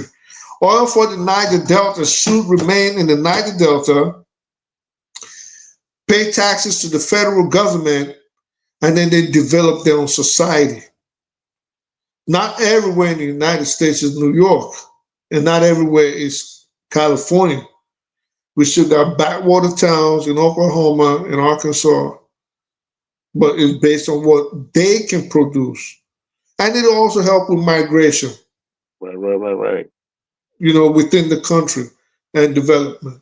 So Nigeria really needs, the country has to, they have to flatten everything they have now and start from scratch, meaning the Constitution. They have to revamp everything from jump. There's no point. There's no point we have a federal police, for example. They're overstretched, undertrained, so they will underperform. There's no money. There's no money. That's just the truth. So you merge all those regions, merge everybody, the unviable ones or the non-viable ones. Eastern region, South region, even the South needs to be divided into two. The North, figure it out. The West is already there. And let everybody become competitive and the federal government just focuses on tax, customs, excise, the military, and just oversight everything else, make sure the justice system is equitable for everybody. This is what we need in Nigeria. It's not rocket science, really. It's just they don't have the political will because they are all criminals enjoying from the largesse. Dr. Adama did place a topic before us on the table. We didn't discuss. And he was talking about we can move on. We can move on. Yeah, the the Epstein thing, you know. So maybe we can touch that as well. You know, Eccentric, I don't know if you should be familiar with all the politics surrounding this Epstein file and why the sudden change? Yeah, why the sudden change? Why initially President Trump didn't want it released? Well, first of all, initially he wanted it released. Oh, I will release it now. I will release it, and then suddenly he flipped and said, no, there's nothing there. There's nothing to see there. And then now we see that it looks like he's going along with it. So what's happening? What do you think? I think it's there. Is there something really there? There's something there. Yeah, they're using it to distract from the Venezuelan invasion. It's a distraction, man. It's a distraction. That's what I think it is. You know, and I think also, I think his advisors, right, probably told him, hey, you're losing your base. You know, you're losing your base. I mean, Marjorie Taylor just announced that she's gonna quit politics. January 26th. Yeah, she's gonna quit politics. So it's affecting his base. So probably he got advice from his counsel. She just abandoned him. She just abandoned her MAGA thoughts. You know, she's no longer a MAGA. He said he's gonna. He said he withdrew his endorsement of her. So of course she has to he was like, oh, it's because she wasn't gonna win anyway. So oh, sorry, go ahead. I think it's a distraction for for like I said, like the what do you call that? The Monroe Doctrine that they restarted. I think that's just a distraction to keep the people. You know, people like it's like, it's like a social media topic. Hey, Epstein file, just push that in the forefront so we can invade Venezuela. I mean, right now they restricted any type of flight in Venezuela, like even like commercial flights. You know, the FAA just made an announcement about that. When did they say they're going to release the files? They're not going to. Well, they 30 days. They gave Bondi, the DOJ, 30 days to release the file. So she has like 30 days to. But that is it going to be redacted? Unredacted. But that if Bondi was to start an investigation today, then it stops the process for releasing the files. Exactly. So he's told Bondi he wants her to start an investigation because he wants to nail the Democrats. So she can just have it on her table, investigating forever. Smart move, and then it still never gets released. Smart move. I thought he was trying to. That's a smart move. That's a smart move. He was trying to drag everyone down with him, but I think that's probably what it is. You know, just drag the process until everyone gets distracted. Like for instance, if he starts the conflict with Venezuela, everyone will forget about this. Or Nigeria. Or Nigeria. We wake up tomorrow and then he's bombed the shit out of Nigeria. Like. Oh yeah. There was bombs dropped in Kano State. Forget about Epstein file. Everyone forget about Epstein file. There you go. Everybody stop talking about Gaza. Everyone's talking about Nigeria.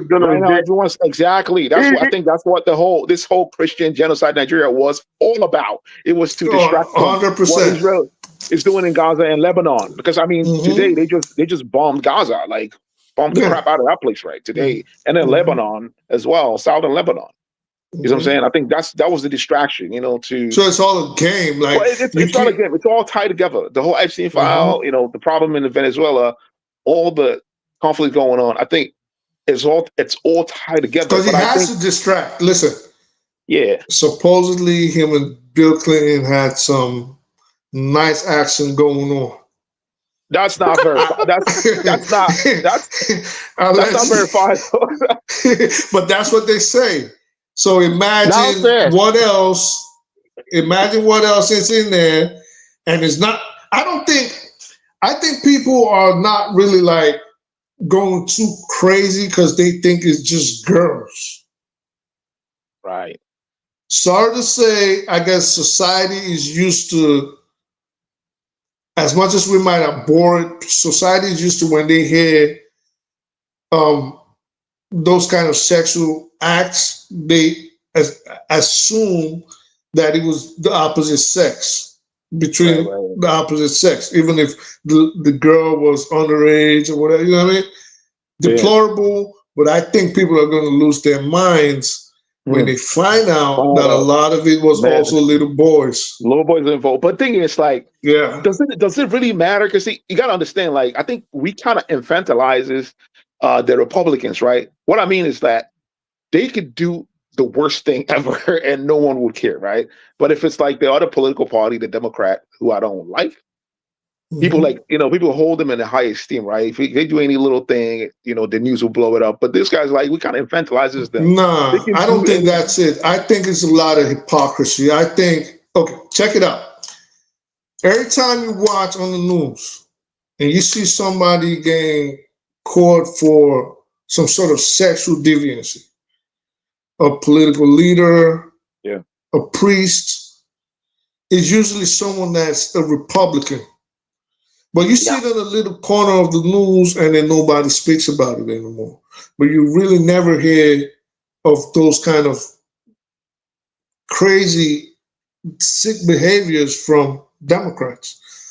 But the thing is, I mean, look at most. Clinton. Remember Clinton and but that's aside. I'm just talking about on an everyday basis, right? No, I'm saying like when it happened to Clinton, right. But it led to impeachment, right? You know what I'm saying? Right. It was a big deal, but this it was. But I'm talking about everyday issues that get swept under the carpet, right? But then you look at it, it's mostly people that vote Republican that usually carry out this despicable act. Right. But you don't hear about it no more because they are more vociferous than everybody else. They're louder. Yeah. It's not like they're right, and it's not like people like them. It's just they know how to drown you out with noise. They're like APC. Yeah. It's the same thing. So they know how to drown you out with noise. Like they'll just, okay, what about this? What about that? And all of a sudden, everybody forgets about it until they do the next sick thing and the next sick thing and the next sick thing. But I think right now, because look at Prince Andrew. Prince Andrew is looking for, apparently he's fled the United Kingdom. Apparently he's gone. So a lot of people are going to be crushed politically. Did you hear about the guy in Harvard that stepped down? What was he? What's his name again? His name was on the Epstein file, and he stepped down. He was I forgot he was a professor in Harvard, and he was part of Tesla. I forgot the name. I can look it up. Yeah. So a lot of people are going to be destroyed by this, and I know Nigerians hate when you say this.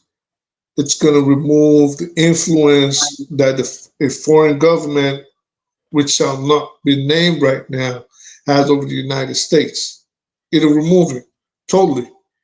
So all that where you have people like Senator Cruz talking about, I only came into Congress just to fight for he who shall not be named, and Robert Fine always in his Yamaha car. His name is Larry Summers. Larry Summers, yes. He was a professor on Harvard. He stepped down. His name is on the Epstein file. A lot of them, they're going down. A lot of sick stuff happened. Yeah. Dude, this is a paradigm shift, man. Hold on, man. And Yeah, we gotta listen. We cannot protect pedophiles. I don't know about. Nope. I don't. Comments. What? You're a diddler? Are you serious? We can't do that. We can't protect them. This guy plays with little kids. Dude, I think there's some going on. I think there's some kind of paradigm shift. And it might, believe it or not, it might be connected to what's going on in Nigeria. It might be all connected, this whole thing. No, it is all connected. There's something going on with humanity. There's a shift. You know what I'm saying? Like, there's some kind of shift going on. Political shift, you know, consciousness shift, something, you know?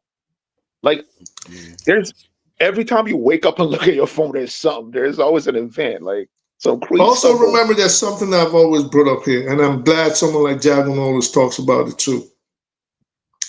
They're also looking for a way to give us the Chinese style governmental treatment. What do I mean by that? The way they monitor people, they're looking for a one ID, one unitary government system, and a lot of people are not thinking too deep into it. You see, this is why Palantir, for example, is gathering all this data. NVIDIA, Peter Thiel is talking about how people will be on their best behavior. Larry Ellison. Well, actually, it was Larry Ellison.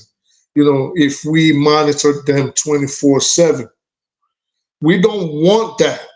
And they're distracting us while putting all these things in congressional acts as law. Whoever imagined in the United States we would have a central ID system? We never thought about this 25, 30 years ago. These are things that are for the states. These are things the United States always fought against. We don't want a central identification system. Patriot Act, man. Patriot Act. The Patriot Act, the Real ID Act.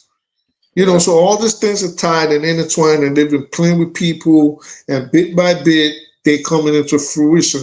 But people like Thomas Massey are waking up. People like Marjorie Taylor Greene are waking people up. Tucker Carlson, you know, they're fighting against it. Because this is how fascism that you said you hate so much, this is how it starts. When you can control people. There's places in China where they say you pay carbon tax. These are things that are in Project 2025. And they're starting to implement it. You run down the street, they're even snatching up US citizens, asking them, show me your papers. We never thought America would ever be like this. So there's a lot of things we have to push back on, because if they become the norm, all it takes is for things to last. And it becomes a norm, and if people become complacent and people obeying these draconian laws. Also, I think there are positive things happening as well. Like, for instance, the new mayor of New York, Mamdani, yeah. You know, that's, you know, there's, I know, like, this, some people would say this is like the age of shadow, right? You know, think before the sun comes out, it casts its shadow. This is like the, you know what I mean? But there are positive things happening, right? Like the Mamdani, there are people movement going on, right? And then also like this Trump scandals going on, right? You see, like, political consciousness is shifting. You know, people are like people are not waking up. People are not pro-Israel like they used to be. And now it's like the hidden hand that controls American politics has been exposed. You see what I'm saying? You know, with all the things that's going on, you know, a lot of things has come to light, and it's causing a political paradigm shift, which I think they're fighting back too. They're fighting back. Of course, they'll fight back. Of course, remember, it's like a rattlesnake. Okay, so after October 7th, prior to October 7th, there was a shift with the American populace, kids between the age of 9 and 35, right? Where everybody started turning against Israel. In the political parties, like the Democrats was like, how many percent? Like, it was like 40% of Democrats were pro-Israel, right? During the conflict, but all of the whole thing has flipped. Now it's like 20%. But not entirely, because listen, this is what they're doing now. They're buying up all the media houses. If you go on social media, for example, All you're seeing, the algorithm is about Muslims are going to come kill you. So they trying. It's hard. This is all tied together. The whole Christian genocide in Nigeria. Right. It's all so everything you're seeing now is Muslims are going to kill you. Muslims. So they're paying $7,000 a tweet. So in case anybody needs $7,000. That's what Netanyahu was saying. It's not working. It's not working in the US because it's not. They try hard, but it's not. Because today in the US you have quite a lot of Muslims who are mayors in a lot of Minnesota, cities, right? Michigan, Dearborn, Michigan. Yep. Oh, he froze. That's what I'm saying. There's paradigm shift.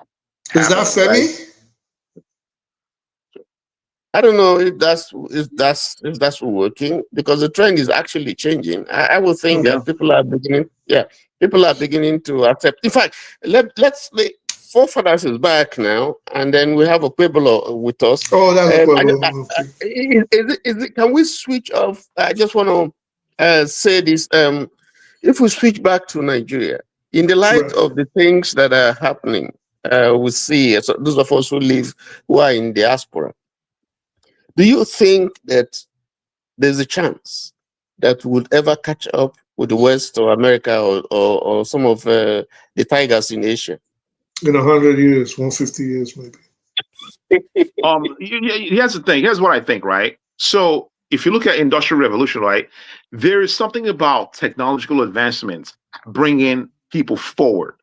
Right. You know, there's something about science bringing people forward, like regardless, like bridging the gap, right? For instance, I mean, you know, look at social media. Everyone is online. Most Nigerians are online. You know what I'm saying? There is a gap that's being bridged by, you know, technological advancements.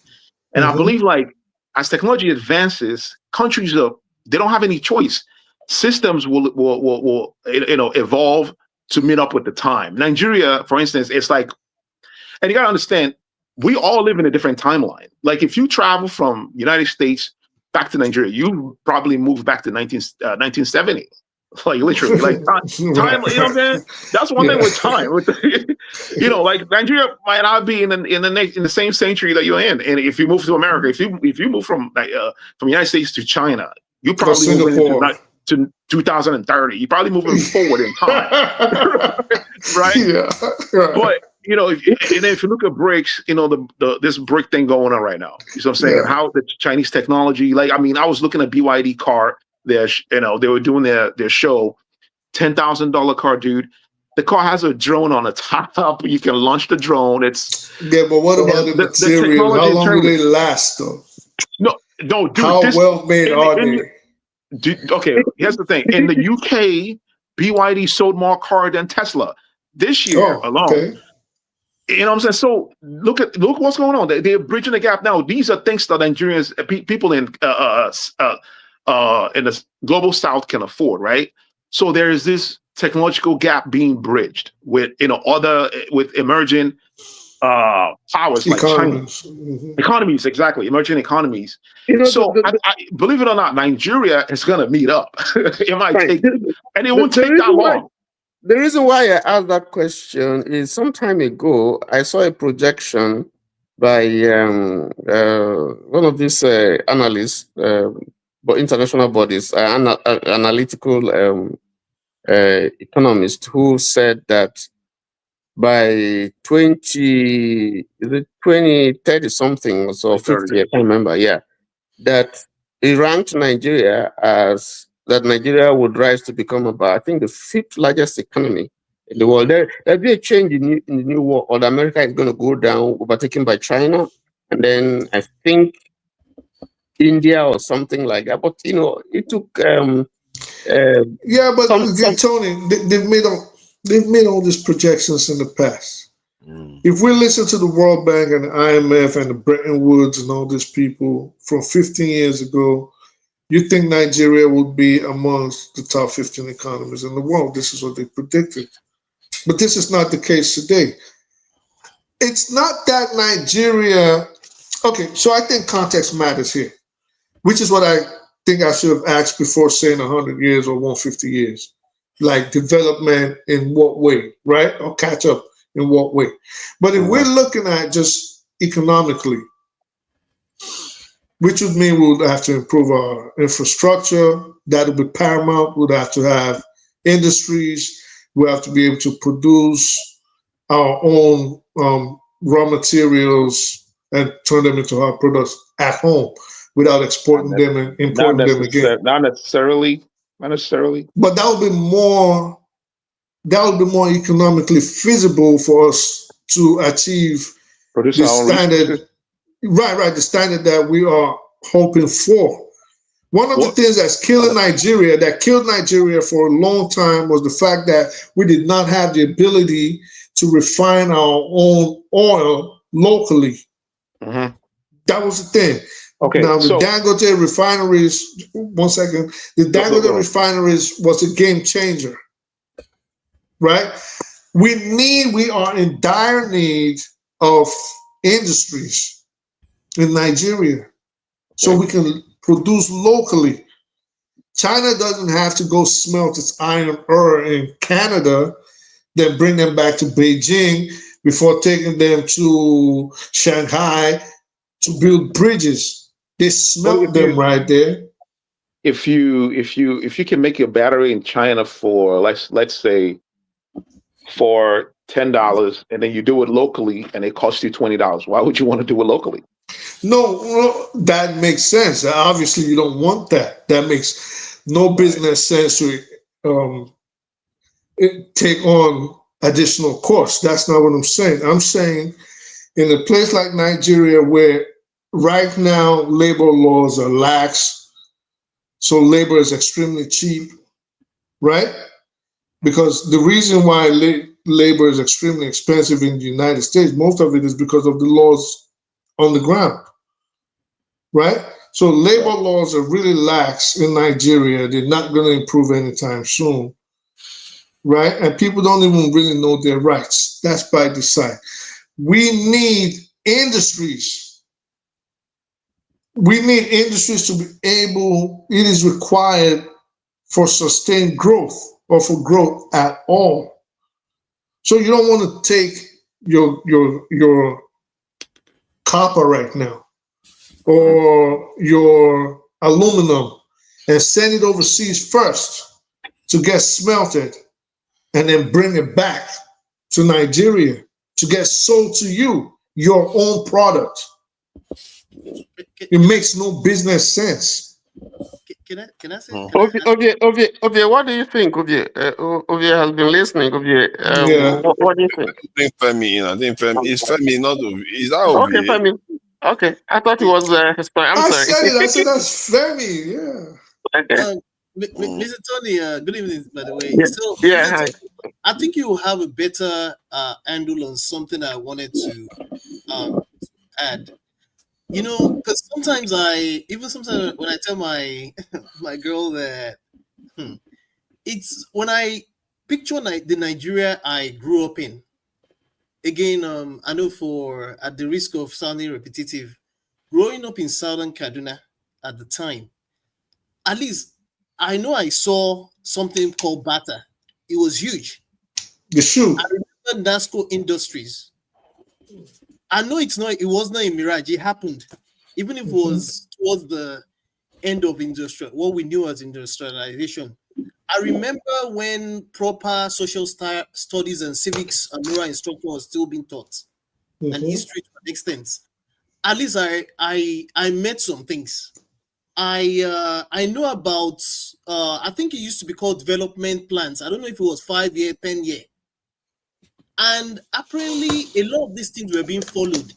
At the time, whenever we visited Lagos looked like, I mean, I'm not saying that it was London, but you know, when you grew up in other parts of Nigeria, and at the time, Abuja was still a development plan of sorts. If you visited Lagos, it looked like you're London. That's how it felt. But I say this to say that even at that time, at least I got to see what looked like the end or the beginning of the end of what Ilupeju Industrial Estate used to be like, Agbara Industrial Estates. I think I may have mentioned there was NASCO was huge. It was NASCO, this, NASCO that. And I think growing up, there was also this thing I didn't understand then, maybe because of how the pronunciation was bastardized. Recall there used to be Kingsway, Leventis. Leventis. See, I think there was UTC. UTC. UTC. And then, I mean, it almost took my mom to remind me as well that I think it was in Ibadan, they made Sanyo, radio and TV, they made batteries somewhere, they made tires, they made a lot of things that they put on, especially when we had the Peugeot automobile in, I think it was in Kaduna, and then Volkswagen in Lagos. Leland, Anamco. Anamco, you had the truck, the Caterpillar making companies. Like, you had a lot of things going on. There were things that if you ever told me that we'll get to a point will be important thing, Berek, you ever told me that we'll get to a point will be important things as simple as toothpicks, I'll be like, it's a lie. So as we were talking, as I was hearing things about industrialization, I was like, it's ironic that these things actually happened in Nigeria, the same Nigeria, well, maybe not the same Nigeria, but in thinking about it, I kind of feel that it's, and I agree with Eccentric on some, the responsibility, because that was exactly what I was going to start with when I was going to talk that we've reached a point where we don't have to do too much if we are really serious to actually meet up with the rest of the world. Because remember, by the time GSM came to Nigeria, we leapfrogged a lot of in-betweens that we could have passed through because of the technology of the time that just came up all of a sudden. And of course, it wasn't just Nigeria, most of Africa, So the way I look at it, even as I'm talking to you, I have this opinion that part of what is dragging us behind, even though one cannot discountenance the parts that foreign adversaries play in, whether one likes it or not, even though we can't discountenance it, I still think that whether we stay together as a nation, even though I believe it would have been ideal that we stay together, but of course not under this kind of rancor and circumstances. I feel that because we are like a sum of the parts. I mean, the Igbos with their industriousness and what have you, their know-how. The Yorubas, whether you like it or not, you still have intellectuals and other contributions, and even the Northerners. Because, bro, I promise you, when I went to school in Kaduna, some of the brightest people are from the North. It pains me when I try to rationalize the fact that even the North is the way it is. If you give these people the chance, they're some of the smartest people you're going to find anywhere in the world. I promise you.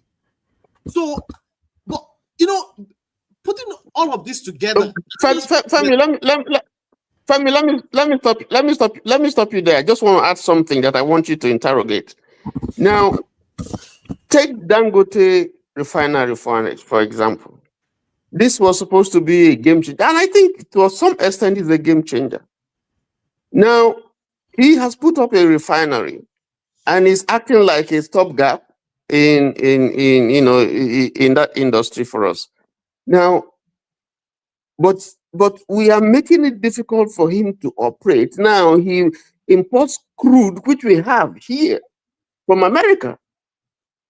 So that's forex that we're supposed to save. We're not saving it because we now have to look for foreign currency to pay America and get the crude and process. Now, is that how we are going to develop? Just looking at this same discussion that we're talking about, isn't that a militating factor? Such things. Or you look at Davido's father, who wanted to establish a power plant, and there were frustrations that were put on his part. So when you have those initiatives where people their entrepreneurial spirit is being killed by maybe greed or political considerations. How do you think that we can progress and to the height that you're trying to explain? Sir, I won't take it further by reminding us about how Philippe Emeagwali went back to Nigeria twice. He spoke about how he was frustrated back to the US. The same Philippe Emeagwali. And you're right, because and that's why sometimes when you see the way politicians, political elite, and even in a lot of cases, the followers are complicit as well. Because I hate to say it, but there's nothing as good as admitting that certain things that you may not like, but are the truths, irrespective of the fact that in this case, for example, I'm Yoruba. But there are things that I see. I mean, I don't like to go the ethnic route, but at least I go when I want to be objective. And I'm speaking from the point of view of the Yoruba people, and I see the contributions of what the major ethnic groups have rendered Nigeria to be as well. They destroyed it. I'm sorry. Oh, sorry, I was speaking out loud. I said they destroyed it. Yeah. So because I said to say that, to your point, let me even add something before I continue. I don't know if you realize that a lot of America's crude oil is nowhere near the best in the world anyway. A lot of fracking. Yeah, they're even lucky that Dangote's refinery is able to process it, because I don't know if you're aware of this. I didn't know this until I lived in Odessa for a while, where you have some of the oil fields in Texas. I didn't realize that there's this refinery. It's about 1 hour from Odessa. Odessa is about 5 hours from Dallas, right? That refinery is 1 hour from Odessa, where you have a lot of those fracking machines. Mm-hmm. It will surprise you that a gallon of oil costs more in Odessa than in Dallas or Houston. It doesn't make sense, but I'll explain. That refinery actually cannot refine the oil that comes from America. They also have to import oil, because America is not interested in. I don't know if you're aware of this. It's just something I just realized. It's very weird. A lot of American investors are not interested in building new refineries. So, to your point now, I just thought to mention that. To your point about Dangote, you see, when all of these people at the top, the people that are ruining Nigeria, the major actors, when they're busy doing their nocturnal meetings and discussing how they're going to sabotage Nigeria, together with the people that we blame, even myself, we like to blame the outsiders. At that point in time, they do not remember that they're Fulani. They don't remember that they're Igbo. They do not remember that they're wherever they come from, Muslims or Christian. So there's a lot behind the scenes which a lot of us cannot account for, and we can't necessarily be blamed for, but we probably are still complicit in by not calling these things out, especially when it comes to the issue of, because it's from my side of the country. Because I think there's a lot more we can do, but because again we ourselves we're compromised. Because I'm going to end this way, that even if we divide, which I don't have a problem with, if we can live, if we want to live peacefully. But even if we were to divide, I've heard people tell me, "Oh, you know what? You're just saying it is Yoruba people that behave like that. That we Igbos or whatever, if we go our separate own way, we'll be able to sort ourselves." Well, I look to Sudan as an example of the fact that there may not be any guarantees that would happen. I'm not saying that we should not go our separate ways if we had to, but there's just something that I think has happened ever since colonization that has prevented us from being able to talk holistically about trying to see how we can resolve our issues and just be fair. And I understand that a lot of things have happened leading to the civil war and after, but then is it just Nigeria? If you take the case of Nigeria, look at the rest of Africa. Is it not the same? America? So here's the thing: the reason why I oppose, the cessation, movement, is because of the political ideology of the secessionists, right?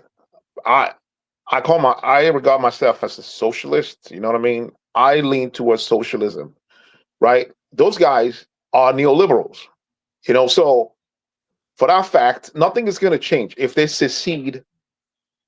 Igbo land will not magically start growing high-rise buildings and industries. You know what I'm saying? Because I mean, you can look at the leadership right now. The leadership is not different. Like, you know, in order for you to make case for secession, you could say, hey, look at what we are doing in our region. You know, we are, you know, look at our policies, right? It's different from what these guys are doing. Therefore, let's separate. You know what I mean? We don't have, there's no alignment in ideology, but ideologically, they are aligned. You know what I mean? The state government operates the same way as the state government in other regions. So what would secession do? What would he do? Like, if you separate, what is he going to do? Just Nothing. a dream. You know what I'm saying? Nothing. The people will still be poor. You see people like going around hawking food, making, you know, not making enough to, you know, to feed their families. You know what I'm saying? That's the problem. That's the problem with this whole thing. That's my problem with it. You know, people always think, oh, sorry, people, I thought you were done. And a lot of people will lose their resources. I mean, like, a lot of evil people like have investments everywhere. Like, I have people that I know someone, a friend of mine, owned a school in Lagos, man. You know what I'm saying? She's doing good. She's doing okay. If you secede, if some crazy guy, you know, carry out secession, and your Bible could say, hey, all right, go back to your country if that's what you want. Because the secession, you're not doing it peacefully. You were seceding because you were mad at something. They could kick you out. They could tell you, hey, all right, forfeit all your investments here and go back to your country. You know what I'm saying? Very true. And that's millions of Igbo people that doesn't live in Igbo land. I mean, come on, man. But, you know what I'm saying? These guys are not. They don't have any political ideology that's different. That's better. Their movement. It's not altruistic movement. They don't have any. But that's because the country hasn't really given them anything to look forward to. So it's a case of, and I'll go back to Tony's question. It's a case of people. The grass is always greener on the other side. Like there's a saying I always say, it makes my family always laugh. It's like when a woman sees her husband or a spouse is not making as much money as the neighbor, right? I always tell people, I say, the grass is always greener on the other side. People think the grass is greener on the other side, forgetting that cows also shit on it. So there's something on the line. So it's like, you know, people, have you ever read Animal Farm? If you've ever read Animal Farm and you see how people had this fixation of utopia, the animals, but it was always bad leaders after bad leaders deceiving them, then the pigs, Napoleon, Squilla, and the rest of them just completely played them out. So that's what always happens with fantasies and ideologies when things are not working properly. But to what Tony said, I just want to say, based on the question you asked Femi, Nigeria is trying to destroy something that you would ordinarily look at as a golden egg. This is why I always say, and I push, Nigeria is not going anywhere fast if we do not strengthen certain institutions. Primarily, the justice system. I'm always screaming about this. So when people cannot seek redress, imagine they sabotage Dangote, and he knows for a fact, I'm gonna clean you out for what you just did in the Nigerian court. Less people will be likely to try it moving forward. But this is not the case. So it is not made for a conducive business environment. And this is why investors are also very reluctant to put their money in Nigeria, because you could easily lose it just because a government official wants not just a piece, but wants your whole investment. So these are things Nigeria also has to put in place. We have to make sure there are consequences for example, economic sabotage. You want to give life for terrorism? Well, maybe you also want to give life or the death penalty for the person or persons that are a reason why these guys started agitating in the first place. So it's a lot. Nigeria has to start from scratch, but is there the political will to put these measures in place? Starting from scratch, man. I think over to you.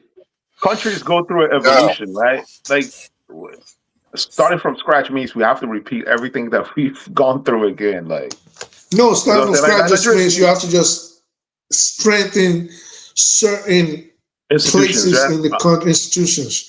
Right. You got to strengthen them, man.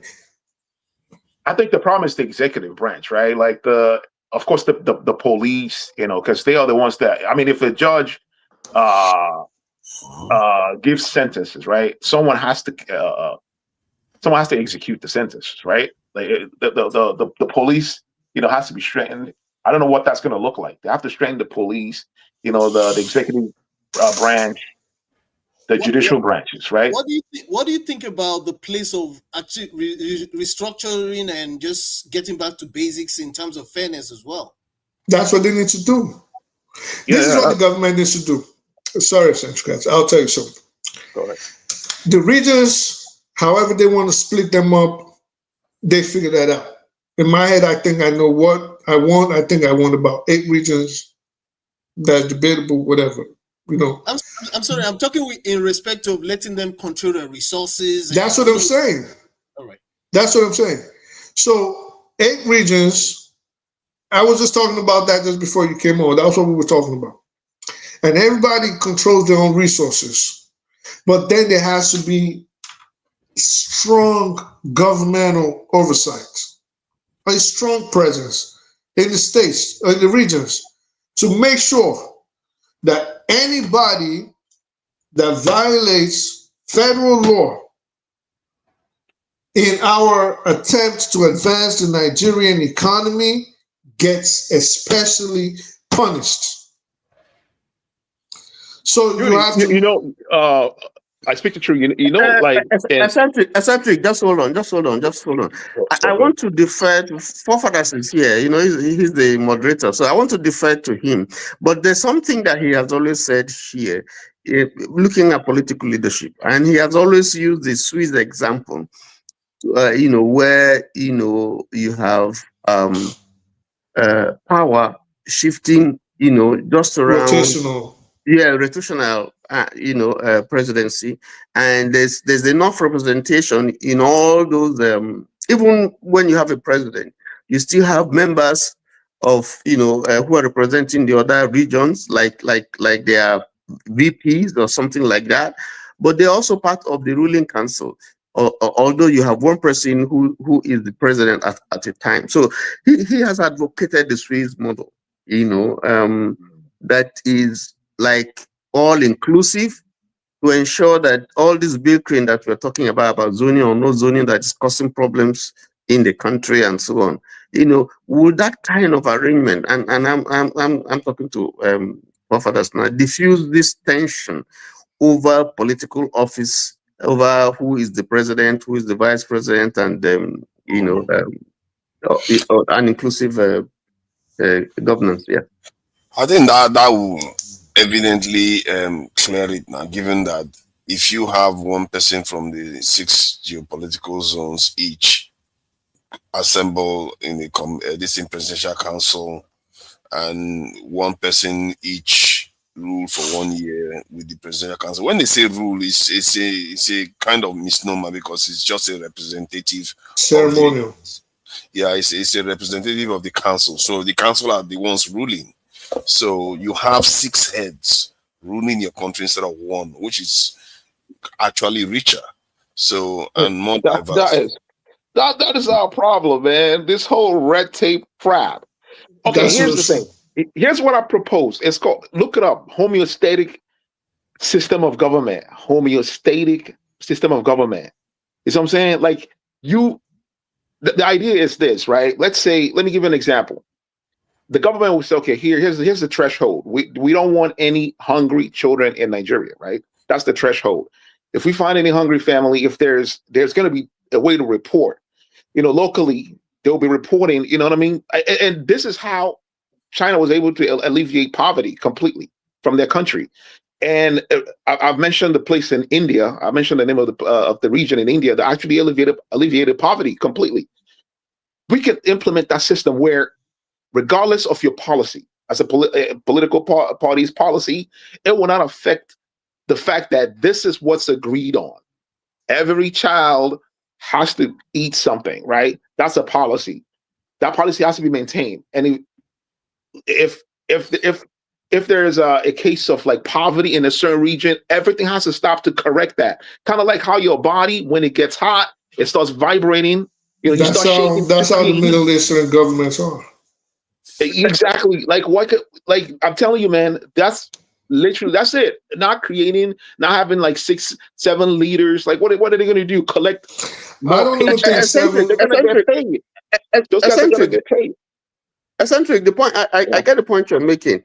You know, we have always had this contention over who is the president, and INEC is connected, the courts are connected. So what I was saying, what I was looking at, you know, in that suggestion that Profathers has always made is that, you know, it will remove that contention for, you know, who becomes president. INEC has to come.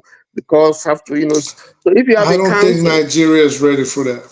That's not even our problem. That's the thing. The problem is not that. Hold on. How can you even say that? You have a society that has almost 200 something tribes, almost 500 languages.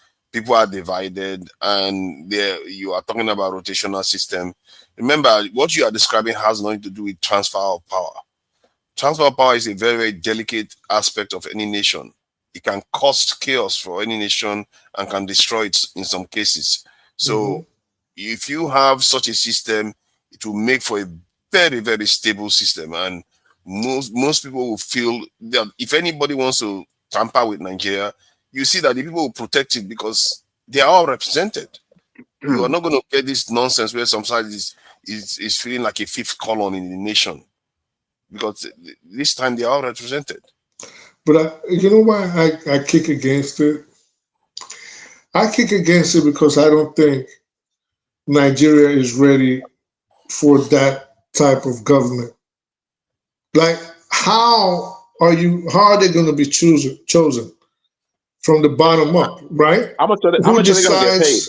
No, forget about how much they get paid right now. But how expensive would it be to elect each member of the council, and who decides? Okay, so each region decides who they want, like the Swiss cantons, right? Like each region decides, oh, we want this person, and we want this person, and we want this. But I don't know. It makes sense on paper, but I just think we need a weaker center. I think the regions have to become. Working center almost killed us completely. Because we are not ready, because we are so diverse. That's the problem. The more diverse the people are, the more you want a strong center that they can lead to. But the strong centers have basically turned themselves into a dictatorship right now. The last 99, that's 26 years. And starting from 1960, if we're being real. One dumb person ruling at this time, but imagine if you had a presidential council. Some people like Peter Obi will be there, other smarter people from other regions will be there. I don't know. Let me tell you why I don't know. GEJ had a national conference on how do we want to restructure the country moving forward. There was hundreds of people, supposedly the smartest people in Nigeria at the time. I want everybody to go back and look at the crazy recommendations these guys were putting forth. Asking for allocations for themselves, asking for allocation for governors, asking for 50 more states, all kinds of crazy nonsense. I was like, and I remember this is, what was GJ did, like 2008? About? Yeah, so I don't know. I don't think the presidential system is the problem.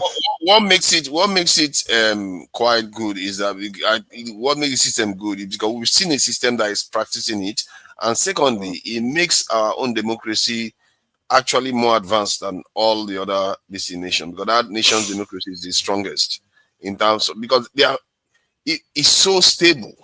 Because can you imagine that kind of nation even going to civil war? It's like almost impossible. But they're also different. They're also richer and more educated. Forefathers, I want you to look at I want you to look at the problem that we've had in Africa. Most of the time is election. Whether it's in Tanzania, whether it's in Mozambique, whether it's Cameroon, whether it's in Ivory Coast, even in Nigeria, or it's always election related. It's always election related. If there's a coup, it's because the leader is not doing well or is marginalizing people and so on. So that's why I'm emphasizing this thing, because somehow, if you have a leadership that is less contentious, if you have a system of leadership where people are no longer that desperate, that's why I'm saying that maybe we can have time to study this Swedish option and dissect it. And I propose the Chinese model. I propose the Chinese model, man. Yes, that's what I propose. You think Nigerians are not going to fight for the presidency of a region? Nigeria is too diverse. They fight. You have to destroy. So if there's seven presidents, if there's seven presidents to be chosen, or 8 or 6, whatever. You think the regions are just going to all kumbaya, hold each other together, and say, "Hey, guess what? We need the central cast to represent us in the center, and we need hopefully nobody chooses forefathers, right? So they say we need we need forefathers to come and represent us." They're still gonna fight. It's Nigeria. Oh no, they will fight, but the fight will be on a lower scale. You see that, not in a national level, and that can be contained more easily. You see what I mean? And the fights will be more about local issues, not because they are closer to the local this thing. It takes it away from the center, right? Because right now people don't focus on the local enough, and I think that on balance, if you look at how it is manifested in the place like Switzerland, one, it makes us more advanced. The Western democracy that they have right now, they are behind in terms of, and it's a shame that Switzerland is not a superpower. If it was a superpower, you would have seen the effect come, because they are more advanced, and it makes them more stable. What it means to be that stable, it means you don't have to worry about that problem. Do you know America, towards an election, all crazy, they go through a lot of stress. America rules for only 2 years, and the remaining 2 years they start contesting for the election. You see that it takes them away from what they are supposed to be doing. But if you have such a system, it's a lot. And then there's also, because it's a direct democratic system, which means the people actually own the power. Father, I'll be here. I know you don't want me to talk. That's why you keep. Look at that. You just why are you like this? I don't know. You have become like Panther. You just I don't know what you have given to Mr. Tony. Mr. Tony is here since morning. I'm like, Father gave you something to eat. It's only Father that have that energy. Yeah, so Tony is really tough today. I'm strong. I love the discussion you guys are having. At least this kind of discussion give me hope still, That's why I'm frustrated about what things that are going on. Yeah, this week was so depressing this week. Yeah, we gotta be serious. If we are really serious, we can find a way out of all this crisis we are having. Because when we come here every day, all we discuss is my tribe is better than yours, I'm taller than you, I'm better than you. We never gonna go anywhere. No, I think that's the problem we have. We gotta have the discussion like the earlier conversation. Hold on. Let me just add something. The earlier conversation where they were talking about industrialization or development, I feel like Nigeria has to have a solid one generation of 100% technology. This in education. Turn the whole place to a building project. One generation, yeah. Everybody has to be trained in technology. I get it, but we are not gonna pick them from nowhere. We have to build them. We have them, so we have. We got them in one. we have to build them. Yeah, we have them. I get your point. We have them. We actually have them abroad, but Nigeria, the young ones are very sharp. Trust me. Like all these Gen Z, you got to train them. You got to put in the work. So, unfortunately, the leaders we have, the governors, the president, they don't even understand where the world is going. They don't even understand the issues. You know, they don't even understand the issues. I heard Minister of Bonsuti, what minister is it again? I heard they do a lot of good stuff, but yeah, okay, we have more of those people, right? Even if you have to bring them from abroad, put them in different parastatal, put them in strategic position. Even state governors should look into this stuff.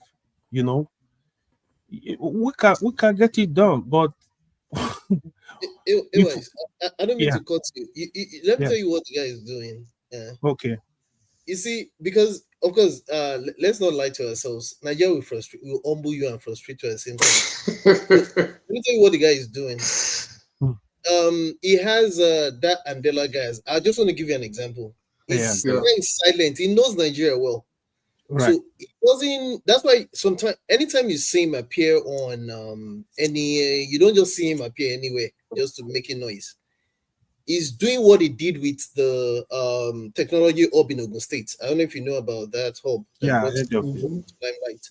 So what he did was he got someone like that Andela guy, who has built a lot of stuff in Canada before he went back, and he got people like that. I've been navigating. The lady that owns Main One, they're laying some cables for fiber cable. There's some things going on. I'm just letting you know. But the thing is that because he knows, just like to our point here, again, I'm sorry I took your time. I just wanted to. No, go ahead. I'm enjoying it. What he's doing is, so he got people like that together. So, like that Andela guy, for example, is part of that 3MTT 3MT program. And trust me, they're really moving. It's just that he's not making noise about it, and it's not limited to all of what you're saying. They're actually doing it. You understand? I've heard. So, whichever state government has sense, like the Abia state governor as an example, even Lotin, even what's his name, Sonwolu, there's a way he's strategizing and working with them underneath, and they're actually doing things. Because as a matter of fact, one of my cousins who recently got signed on from England, he got pushed from Nigeria. Actually, was part of the program, but he's still doing some things as payback to people in Nigeria. So they have these clusters that they're building. You understand?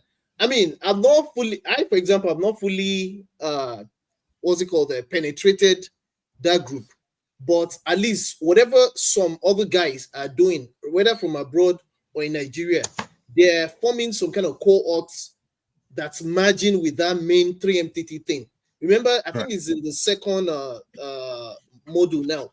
So basically, the whole idea is try to build on that Chinese model, knowing that we work in an environment that is only by the grace of God for those that manage to do that. So he's doing that, but remember, it's only one person, but he's actually doing that. And it's working in the it's difficult. It's very Nigeria will make you run mad. If you don't have a mind, Nigeria will destroy you. Yeah, Nigeria is difficult. That's just you can lose money. You gotta have a mind. But I think for us to really move forward, we gotta look for some kind of restructuring. It's a discussion we need to have. Are we restructuring federally or locally? Because honestly, people barely talk about local politics. People barely talk about local politics. Sorry. Restructure is subjective. Restructure can actually mean anything. It can actually mean anything. Restructure is subjective. So, again. Do you know your local government chairman? No. They don't even have. So look at it, right? Look at it, right? Restructuring mean a lot, right? Right. So we need electoral reform. We need that restructuring in such a way that, we do re-empowerment of the local government too. in such a way that people will not be fighting for government. Look at common New York mayor. Madani was just with Trump yesterday. Trump. Yeah, I saw that. Just imagine, can you have something in Nigeria that a councillor in a place or a local government chairman, the president is calling you, oh, come to Asuro, oh, let's have discussion how we're going to move your area forward. Despite they are not in the same party, they don't even agree, but for the interest of the country. So look at the empowerment to if Trump have the power, he will make sure Madani will never be a mayor of New York. Can a president, if Bola Tinubu tells any governor, I want this person to be the local government chairman of that local government, there is nothing you can do. That's how powerful Nigeria president can be. But that power, they need to decentralize it, but people are not getting it. They got to weaken it. Governor, as a matter of fact, if the president of Nigeria tells you, I want this person to be the next governor of that state, you got no choice. It will happen. You have a president who can wake up tomorrow and tell the CBN governor, I need 20 billion naira cash in my office. There is nothing you can do. No. You have a president that will fire the chief of military tomorrow morning. Nothing will happen. You have a president that will fire the chief judge tomorrow morning. Nothing will happen. There is advantage in having a strong center.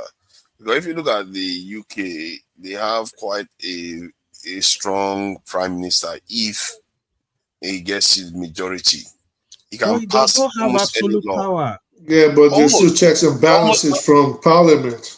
There is check and balance in Nigeria without. But they have what they call whip. They whip the chief whip. Bro, I know this. They whip their MPs in shape. Like they basically control the MPs. Sorry, the UK and Canada, they have the same system. Yeah. I know that system so well. There is still check and balance. Even from your party member, there are things they will pull their legs. Yeah. I think it does exist. Even in the UK, it's tough. It's tough to check your prime minister. It's really tough to check your prime minister. It's very tough in the UK. To check your prime minister's power is very. You could be prime minister today and not be prime minister tomorrow. Yeah. That's true. Bro, even in Australia, they can kick you out. You can put you today and they kick you out tomorrow.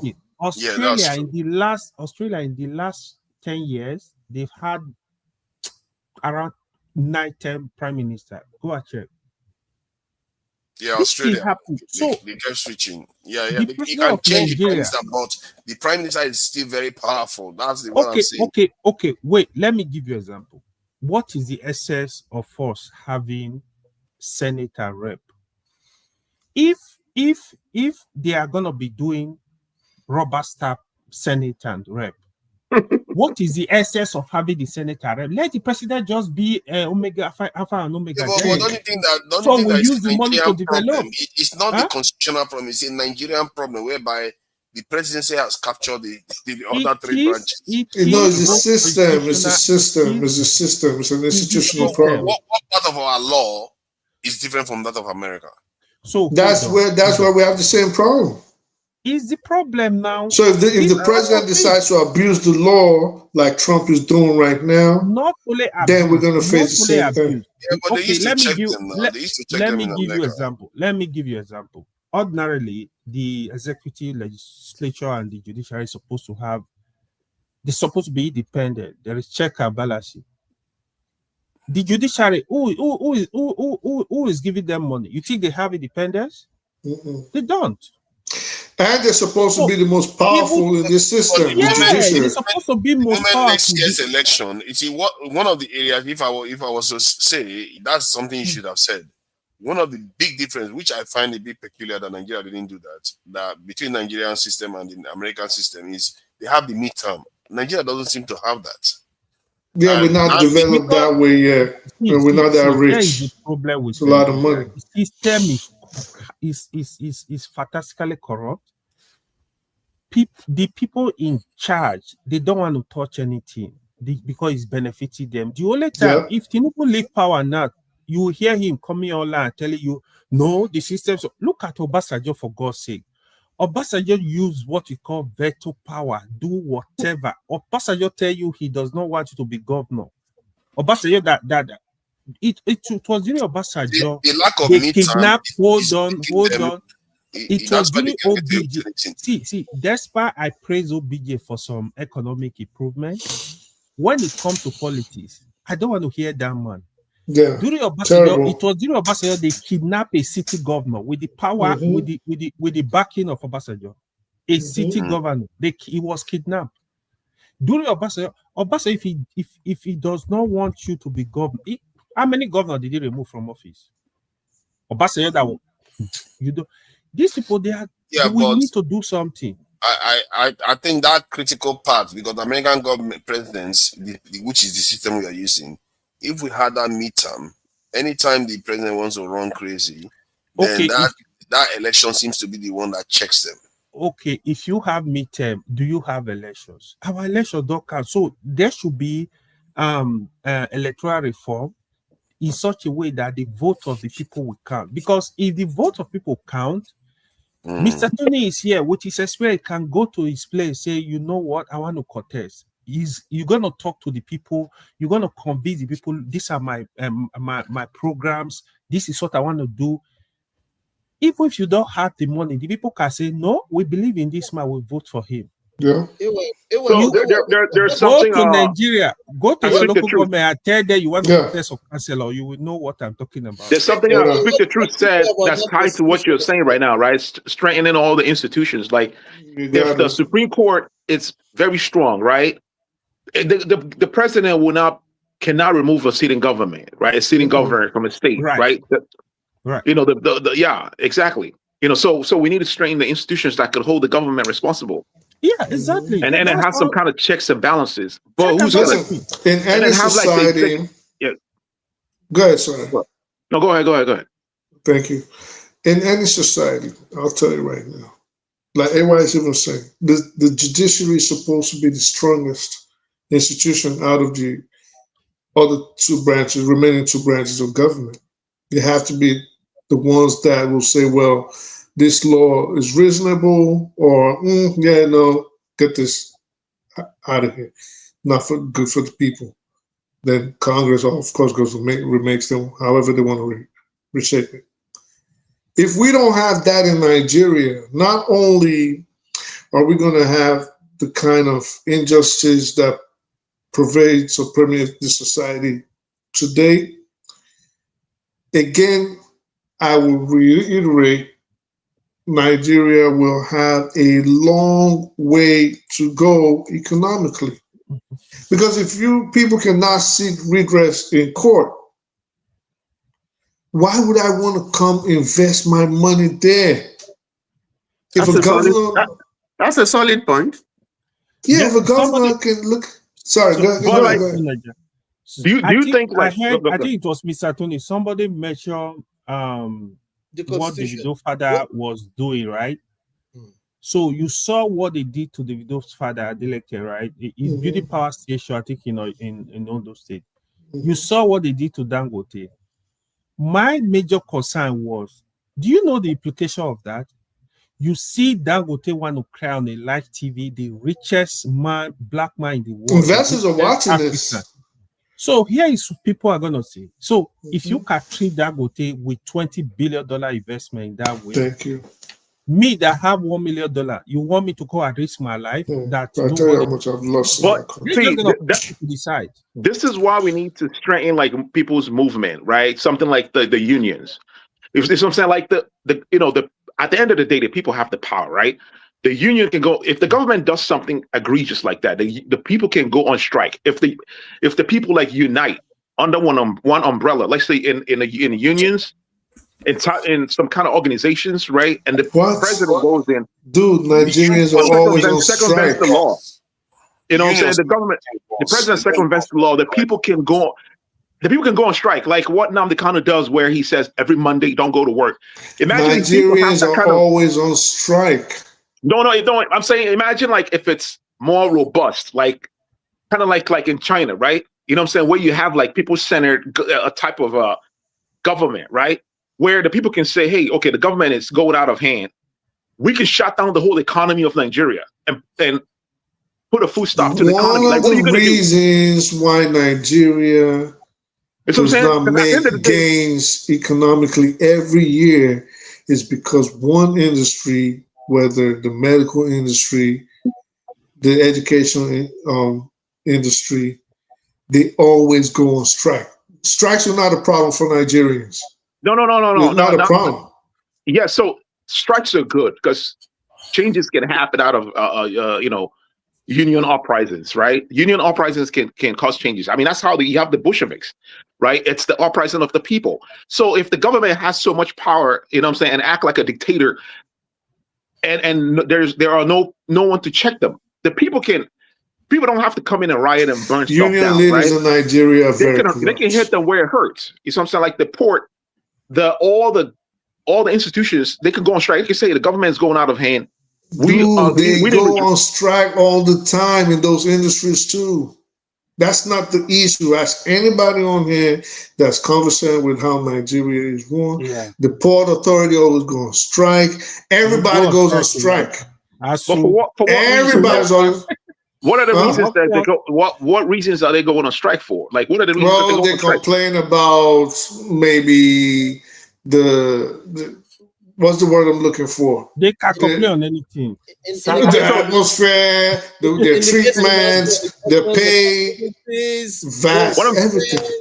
What I'm saying is that imagine if let's say if Tinubu removed the governor of Abia State, and all the government workers in Abia State, all the state workers shut down the whole economy and say, we are shutting the economy for this reason, and give the government reason for doing that, and go out and protest, go out on social media, blast their protests and everything, make some noise.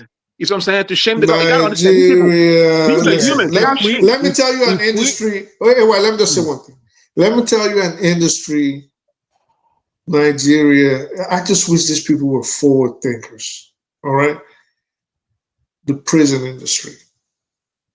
They could make so much money from the unruliness and the love of Nigerians to flout law and order. If you cannot have a system where every action for productivity and development is predictable, you're wasting your time. You jaywalk, you get a ticket, you're going to jail. You rob somebody, you're gone for 20 years. You ask for a bribe, you're gone for 5 years. You took a bribe and conspired with 3 of your colleagues to take the bribe. Well, whoever cannot point out the other one, you're going to jail for 30 years. Guess what? Everybody should know. Femi kept saying something. I don't know if you picked up on it. Each time he talked, every other sentence is like, Nigeria, when you verse, you will see what they're going to show you how. It shouldn't be like that. Nigeria is special. Nigeria is special. It shouldn't be like that. You have to have a conducive business environment. And to have that, law and order has to take top place. Barring that, wasting our time. If law and order take top place and the president has absolute power where they can remove state government, like how would you deal with that problem? Well, of course, how are you going to deal with that problem? If law and order is paramount, then the president, of course, will not be in a position to change things like he's a king. Like what will you do if you have the power? What will you do about that constitution as it is right now? Me? The constitution of the country? Amend it. Go with what AY is saying. I'm weakening the power of the president in terms of this. The reason I'm saying that, right? I was listening to some conversation today. Some people, their position is divide. I can bet my last penny. If you divide Nigeria into 2, you have more problem. You will have more agitations. You will have more problem. See, you think there is agitation now? No. If you divide Nigeria south and north, the agitation that will pop up in the south, it will be unbelievable. It will not even take long, and Nigeria It can will break not into stop. that thing. Because when you really look at it, if you want Nigeria to be divided, do you really want to do that? Do you know what you are going to lose? You know, sometimes we don't appreciate what we have until we What, divided between North and South? Not as South. Whatever it's how you want to divide impossible. it. That is impossible. North and South cannot happen. They're going to fight for the next 300 years. For me, if you even want peace at all, just split into 6. Forefathers, I want to try something out here. It's an experiment I want to try.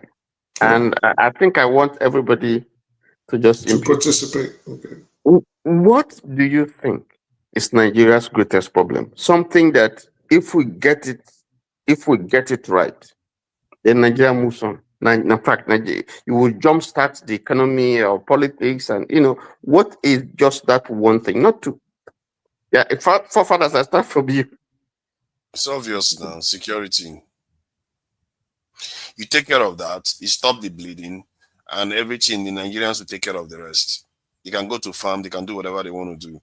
We will stop losing $50 billion every year. We will be able to speak clearly about our own interests instead of people threatening the life out of us if we try to do what is good for us. So it's at the core of it. That is at the heart of our this is the biggest problem. And I've seen it with other countries. I've seen Russia fall to pieces when Yeltsin was there, where he was a drunk, corrupt. The country was controlled by mafia. But within 4 years of Putin coming to office, the country has been transformed because he had a neoliberal economy system. Okay. I speak the truth. Mine would have been 2 because they're tied in. But because you said 1, I'll just go with corruption. Okay, so you have insecurity. Forefathers say insecurity. You say corruption. Corruption. Okay. AY. Honestly, I would have said insecurity, but you know what? Corruption is the bane of our problem, because corruption even cut across insecurity. Actually part of the insecurity problem. So everything is corruption. But if we don't have corruption, the fact that you said that is very interesting. I think I would seriously need to do a topic about that, because it looks like people misunderstand what corruption means. Yeah, because the insecurity you are seeing today in Nigeria is as a result of corruption. Yeah. It's not as a result of corruption. Why do we keep saying that? 1,000, even if they are fighting like the Spartans, one man cannot defend 1,000 civilians. That is what. Okay, let me explain. Let me break it down. So, even that one you are talking about, if there is no corruption, we'll have more security men. We will employ more people. I pay them. You don't know that? Without corruption, all the money they spend if you go take statistics, in the last 15 years, let me say 15 in Nigeria, on security, I can tell you more than 70% is in the pocket of individuals. Okay, I have here, Obi says, not security, please. It's simply justice. And then Oscar Blackbone says it's tribalism. But Femi, what do you say? I'll put you on the lack of fairness, tribalism, everything together. Lack of fairness. No, don't play that one. You're here. I said lack of fairness, but it just all join. Lack of fairness. Lack of fairness. That's injustice. Injustice, yeah. Yeah, okay. Injustice. Okay, eccentric. I would say lack of social programs. The government need robust social programs. Robust social programs. You know why I did this experiment. 1, 2, 3, 4, 5. 5 of us. Only about 2 people agreed that is corruption. Corruption. Forefathers says is insecurity. I speak the truth says corruption. AY says corruption. Femi says injustice. And eccentric said what? Lack of social programs. Lack of social programs. So you can see how diverse. What about you? What do you think? Well, for me, I think it's corruption. Yeah, there you go. Yeah, it's corruption. So you see, no, but it shows you now. If you are all correct, that is the zeitgeist that we have right now. And hold on, let me finish. What that demonstrates is the failure of Nigeria to understand the nature of corruption. No. No. The point I'm trying to, it just shows you what I'm talking about. The point I'm trying to make from what for me comes out from this little experiment is our opinions are so diverse. Yeah. Just on one question. So Mr. Tony is right. But what you are seeing there, it's not about the diversity of opinion. For me, what I'm seeing there is a representation of our problem today. Our people keep thinking it's corruption that is a problem when there's 1,001 examples that it is not. So let me interject. Oh, sorry. Basically, all of us, we are basically right. So what do you guys mean by corruption anyway? Like exactly. That was what I was going to say. Broad term. Like it's so abstract. What is it? No. Mr. Tony was not looking for who is correct. He's looking for something else. We want to see how diverse we are.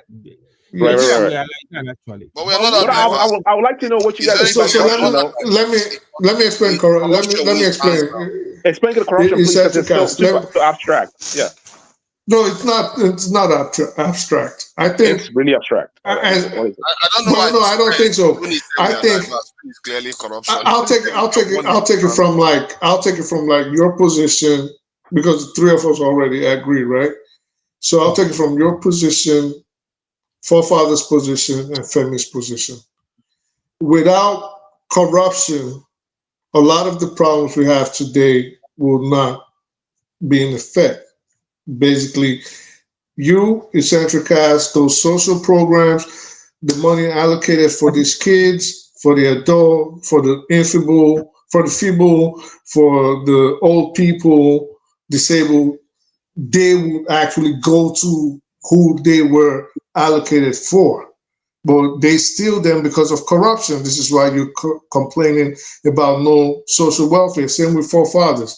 If, like, one of the things we started talking about was the fact that in the military today, the generals are stealing the monies, which Tony brought up, meant for arms, ammunition, armaments, the welfare of the soldiers. These are getting stolen due to corruption. It's lack of accountability, right? Okay. Corruption. No. Accountability, like corruption is just a broad term.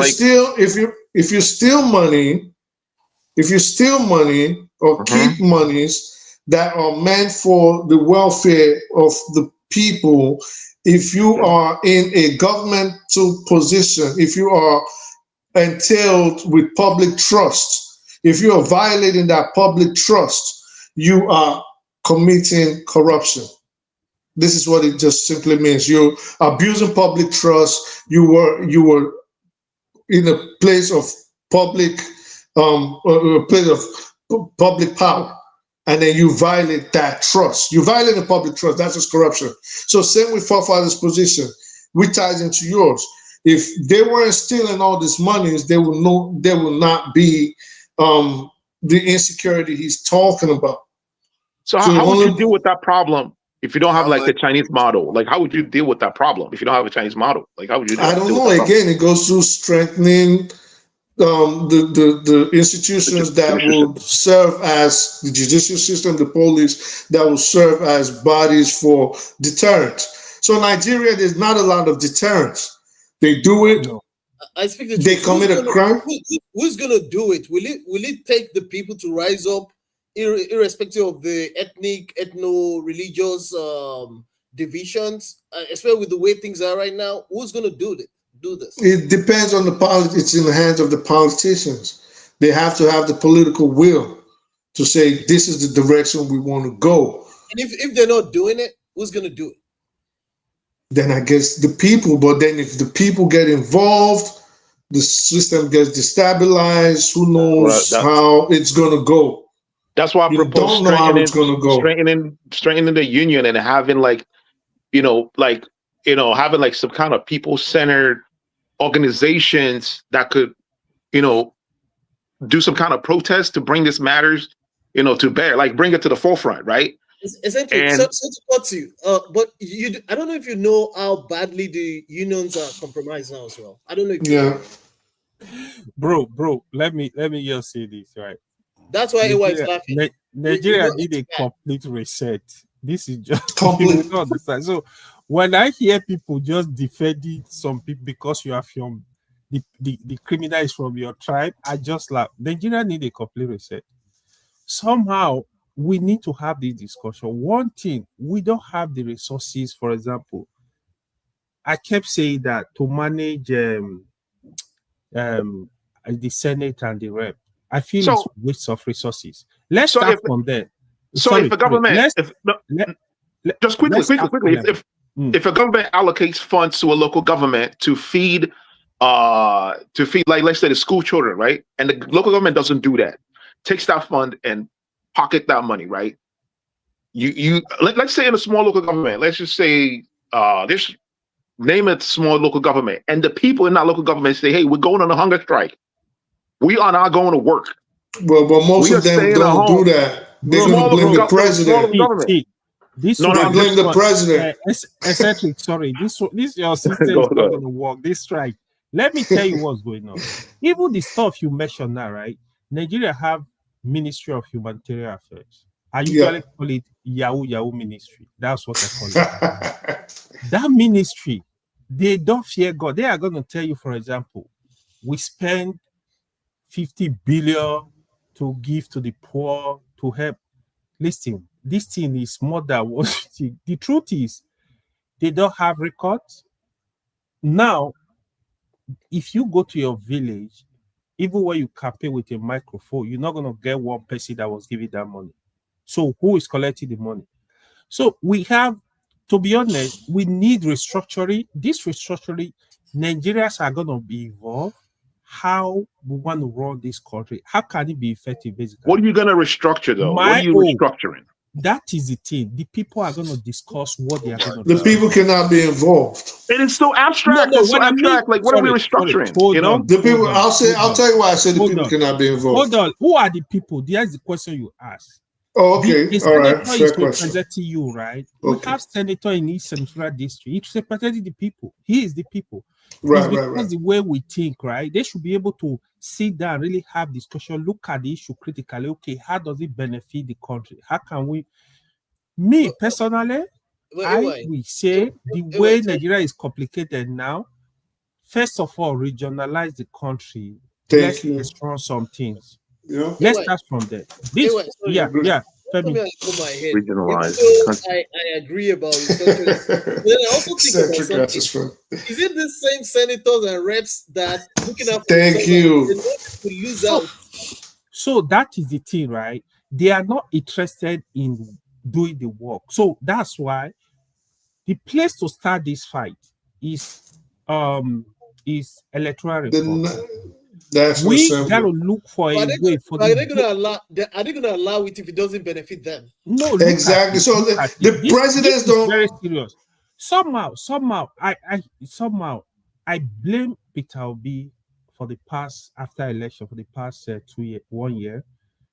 Reason be that Peter Obi could have been able to lead a movement because now they know the loopholes.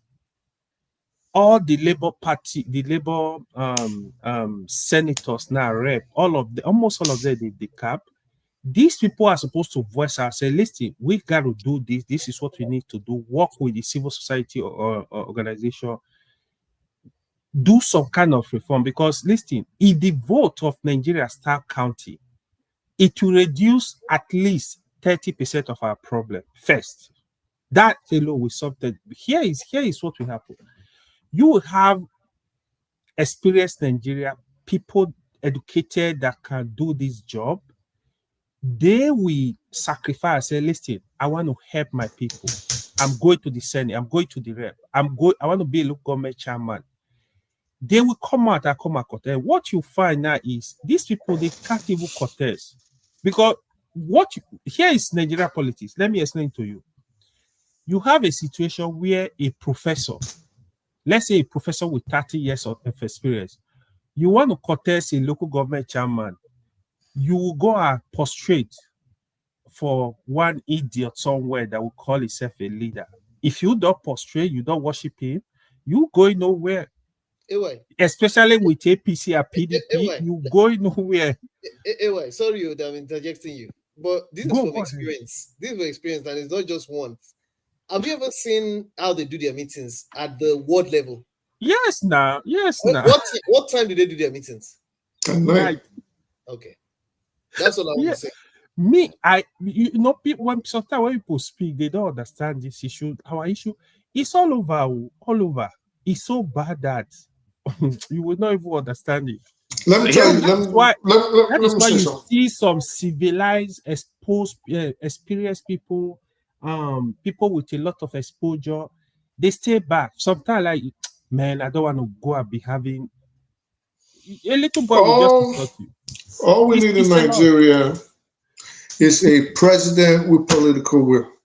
All right?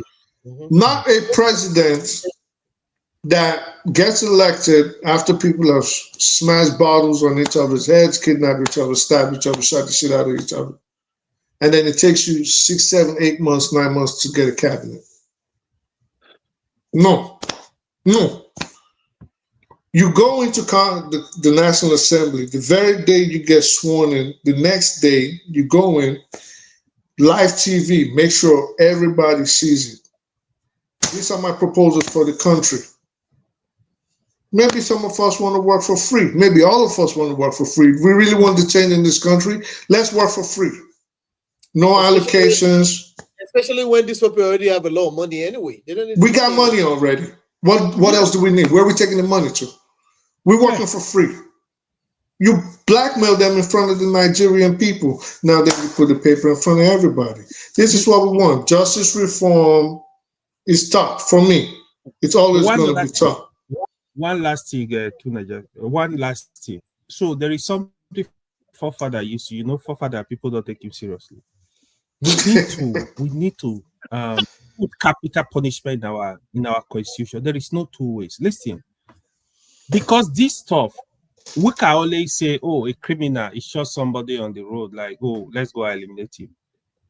How can you give money for example, you are in charge of the country resources to build hospital that will protect from dying. Capital punishment for corruption. For this kind of heavy, let me explain the no. I'll tell you why.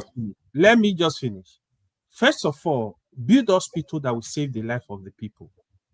And there is no hospital that was built, and people are still dying. They ask you to build, for example, a 500 kilometer of road, or let me see, even say 100 kilometer of road that save the life of the people. People are still dying on that road. This kind of corruption that is well established, that this person carried this thing out without building them, by the person, put them in that. Nigeria is not developed enough for that. What they're going to use that to do? When we are who's going to do that? Who's going to exactly what they're going to do? Nigerians are so deceptive.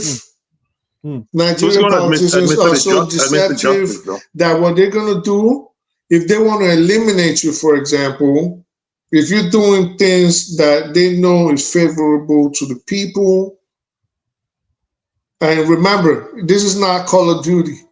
If you die, you die. You're gone. You're not coming back. It's not like you got 20 years or life and then you could fight it. You're saying just eliminate a corrupt person. You'll probably be the first person to die because they'll gang up on you,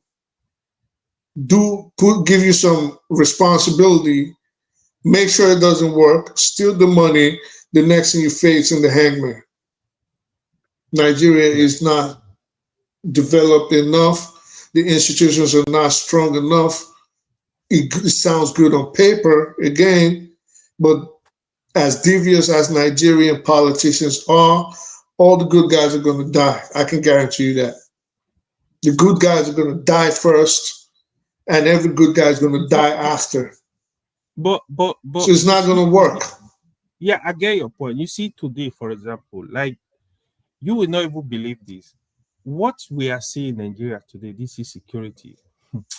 If I tell you I'm not surprised, I'm not actually surprised, because I knew, like 50 years ago, I knew this is where we're going, except something drastic change. And I still feel we are in a good position to resolve these issues now. Otherwise, we're heading for a bigger crisis. Because people think it's a joke. We have to look for a way to fix the problem. We have to. If we don't, I don't know. I'm sorry. I want the good for the country. I want everybody to be safe, but it's scary. All right. So me, back to what I was saying, I'm going to Parliament. I'm going to the National Assembly next day. I'm not waiting 6 months. I'm not waiting 5. We hit the ground running. And we're going to put their backs to the wall. In this way, I'm killing how many of them? 450 birds with one stone. Because I'm going to say, personally, I'm giving up my salary. I would advocate that the rest of y'all demand right now, it's life, it's showing everybody else, you got to give up your salary, no allocations, nothing. Whatever we made, computers, everything, we're using them. No new furniture, no new cars, no new buildings, nothing. You want to serve Nigerians, let's do it. Then then the way we choose our judges, it's too complicated. The way there's a different Supreme Court judges, and no, those people. This, for example, the Supreme Court judges is a good way, or the way they choose judges in the United States is a good way to make people pay attention to their civic duties. Meaning, if you don't take it serious, if you allow the president to put a Supreme Court judge there for life that does not value what you take serious, that is your problem. So you got to pay attention to the people the president is choosing as judge. First of all, life terms for the judges, so they can be there and let them decide the course that the country is going to go towards. Lifetime for the Supreme Court judges, the federal judges, appellate judges. We need something like that. Then we reform the police, because they got to work in tandem. The police got to be some of the most respected people in that country.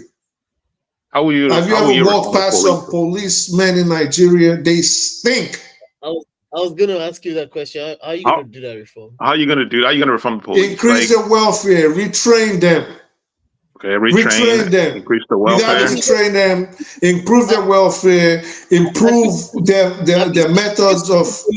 I speak to you. Have you seen the police barracks and the training colleges? That's what I'm saying. That's what I'm saying. Even the customs, you go through an airport in Nigeria, they look haggard. Like they could probably join you and plan a coup if you gave them a freaking $2 sausage. They harass people for money. And they begging. They insist, like, give me money, this, that. Like, no. Okay. No. But if you improve their welfare and you train them, training does not just mean investigative methods or how to use modern policing techniques. It also involves your moral compass. Yeah. You have to have dignity. Can you imagine someone stops you for tailgating, for example, and is asking for $20? How are you going to look at it? So how are you going to improve their welfare? Wait, why are you going to improve their welfare when you mention the issue of corruption, where if money is allocated, someone else. This is what I said earlier. Okay, so this is what I said. This is what I said earlier, right? And I always say this. I say federal oversight has to be strong. I've always said it. This is why you have to devolve power, because the responsibility of the federal government in Nigeria is too much. It's too cumbersome. So you have to devolve it and leave it to the states. Let them handle those things. And then this is why, remember I said, if the regions are created, the federal government will have strict federal government oversight in everything that will potentially violate federal law. So maybe you have to create a new unit, a new investigative agency under the auspices of the federal government, a la the FBI, for example, the Department of Justice. Nigeria has the SSS. How are you going to deal with insurgency? The insurgency. Nigeria has SSS. Insurgency. Well, SSS is different. And all the terrorists. If it was for me, insurgency right now, I would have to defer a little bit to a forefathers situation that more men are needed. But again, it also goes back to training and technique. We don't have the arms, and I think something that is sorely lacking is we don't have the proper intelligence. Guns alone are not going to help with insurgency. You have to have people in there. This is how you decimate a criminal gang. You have to turn them on themselves. You have to have someone working from the inside who will be feeding you information. When I say someone, I don't mean one person. I mean, you investigate, you find out their operation. As you're capturing them, as you're arresting them, you give them incentives. I can give you life, and you can go hang out with Kabiru Sokoto or Hassan Ismaila or Nnamdi Kanu, or we can create a rule somehow. You tell us what you have. How do we infiltrate? You have to infiltrate those bodies. If you cannot infiltrate them and have people working from the inside, you're wasting your freaking time. It's not going to happen with guns and bullets. I think it's not happening. We really fail when it comes to intelligence. We really fail. So wait. You guys are deviating from the. I'm writing down all the things you guys are proposing here. All the how we can reform the system and kind of create a working system, right? I'm writing down this presidential political will, federal oversight, electoral reform, justice reform. We need to break these things down, because anyone you mention, I see the problem in there. The issue of, like you said, corruption. It's a problem in there. But it's like I've already proposed that the people. At the end of the day, it all comes down to the people, man, the masses. Yeah, the masses. At the end of the day, it comes down to the masses. Period. So, you know what I'm saying? So that is where the electoral reform comes in first. So electoral reform will give the what does that look like? What does that look like? What does that electoral reform looks like? Can you explain it? Break it down. Okay, it's short, in simple terms. Just make sure the power is with the people. So the vote of the people count. So how you want to do it?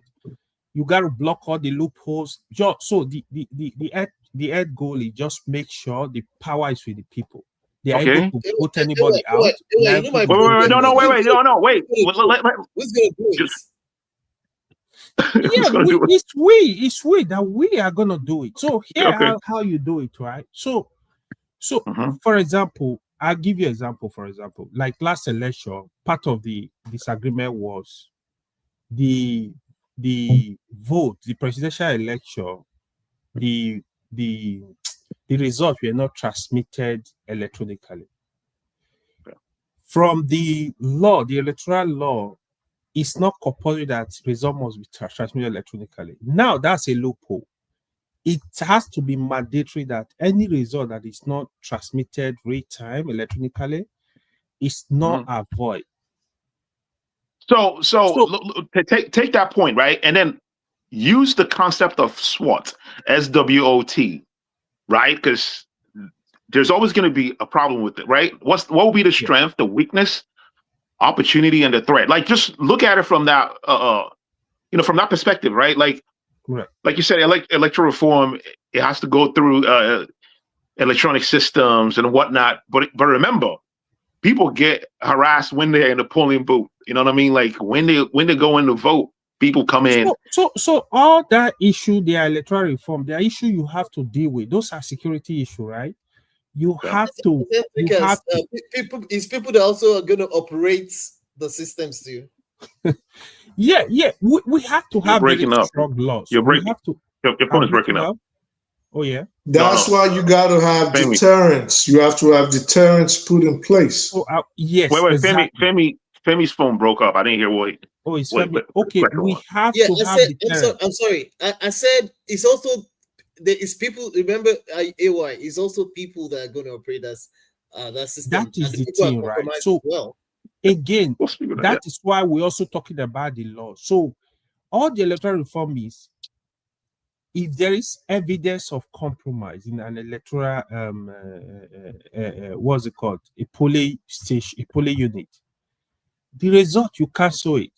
If there is evidence of compromise from INEC officials, you have to use it as an example, so they will serve as deterrent to others. Statistically, what kind of percentage are you looking for? Because you're not going to have 100% accuracy. Like if you create, like, let's say, an objective, you're not going to say 100. You want 100%. Let me jump in real quick. Wait. You're not going to have 100% free and fair election. Let's say your goal, your target, your baseline is 65%, right? And there, you have ways of measuring that 65%, right? Like what is the baseline? Because you're not going to say, hey, if let's say there is no system that is 100% efficient. We all know that, right? I guess a lot of us you have engineers.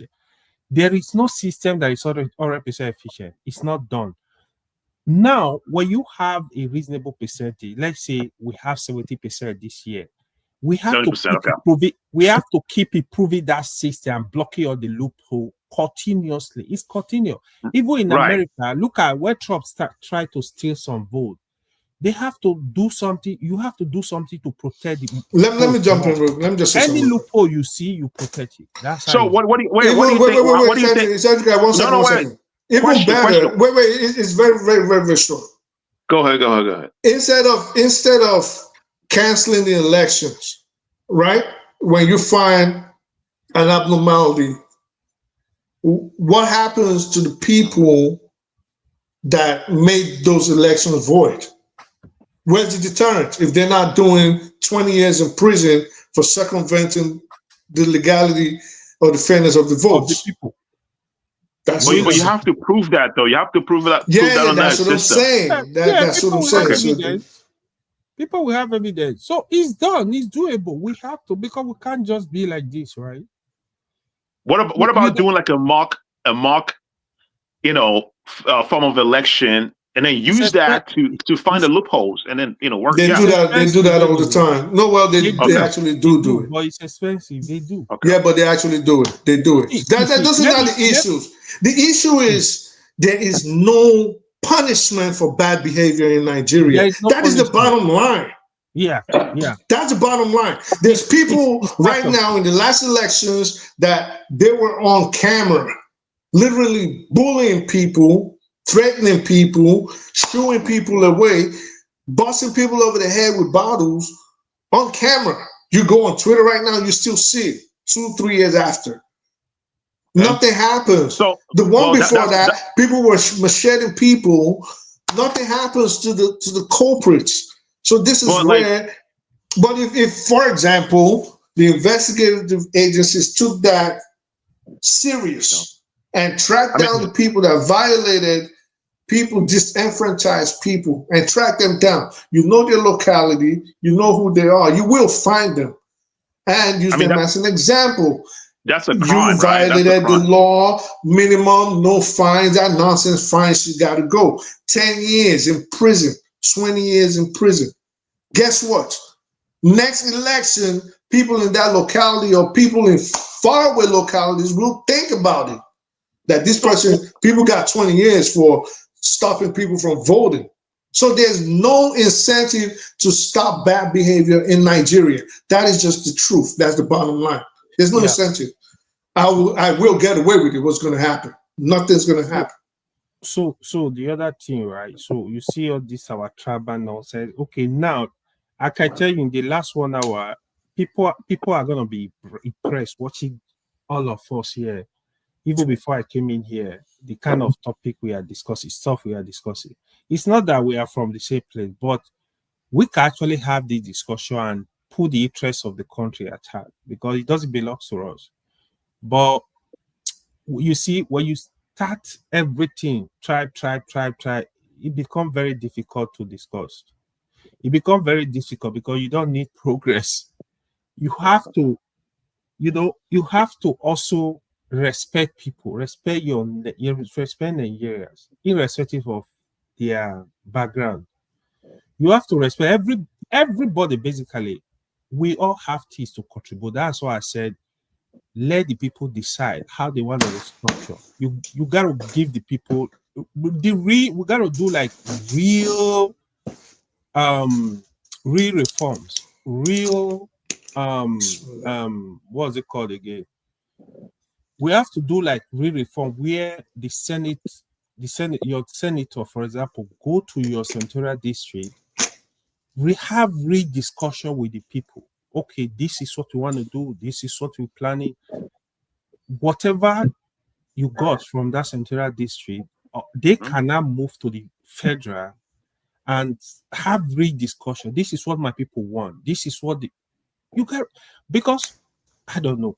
The other thing is we don't have the resources. I'm still saying it. If we have sense, the rep needs to go. These are 360 rep members. They are useless. They are not doing anything. Get them out. The money we are wasting on rep, use it to build hospital, build schools across the country. Whatever you want to use it to do. The money they still even they need it. They need it in the federal system. For what exactly? They need for checks and balances. Everybody has to be checking. With everybody, they're not. But but at some point they actually become useful. But when it comes to the finance issue, again, if you merge certain states or dissolve them totally and make regions and make sure the officials from those regions do not overwhelm the National Assembly or the federal government financially, meaning maybe you have them or a third or a fourth of what we presently have now, then that solves the monetary concern that you have. The finance, it solves it. If you don't also want to create region, we can also work with the state, but even with the state, we have to restructure the states have to be restructured. So the non-viable states have to be merged. We can leave the state the way we have the state now, but we have to restructure. How do you do check and balance? How do you make sure the money most of the states right now are useless. They are useless, yes. But we have to make them it's like having a third leg. It does nothing for you, but restrain you from walking properly. I'm not in support of creating more state. So what I think should be done, right? So we have to make that useful. Like Peter Obi was saying, right? We need to move from consumption to production.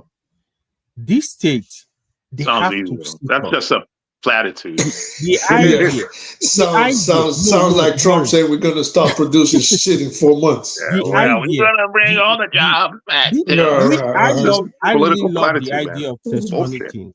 The idea of giving this state money every month is something we need to stop. We need to look into how can they be independent? What can they produce? What can federal government can support them in the next 5 years to be independent? You have to. I don't know how they want to do it. In the northern state, they can do a lot of agriculture in the north. Of course, they are feeding people in the south. In the west, in the east, in the south. Okay, what is in this state to develop? You have raw materials. You have, what do you have? We have them. It's just that we are not ready. We have to pay attention to this state. So the governors will start work. If you are not ready to do the work, don't contest. So let me ask you a question. Let me ask you a question. How many states? And please, I know there's going to be angry people, but there's no other way to ask this. No, okay, no. So I really don't even care. It's a facetious statement. I really don't even care. But How many? Which one is the smallest region in Nigeria? In terms of what? Land mass? I mean, come on. What's the smallest region? It's a very simple question. No, instead of land mass, it's southeast now. In terms of what did you expect me to do? What did you think I would say? Of course, it's land mass. Southeast. Why do we have 36 states in that country, the size of California and Texas? No point. It makes absolutely no sense, except it feeds the politicians' greed. Yeah, that's what it does. We have to figure out how to merge all those states. Southeast, for example, if they feel like, oh, okay, we want more states, and if you say, well, I think you should have only 2 states. Well, but the North, the North is big. It's injustice. All right, why don't we just give you a region? This is where I think the equity comes in. Because the politicians have a way of playing on the people's emotions, and they keep falling for it. Now with the Southeast was its own region. The South, my position should be divided into 2 or even maybe 3. The North should be divided. We can have 10 regions. We can have 10 regions. But make them viable. Make it viable.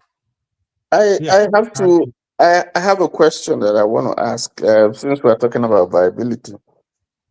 We have 2 indigenous vehicle manufacturing companies in Nigeria. One is North Motors, somewhere in the southwest. Ogun State. Okay. And then you also have Innocent Motors. Now, isn't it ridiculous? Isn't it sad that the Senate is it the Senate or the House of Rep or the government generally that is talking about investment, boosting investment, creating employment, okay, and not make a policy, or even the states cannot make a policy requiring that Nigerians, taking the example and ensuring that these companies are patronized. Because if you do that, the chain effect on the economy, creating jobs and so on and so forth, and the fact that you grow this company so that they can even begin to export. Innocent is already now exporting to Jamaica. How would the government do that? How would the government do? Like, what kind of government program would incentivize the people to want to wait? Well, what kind of a program would government do to incentivize the people to patronize this local manufacturers of vehicle tax breaks? The government will just they give car loans. They give we saw what they give to senators and members of House of Rep. The government buy cars. Every state government buy cars. If they can do how good are those cars though? Now listen. When you say how good on those cars, by the time you begin to buy from them, you are going to help them to discover how good they are, and they can improve on them. Not only that, that is true. Not only that, see, on the government part, you can make sure, okay, they give some 30 years of warranty, right?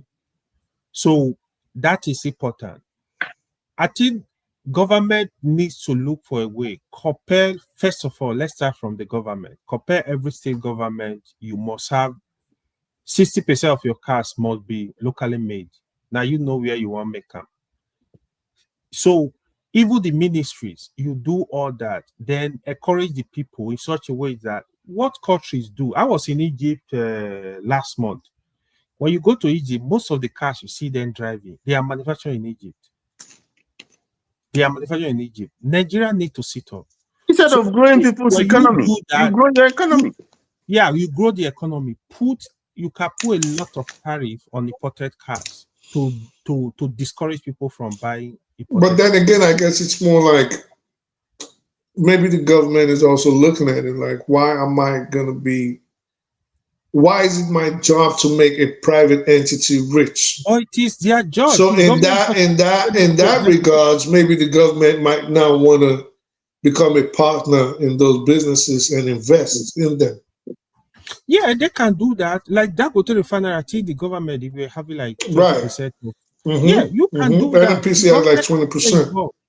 Yeah, they can get involved to protect. So because I think that's one of the things is like, why am I? Because I don't think my own policy as a president would be to get involved in helping a business monopolize the industry. That wouldn't be my. But the government already has programs already helping out the vehicle manufacturers. Let me say this. They already do.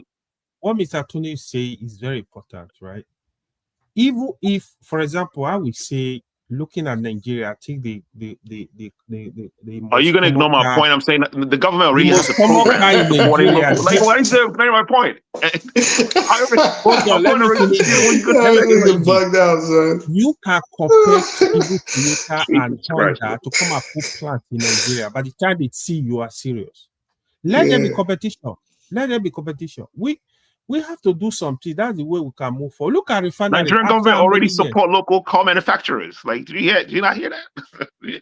They already have that. Like what? They have NADDC. Like, look it up. NADDC. Like, they have something. They help Nigerian Automotive Board of Controls. I don't think you know what's going on in that country.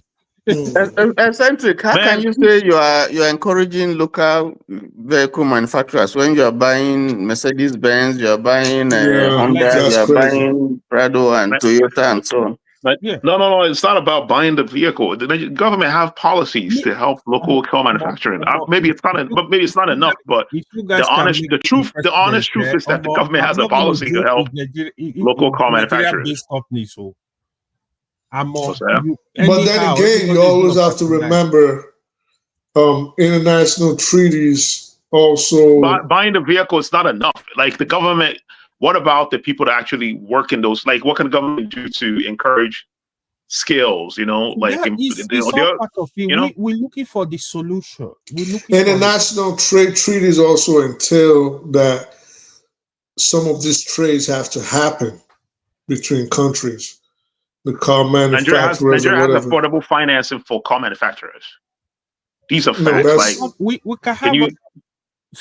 That's not what I'm saying. I'm saying between countries, different than what we're talking about.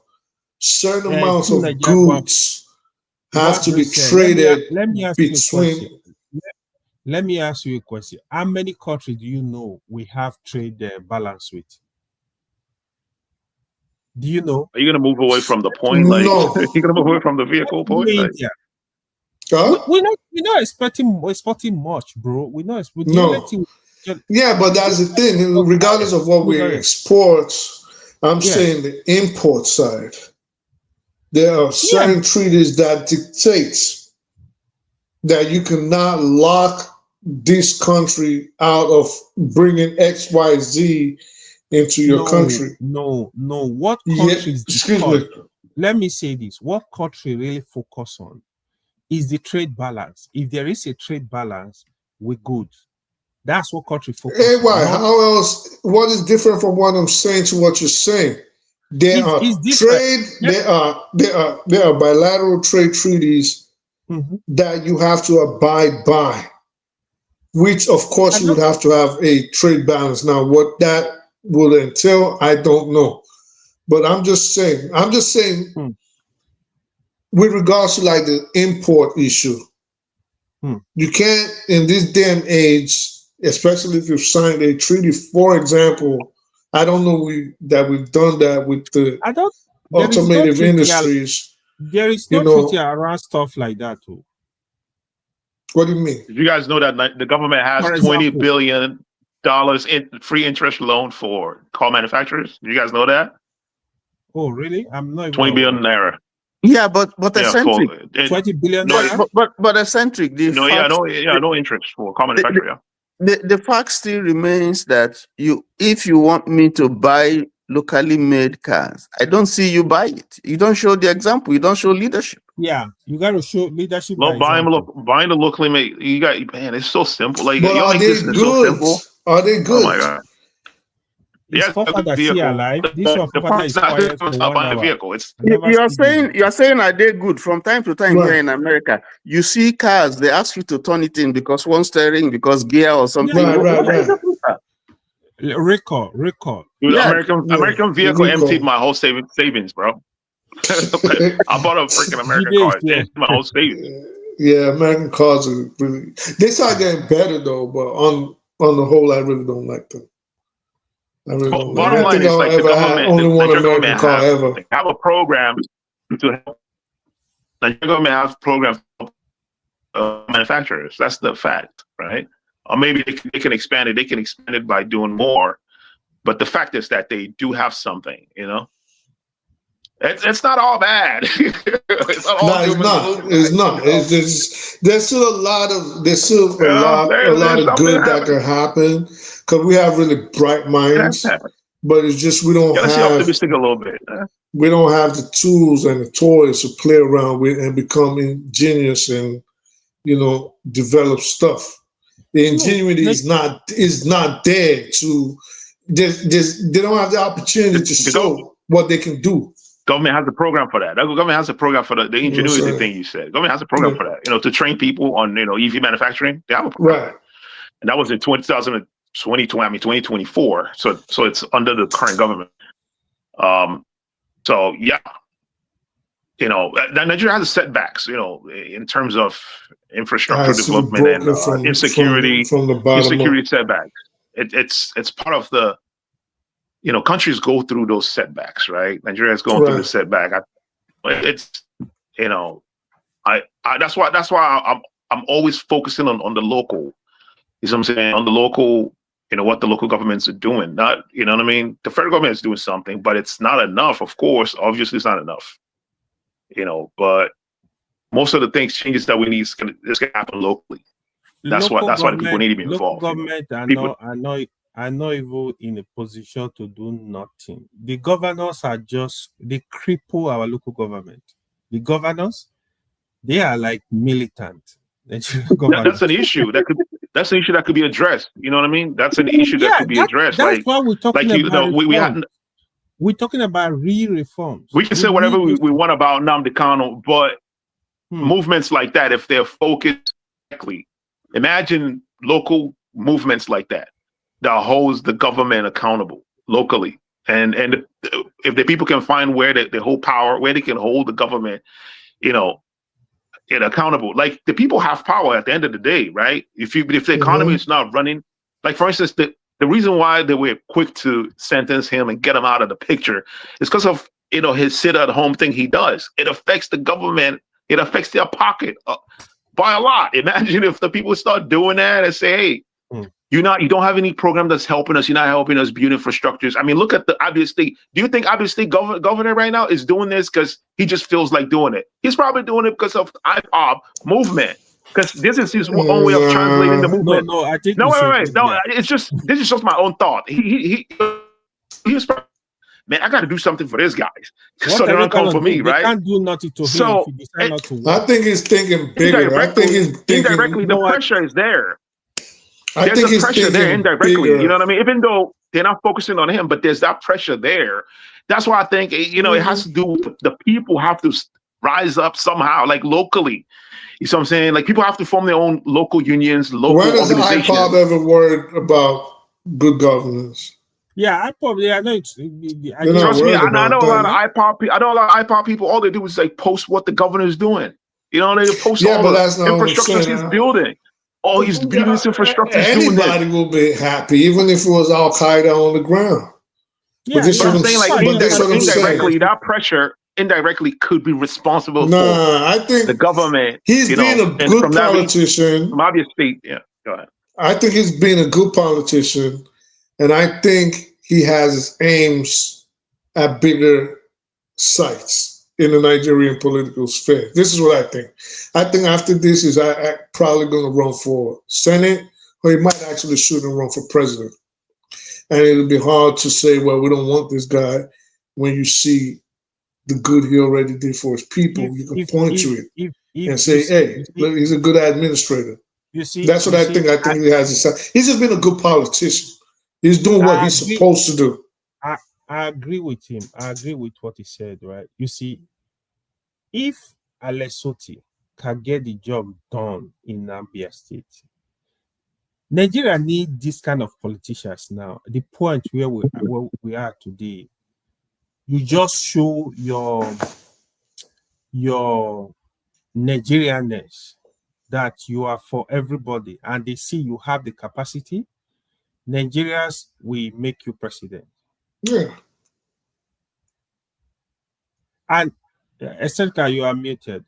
So the people can actually reward Oti for what he's doing by electing his people, you know what I mean, in local governments and giving his political party, another mandate. That's part of it. The easiest, even today, the easiest election to ring is election people are not interested in. If Nigeria have a presidential candidate that is accepted all over the country based on your work, based on the belief, Nigeria will make you president. Nobody can stop it. Literally, that was the benefit what Buhari got, but Buhari messed it up. May God forgive him, but he messed it up. You know what I mean? So Nigeria can't trust you. The day Nigeria tells you, like all over, just in the case of Abiola, where the north, the south, the west, the east, everybody wants you. Nobody will rig that election. People are gonna die. You're gonna kill all of everybody. This is the truth. But if Nigeria must continue the way we are, like as one unity, one indivisible block, we need somebody that will look at the country and he will see himself as a real Nigeria that will look at every part of the country and try to make improvement and try to look at, okay, we can do this here, we can get this here, we can do this here. Look at, I'm Nigeria. I'm not from this tribe. I'm not from this tribe. I'm not from here, but I'm in Nigeria. I want to get this job done. So in that way, you start looking for people that are capable, irrespective of their tribe, their origin. See, you see, Nigeria, they know what they are doing. Even if Tinubu can pick everybody from his family and turn Nigeria around the next 1 year, Nigeria will tell you, please bring all your mother children to come and visit. That is the state where we are. People don't understand it. But the reason why people keep complaining. And the thing is, like, the people will reward the good act, right? By electing his political, people from his political party. That's the power of the people I'm talking about here. Like with OT, what he's doing in Abia State, he's going to win the next election. If he doesn't run, someone else in his political party is going to win the election, the next election, right? How are you going to contest with OT? That would be hard for you. Exactly. I saw the deputy speaker. It's always boasting. I don't know what he's boasting for. He think people are not going to leave vote here. Say they want to vote for you. You're too small. It's not gonna. Even if you bring all the APC machinery, all the military, it's not gonna happen. But see how RT came in is how the president is supposed to come in. You come in swinging, hit the floor running. He had his plans. He put in his cabinet members, and he just got to work. And that's how you do. You don't wait 6 months and say, "Well, we're gonna come back in 6-7 months to decide who's in the government." It don't work like that. Abia State, since 1999, it was one of the most backward states in Nigeria. If you know, if you know the history of Abia State with all the Kalu and all this Kalu, Theodore Orji, they are all Kalu. They could not do nothing. They could, but they just felt like taking the money. Yeah, he would just go there. We tell you, "Oh, I was featured than Abia State." I'm like, just shut up. Like, you went there to look. What did you do as governor? If you are working, people will know. Lesotho, everybody is praising is good praise for him. Acumen. People are praising Lesotho. So just do the work for the people. They are just greedy. The truth is, you will still make money anyway, but they just don't care about the people. Nah. They just don't care. You know, nobody is perfect. You know, if he continue working like that, second tenure, you will see he's gonna raise the bar so high in Abia State. Yeah, can run for president. Has this guy spoken, Jide? Father is still here. No, I haven't spoken. Welcome. Jida, go ahead, man. Say something. Yeah, you see? Honestly, I like the fact that you guys are like talking about solutions. I think it's commendable. I mean, easy solutions that because Father was not here. I mean, see, I've not been listening because I was asleep earlier. But honestly, you see, everything I've said in the past is coming into fruition about the way Nigeria's future is going to be. Some weeks ago, I think some months ago, Dr. Nnamdi just asked on this show that how will Nigeria be in the next 100 years? And I said, unfortunately, the way Nigeria was going at that time, we've not had the threat of Trump. I said at that time that in the next 100 years, it seems like there's a potential that Nigeria will go into further instability, and there's even going to be a potential chance of foreign invasion. I was looking at 100 years. I didn't know it was going to become sooner than I was predicting. And it's where we are right now. You see, like everything I've always been saying on this show is coming into fruition.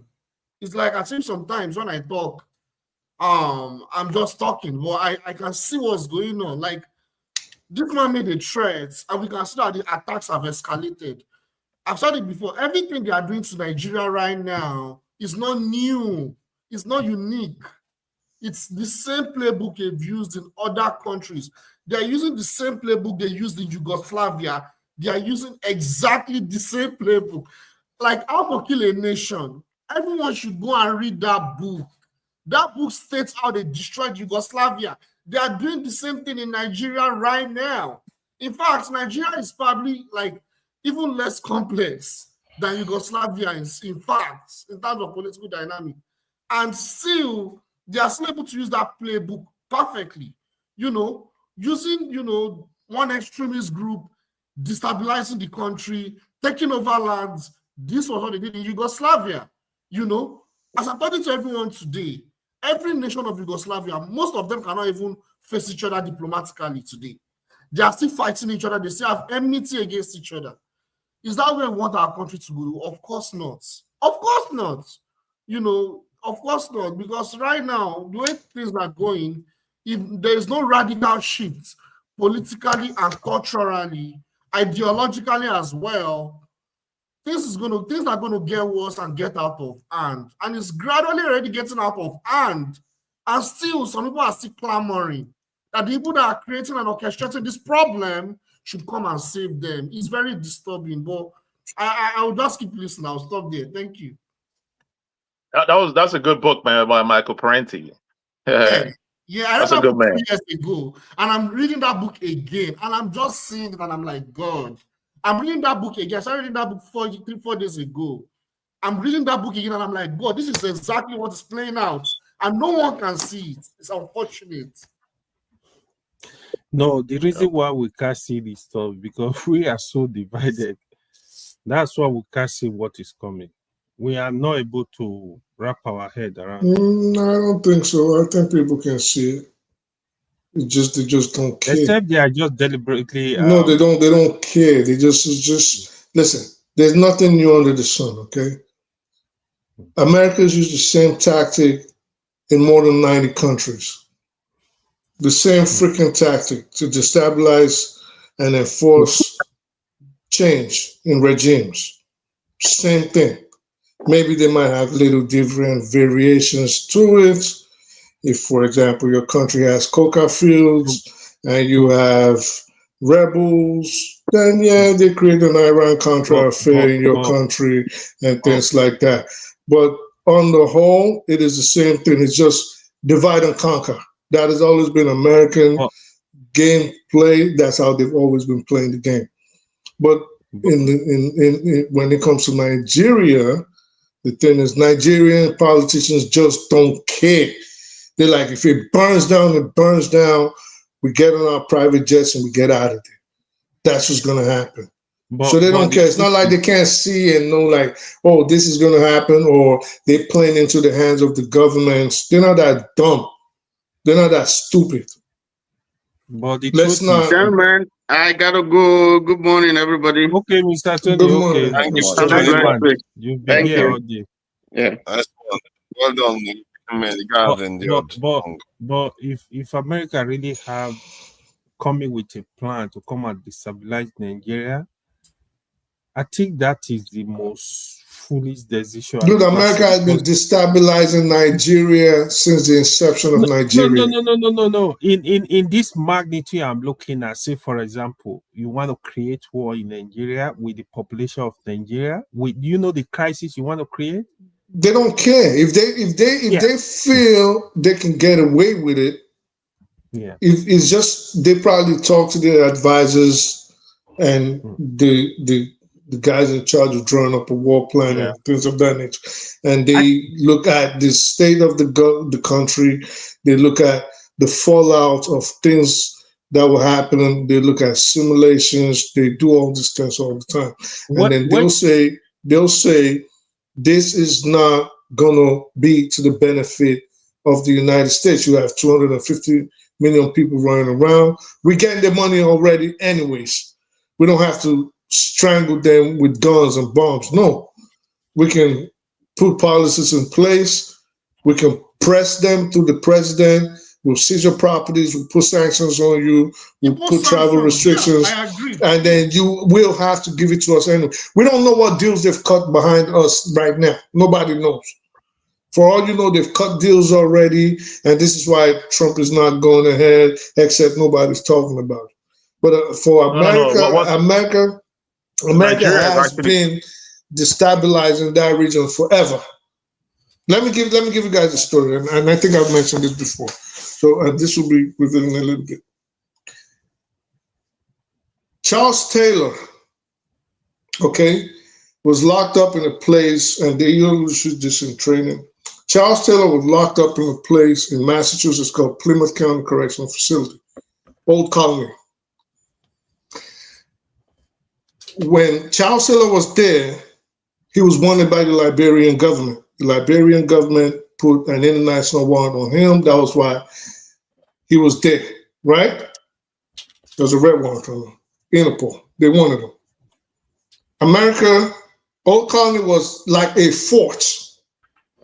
America called Charles Taylor, basically, we know this now, but one day, Charles Taylor disappeared from Old Colony. Nobody ever escaped from Old Colony or that jail before.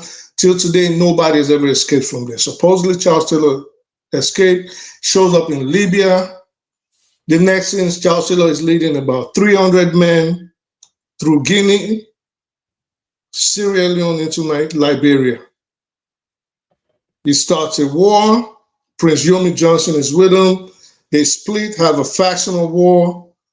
Chroma and all of them, they overthrow Charles Doe. It was actually Johnson that overthrew Charles Doe. Charles Taylor takes the prize.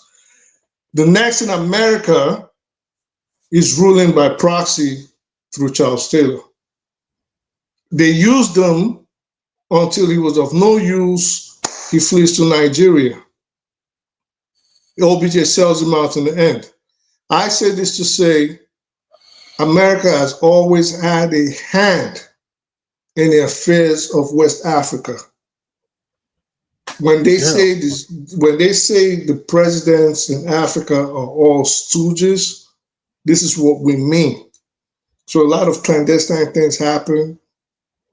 It's not new. They don't have to put, Trump is just an idiot. So they don't need to put boots on the ground.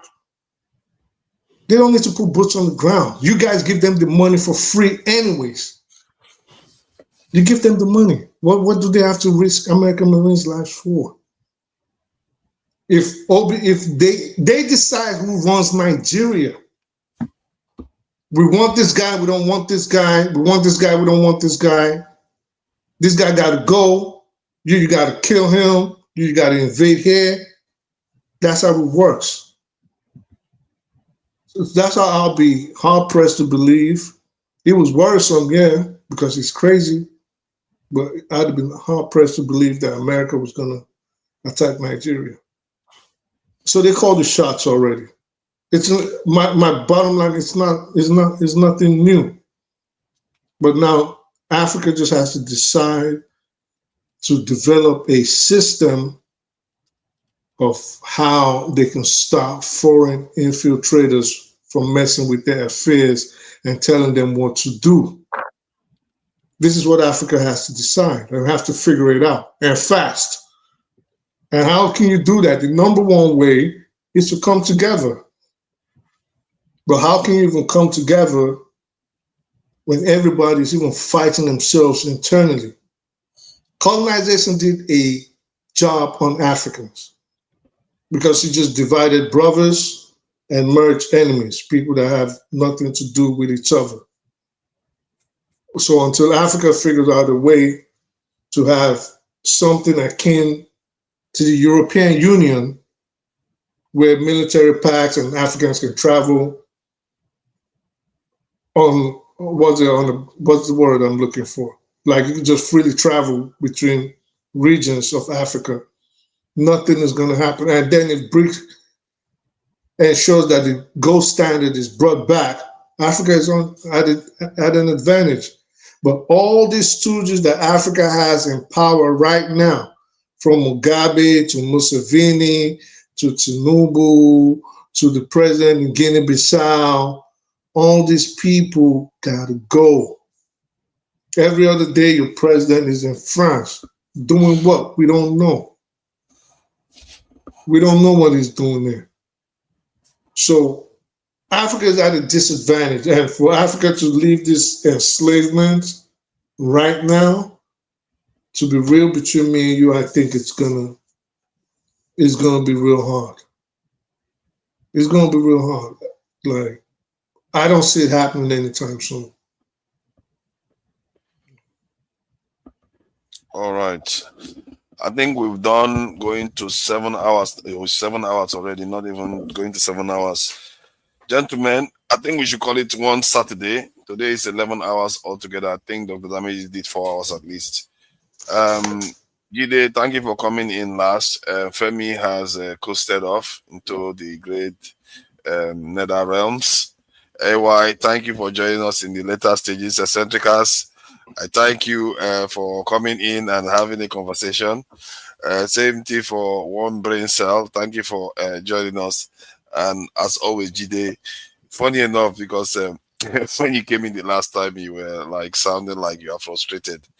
This week has been quite interesting and a little bit downbeat, given all the events. And it reveals Nigerians for what they truly are. And I must say, we are not where we need to be at all. We are not even close at all.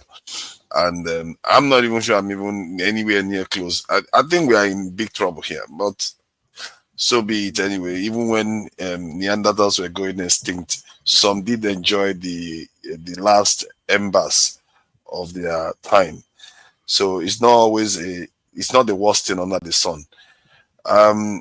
Yeah, so we're going to round up. I'm going to play the Urobos, which it's a shame though, because most of their videos are often copyrighted. I don't know why. They are very protective of their... Play that your tribe that you usually play now. No, I have to go through all the different tribes. So today is the Urobos one. And you don't want to play your get tribe? a lot of their videos. Pardon? I said you don't want to play your tribe. You usually just play your tribe. I'm moving from one tribe to another now. That is weekly now. I'm not going to be playing only my tribe every day. Yeah? So I'm going to be going this in through. But I actually like those videos, to be honest. I actually like those videos. They're really nice. Yeah, to be reminding people of different groups in Nigeria. It's a very interesting thing. I really wish I had more time to discuss other issues about how, I'm maybe surprised that a lot of people in the Southeast are saying they are marginalized and they are suffering in Nigeria. If anything, it's only the civil war. Everything else, they've been amplified. The people that really suffered are the minority group, like the Benin Edo Kingdom, is a shadow of what it used to be before. Many of the empires that used to exist don't exist anymore. Those ones are completely destroyed. And technically, you can argue that the Southeast didn't necessarily have an empire that was expansive. So, if anything, they've grown now than before. So, I don't understand. That's empirically why the whole force, like Nigeria has not done them any good. But that said, it's been a long day. So I will have my own monologue before I close out for today, and I'll play the music. So, but in the meantime, I will take everybody off stage and then play these songs before this thing. No, I don't want to start another discussion. So that I can be able to play it. It's 7 hours already, man. We'll go to backstage. It's been long. They don't like it. I wish I could do that. When I start properly, then maybe I can be doing that. They don't like it. All right. Let me start taking people backstage one by one. Hold on. Just a second. Hold on. What's going on? Just hold on. Hey, what team is that one you're wearing? What team was that? Is that Chelsea? What football team is that you're wearing? Hold on, just hold on. I'll log out now. I also want to do something real quick. Sorry. Just a second. Hold on. I actually saw a comment. I was talking to someone. Just a second.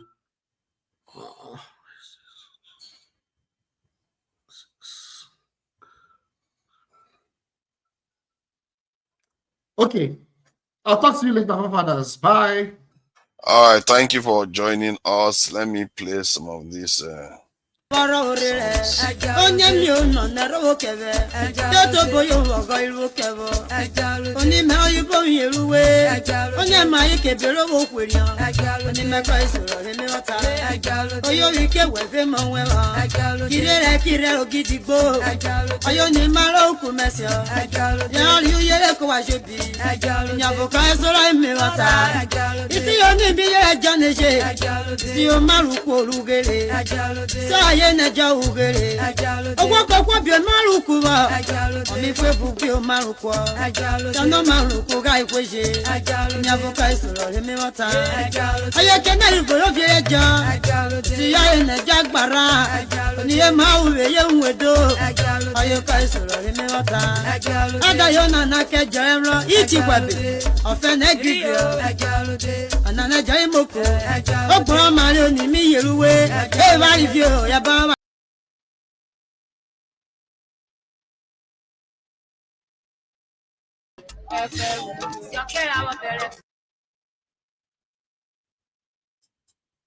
Ẹ̀pẹ̀ ayé má mọ rẹ pẹ̀ sọ́nà ẹ̀pẹ̀ tí ó lè mọ mọ rẹ pẹ̀ sọ́nà ẹ̀pẹ̀ pété kì í gbà àpọ̀lé rí ọ̀rẹ́ lápọ̀lé rí ọ̀rẹ́.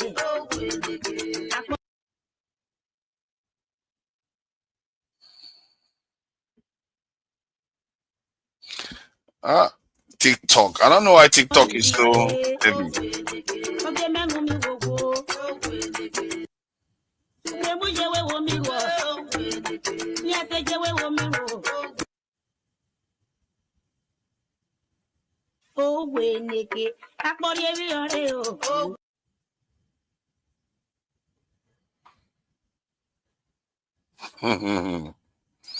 That is funny.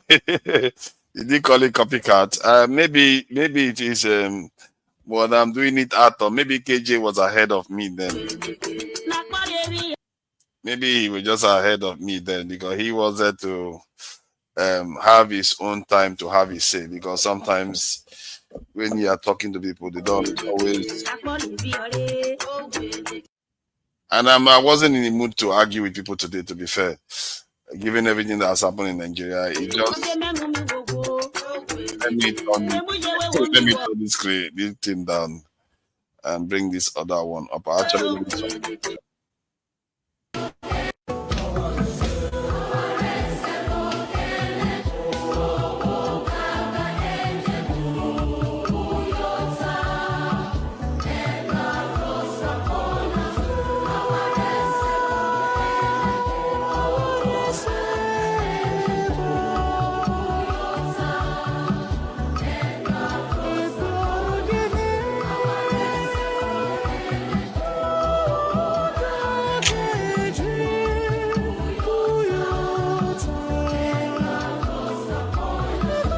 other subjects, the big one, which is the kidnapping of school kids, the genocide.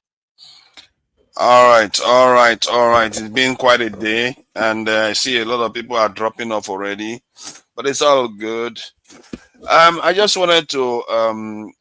It's a very, very interesting week, and maybe 2 weeks actually, because I think it's about 2 weeks now since Trump threatened Nigeria, maybe 3 weeks even.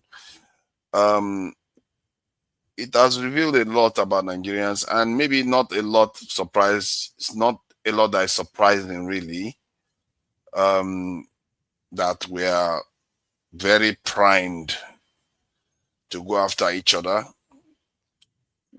Some of us will be all too happy to see the nation burn, and maybe it's the knowledge is not for everyone. I mean, I begin to the idea statecraft is not for everyone, and most people don't know much about governance.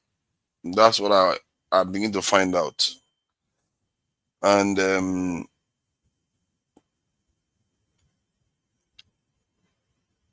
I'm not even sure anybody knows, and because the people that actually govern states, they appear to have kept a lot of information out of the grasp of people in the sense that people truly understand how the states are run. This is why leaders can disappear into aircrafts, disappear to another country and come back. You think everything is okay. And if you look at in the US too, they are having problems even understanding how their governments are run. They find that their governments have been, by the time they know it, they find that their governments have almost been completely taken over because it's so distant from people. Whether this is deliberate or whether it has always been like that, I guess to a varying degree, it has been closer to the people in some cases while more distant from the people in other cases. You can argue with the French Revolution, it was closer to the people at first, then it distanced itself again, and then the government starts operating in a black box. If you look at the Bolshevik Revolution, you can argue that that was close to the people. But before very long, Stalin and Lenin and all of them decided that, you know what, we have to go all this thing, authoritarian and become a black box again. So, by and large, the same thing with Chamama, all the other nations, their governance is often in a black box, and the people are left to live within the nations and do their things, and which is maybe is the right way society is supposed to be. They don't have to necessarily participate. I'm going to be studying a few other systems. I think I'll probably start more in-depth analysis and study of maybe the Swiss system, where the people take more direct involvement in their governance, and I will have a look at that. And I will also have a look at other systems, like maybe the Chinese system, and see how they run and how much knowledge the people have of the center. I think the Swiss system, the people will probably have more knowledge about how their nation is run more than the Chinese one, maybe even the American one, because it's quite transparent and the people tend to have their say directly. It's called a direct democratic system, which is one of the reasons why I advocated it for Nigeria. Nigeria is very diverse, so they need something like that. Otherwise, it has to be authoritarian. And to have an authoritarian regime in Nigeria is going to be difficult, because that authoritarian regime, if it's Christian, is going to more than likely tilt the country towards Christianity. If it's Muslim, it's going to more than likely tilt the nation towards Islam.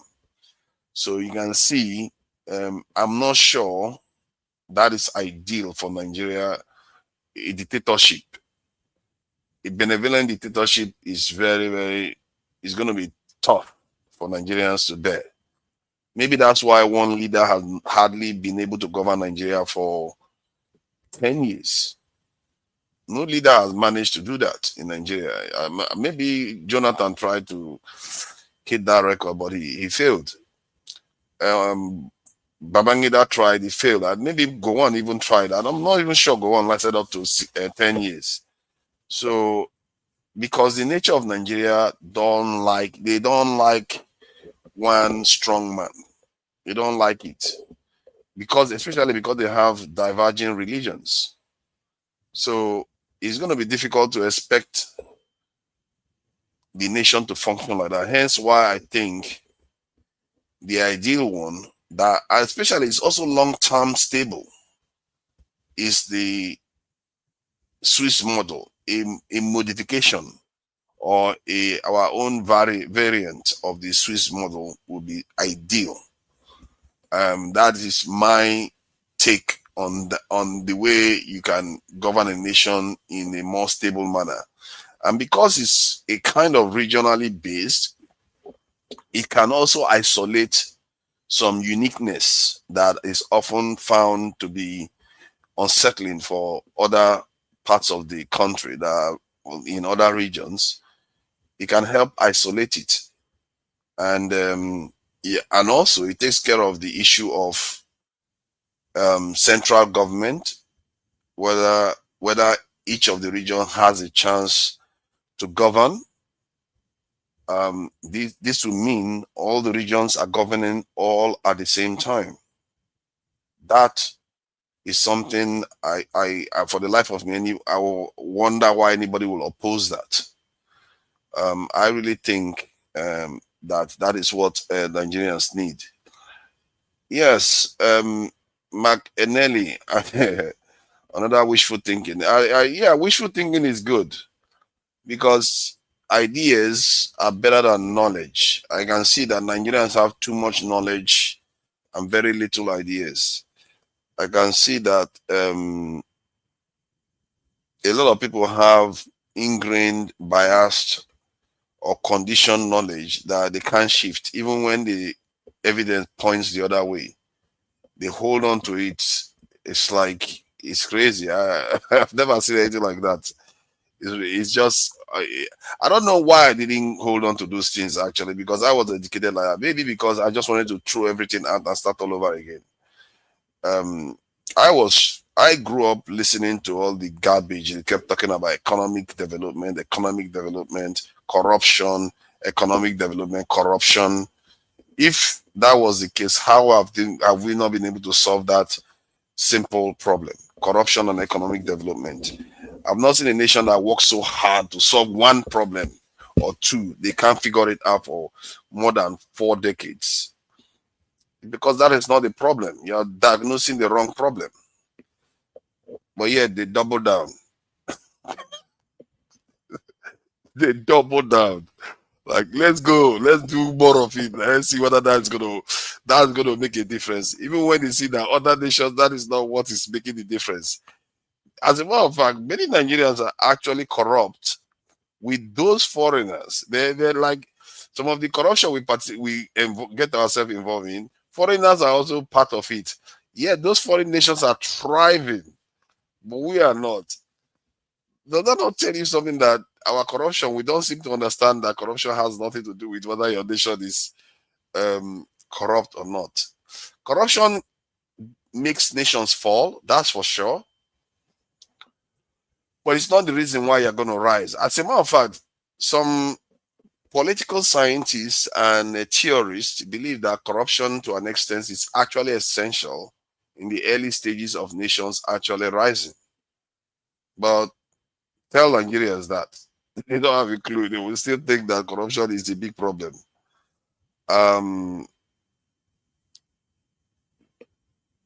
It's like, you see, for me, if somebody writes a document and say corruption is not the problem, you know what I will do? I will say, why? How dare you? I will go I'll go around and say, why? How dare you say that? I'll go and find out, check the real world and see, what do you mean corruption is not the problem? America is not corrupt. Why is it doing?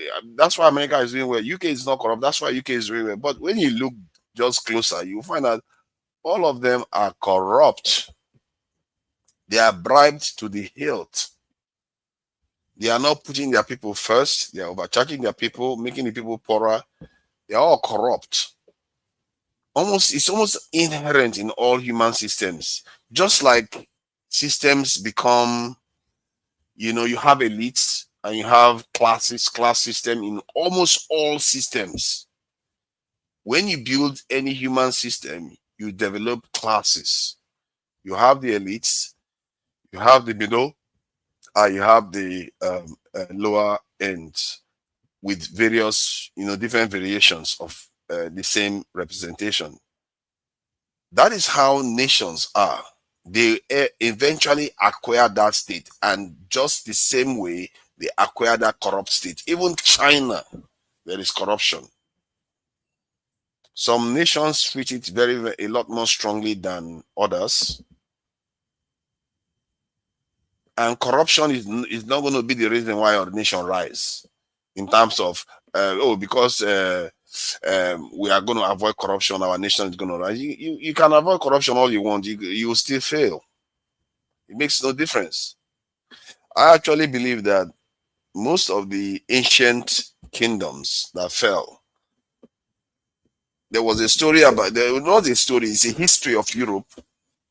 They used to have a different type of kingdom before that was based on maternal and matriarchal culture, where the women are often the center of their religion and their rulership and stuff like that. They used to have that in Europe. You will find that hard to believe. And they were supplanted completely by a more robust masculine group that brought war, disease, and all the other ailments and wiped them out eventually. It took some time, but they wiped every single one of them out. The male lineage of those early Europeans are just about wiped out. They don't exist anymore. Completely wiped out. So the incidents we are talking about here, it didn't start today. What you see in North America didn't start today. What you see in Australia, their basic takeover didn't start today. New Zealand didn't start today. It started in Europe.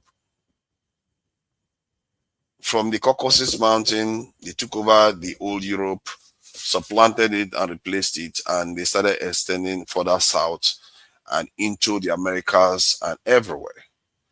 So what that meant was it's a kind of new development of the human race, really, whereby they became more warlike. We became more warlike groups. And funny enough, the creator seems to reward those warlike groups more. And they went on to dominate. And eventually they got to Africa and they dominated Africa too. And somewhere along the line, Africans have lost step.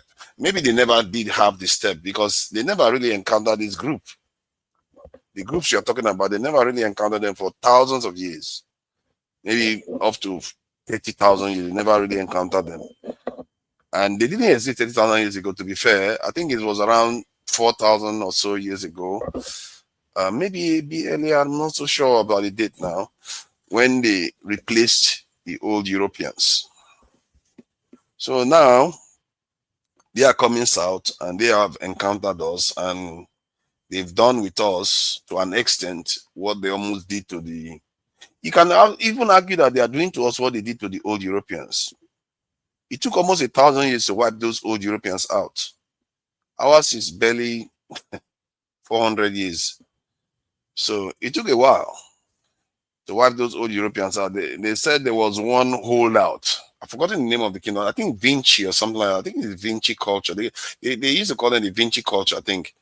So there was one holdout that survived for almost 1,000 years, but that was the last one to be completely wiped out.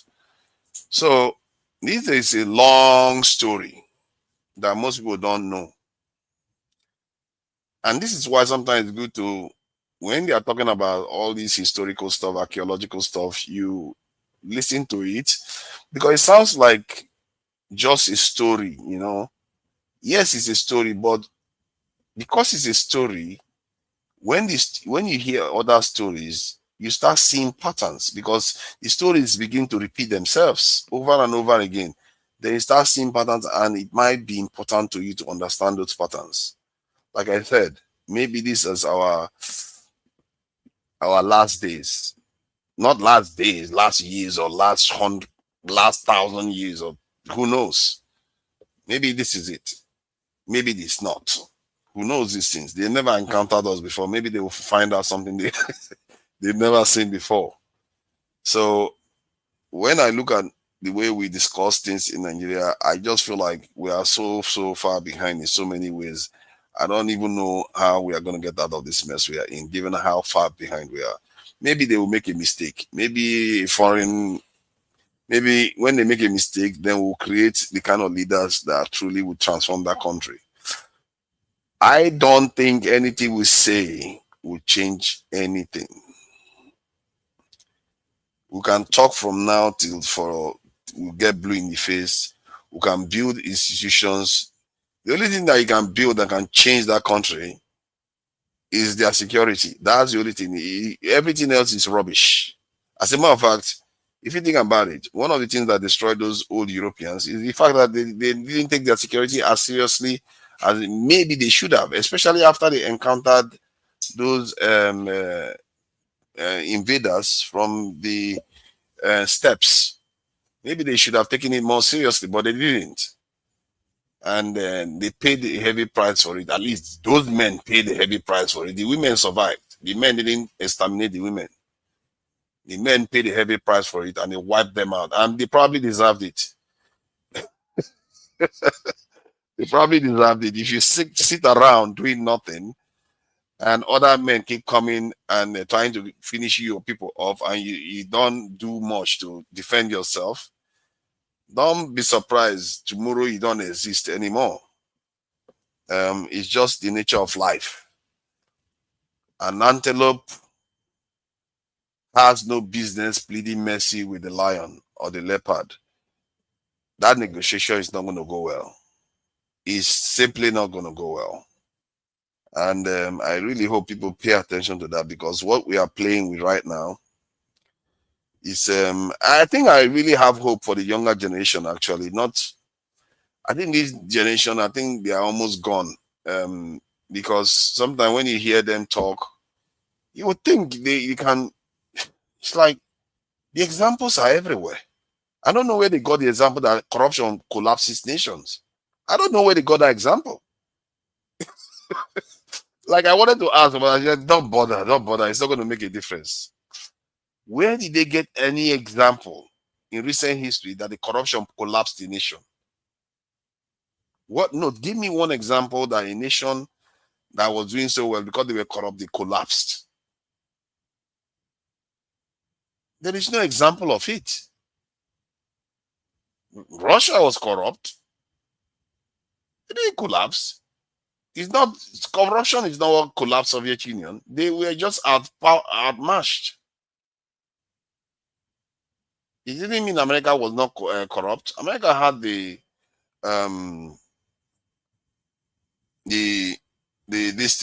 so many scandals. Jesus Christ, I can't even count how many scandals have happened in America, from Watergate to Iran-Contra, name it. They've had too many scandals all over the place. Corruption left and right, assassinations, and yet they are still hanging strong. Why? Why are they still hanging strong? Because some people think that they can force life, they can force history to happen the way they think it's going to happen. It won't. Just because you have been conditioned to think that way doesn't mean it's going to happen. The only way you can truly understand life is to look at it. Don't even bother looking at anything else. Don't bother with all the nonsense people are saying. Don't even bother with what I'm saying. Maybe you see something that I didn't see. Don't bother with what I'm saying. You look into the world. You know, one of the greatest advice I've ever had was that, I think, I wouldn't say advice actually. I think it was from a movie, or was it from a religious movie, where it says, if you want answers to the world, just look at the world. The answers are there right in front of you. And I really wish you would do more of that. Just open your eyes. You have them.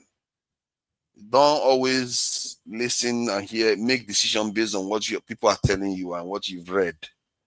Look at the world and check it and say, okay, what did I see? What happened with China? What happened with Russia? What happened with North Korea or South Korea, Japan? What happened? What happened with African countries? What happened with Nkrumah? Check with your eye. Don't worry about what they told you, what they read. Don't be remove what the nonsense they told you at first. Consider whatever you've read nonsense. Just look at, okay, I know what the leader is. How did he behave? What happened to him? And then compare it to what you have read. If it correlates with what you have seen, you say, okay, that person is more likely to be credible. That's how you verify things. Not necessarily Wikipedia, not necessarily the news. No, if you want to verify things, look at the real world. Everything you know about the real world, check it. Not check what the media tells you about the president. Check what did that leader do for his country. How does the country actually live? Not what they told you the country looks like. How are the people actually doing? What is the data say about their life expectancy? How are they doing? What did they actually achieve with what they said, not than what the people told us or the media told me? If you start doing that, you find that you find very quickly your opinions will be very different from other people's opinion, because so many people just follow what they have been told. Some of them actually think that they are actually talking from what they have actually read. They actually follow what they've been told or what they've read in a book. They've never really taken their time to examine from what they've read in the book, check the real world, verify what the book told them. Look at it and say, okay, let me just, because politics, when you are reading politics, is from a political paper, isn't it? If you are reading from a newspaper, then you go and check in a historical document based on what the news is saying. Okay, this is not news now. This is historical documentation. What does it say about this incident that this news is reporting about? What happened last year? What happened this year? That's how you start seeing the truths. Look at the real world, how it actually looks, not how they told you it looks. I've seen so many videos of African Americans talking about how they were lied to in America. And that is true. They were lied to, because what do? When authority figure tells you something, you think it is true. They will pump the videos in your head. They will tell you what they used to think Africa is like poor and, nothing good is in Africa at all for them. That's the impression most of them had of Africa. And then when they come, they were like, oh my God. Some of them feel so betrayed that they told them that Africa was a desolate place, that it's always hungry and things are not going well. And yet when they come there, they will say there are problems, but I still feel betrayed. That what I see here is not what they painted to them. So this is because, those same people, if you think about it, it's not because they don't have access to TV.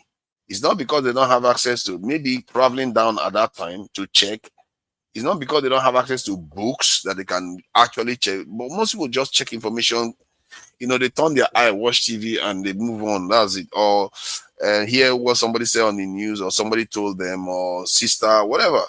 That's how people do. They don't really verify stuff to see what the truth truly represents. If you start looking at the world and seeing things for what they truly are, yourself, you'll be surprised what you'll be able to do. You'll be telling people things that they will be disagreeing with you constantly. You feel like you are running mad. But you'll be telling them, but that is what is there. They will tell you, yes, I can see that is what is there, but you are still wrong. That is where you're going to understand that these people that run the world, they truly understand human psyche. They really do understand human psyche, that it's not about logic. Human psyche is not about logic at all. These guys know us more than we know ourselves. They know it's not logical. The machine that runs the human mind is not logical. If you want it to be logical, you probably have to train it to be. And I think the best way to train it to be logical is to actually look at the world and critically analyze what you are seeing. Because if you go by what they are telling you, you get trapped and it's going to be hard for you to get out of it. I'm not out of it in so many ways, really. Most of the stuff I still learn, I still lazily glimpse it from the stuff that they provide to me. But the few that I verify and I stick to it often keeps me in better informed. That's why I'm very, very rarely on the big issues anyway. I'm very, very rarely wrong. At least I'm more correct than other people. Even if maybe I'm wrong, but I'm more correct than others. I can give you an example. If you look at how people analyze what Trump has said, it's either, oh, the government should be punished. Yes, let Trump come and kill them and all that. That's all they see. Oh, then they will say, come and take all our natural resources. After all, we're not getting any benefits from it and all the rest. Do you know the truth about all these things that they've just said? They are all true. But yeah, that's the only place they stop. If you stop there, then what is next? Trump comes in and does whatever he likes with your country. Whether good or bad, you don't have any further say in it. But they don't do the extra step and say, okay, let me open my eyes here. This is Trump we're talking about. Whom are some of his best friends? Are they not Arabs? And those Arabs, are they not Muslims? So why is he acting as if it's against them now? Oh, who is Trump again? Let me ask myself, who is Trump? Did I check the news earlier on this year that reported that they said they fund Boko Haram? Do we do those? Why do we stop at that first two at most? It's quite remarkable. It's almost fascinating, really. Why, especially when you consider that some of the people that stopped there are highly educated people too. It's really quite fascinating. We'll stop there. We don't say, okay, is that not Trump that I saw last week with a terrorist that used to have $10 million bounty on his head, a former Al-Qaeda leader that I saw with Trump? And that guy is that. I can swear the guy was Muslim, and not just Muslim, an extreme Muslim. And okay, is Trump coming to defend us or no? I don't understand. This is confusing. I'm telling you, even me, it is confusing. And is it not Trump that is, friends with UAE? Was it not UAE that gave Trump more than almost $500 million jet? Okay. Okay, they did that, innit? And are they Muslim too? Oh, yeah, they are Muslims. Oh, it turns out that they are Muslim too. And okay, fine, they are Muslim. But what are they Muslims doing? Oh, are they killing Africans too? Oh, they are sponsoring the fight in Sudan. Oh no. Our people don't do any of that. They never do any of that. Sad, isn't it? They never do any of that. It's so that is why you have to look at the world for what it truly is, not what you wish it is, because you are so shallow. If you remain that shallow, you're going to be like those men that were in Europe. You will be wiped out and you're not going to exist. You're going to be like some of the Indians that didn't wake up on time. You're not going to exist because the world hates you. Because how can God create you and you refuse to use your brain and your eyes that He gave you, or God gave you? I mean, you probably deserve to go. Because if you see any animal that's walking around with blinded, not having any senses, you know what veterinary people do? They'll put the animal out of his misery. That is how some people are. Some people are just walking around asleep and can't see. They can't see the world. Don't be surprised if the world decides to put you to sleep. It will put you to sleep eventually. It's just not personal. It's just what it is.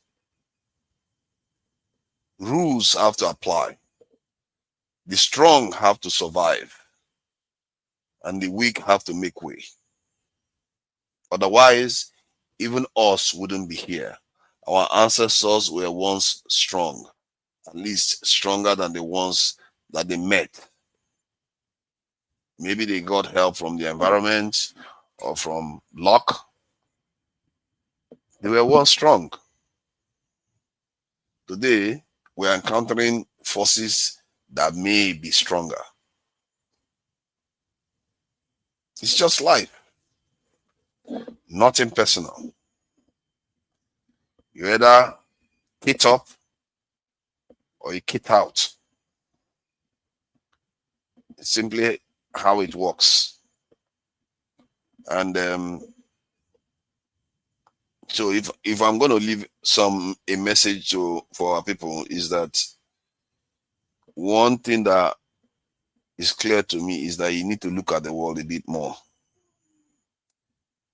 Open your eyes and look at the world a bit more. If you look at the world enough to hear Trump say he wants to attack your country, if you know enough to say you don't care about Trump coming to take our oil, you should make the extra step and say, let me research this man a bit.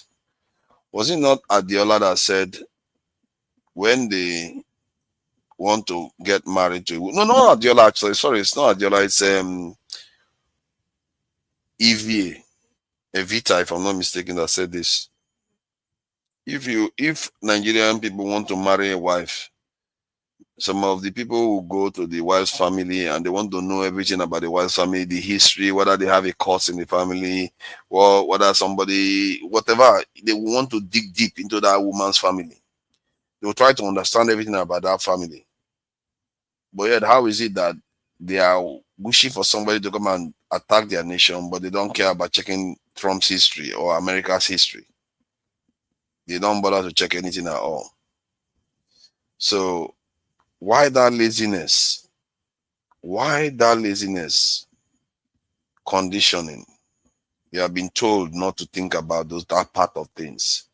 You've been raised, even your own parents have been raised not to think about those things because it's outside your scope. Outside your scope. You are supposed to only think from the point of view of, let me see. Yeah, you're always supposed to think from the point of view of the information you have been provided. I need to thank some of the people that supported the channel. I think they've done very well. Joseph Oji 512, he has donated His Majesty's pound sterling.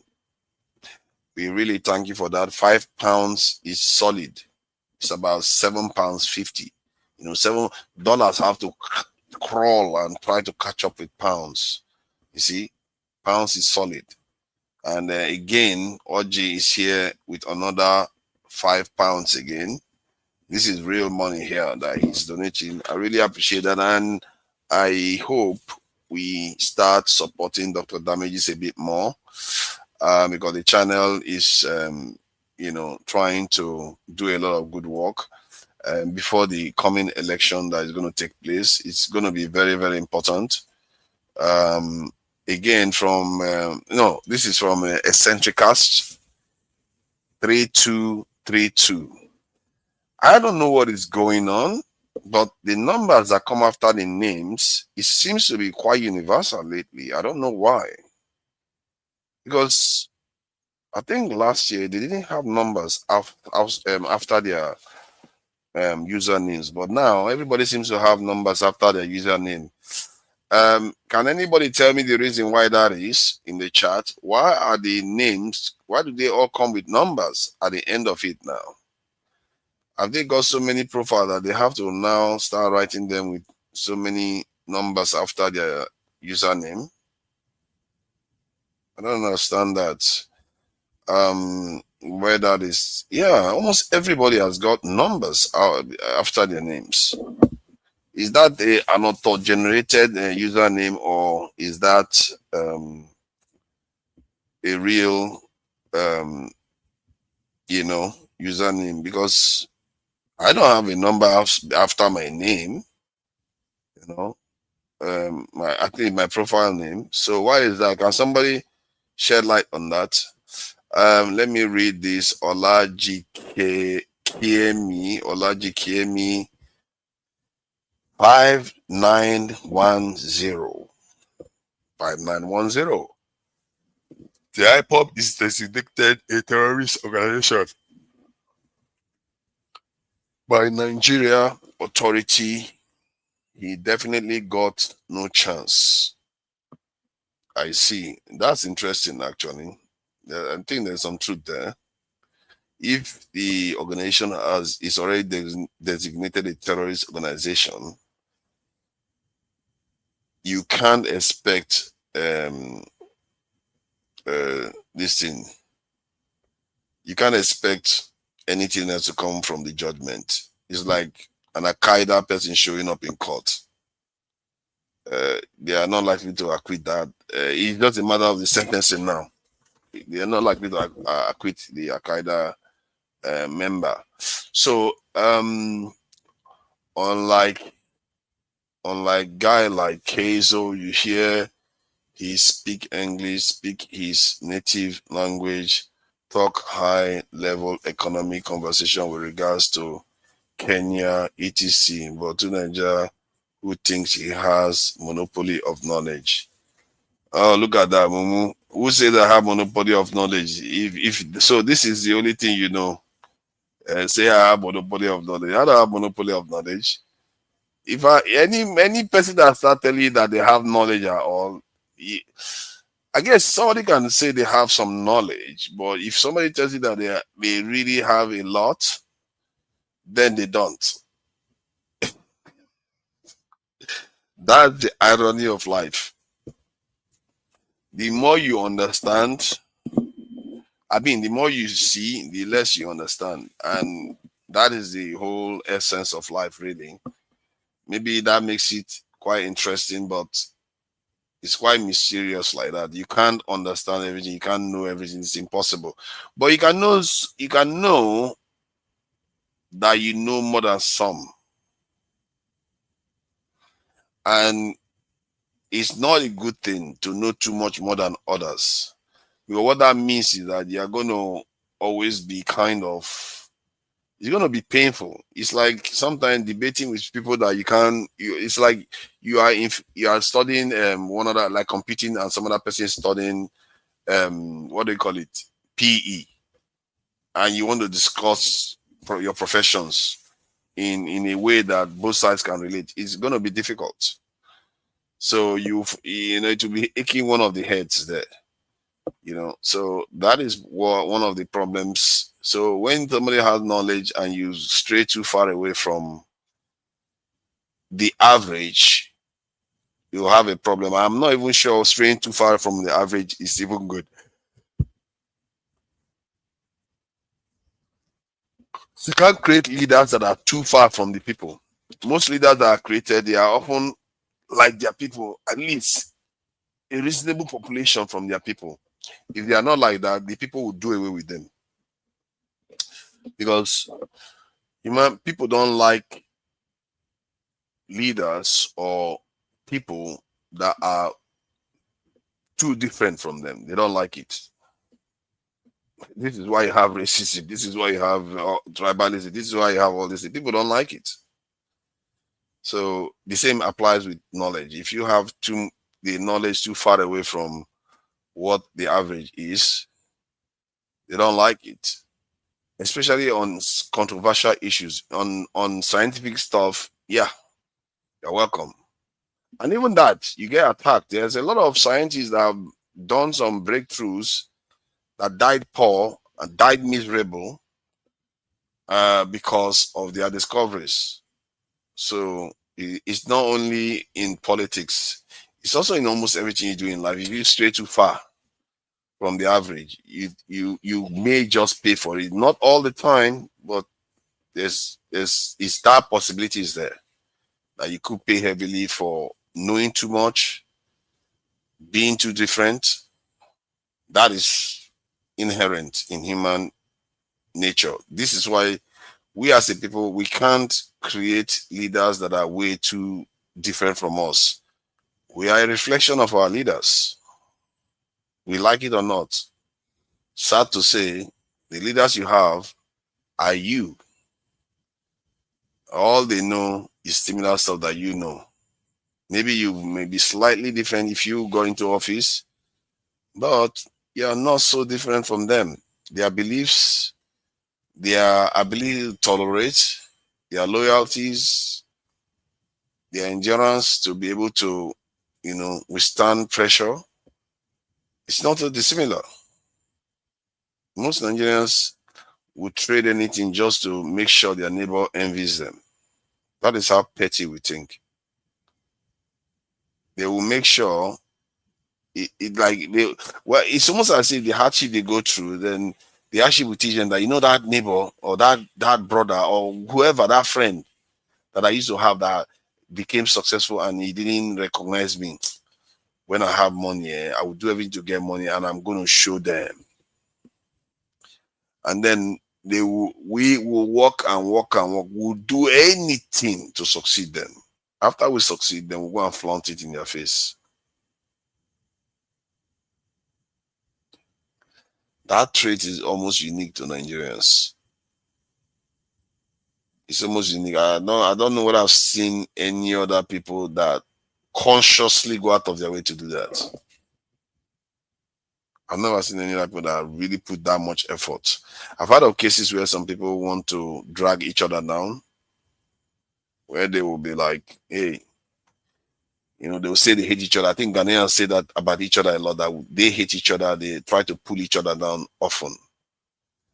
Maybe they should come and try Nigeria for size. If they think Ghanaians hate each other, they should come and try Nigerians out for size and see how Nigerians are taking it to another level. And Nigeria didn't even qualify for the runoff of a football match. We are facing a lot of challenges. But the challenges are easy. If the people are the problem, the challenges are easy for any other people to deal with. But Nigerians are the problem.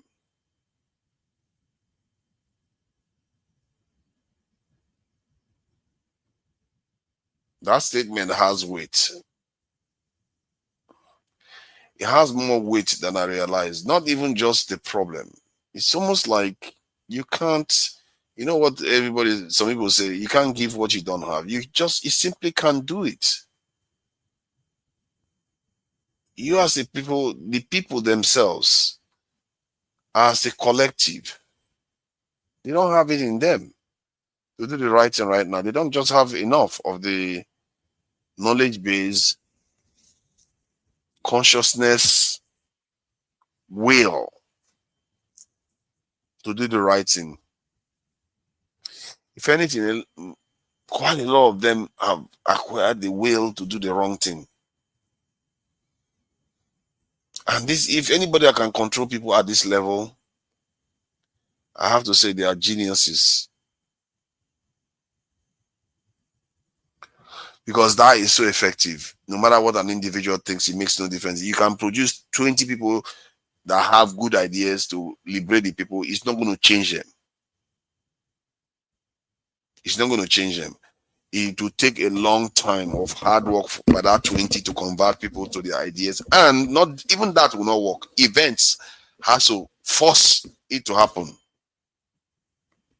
A national event has to force it to happen.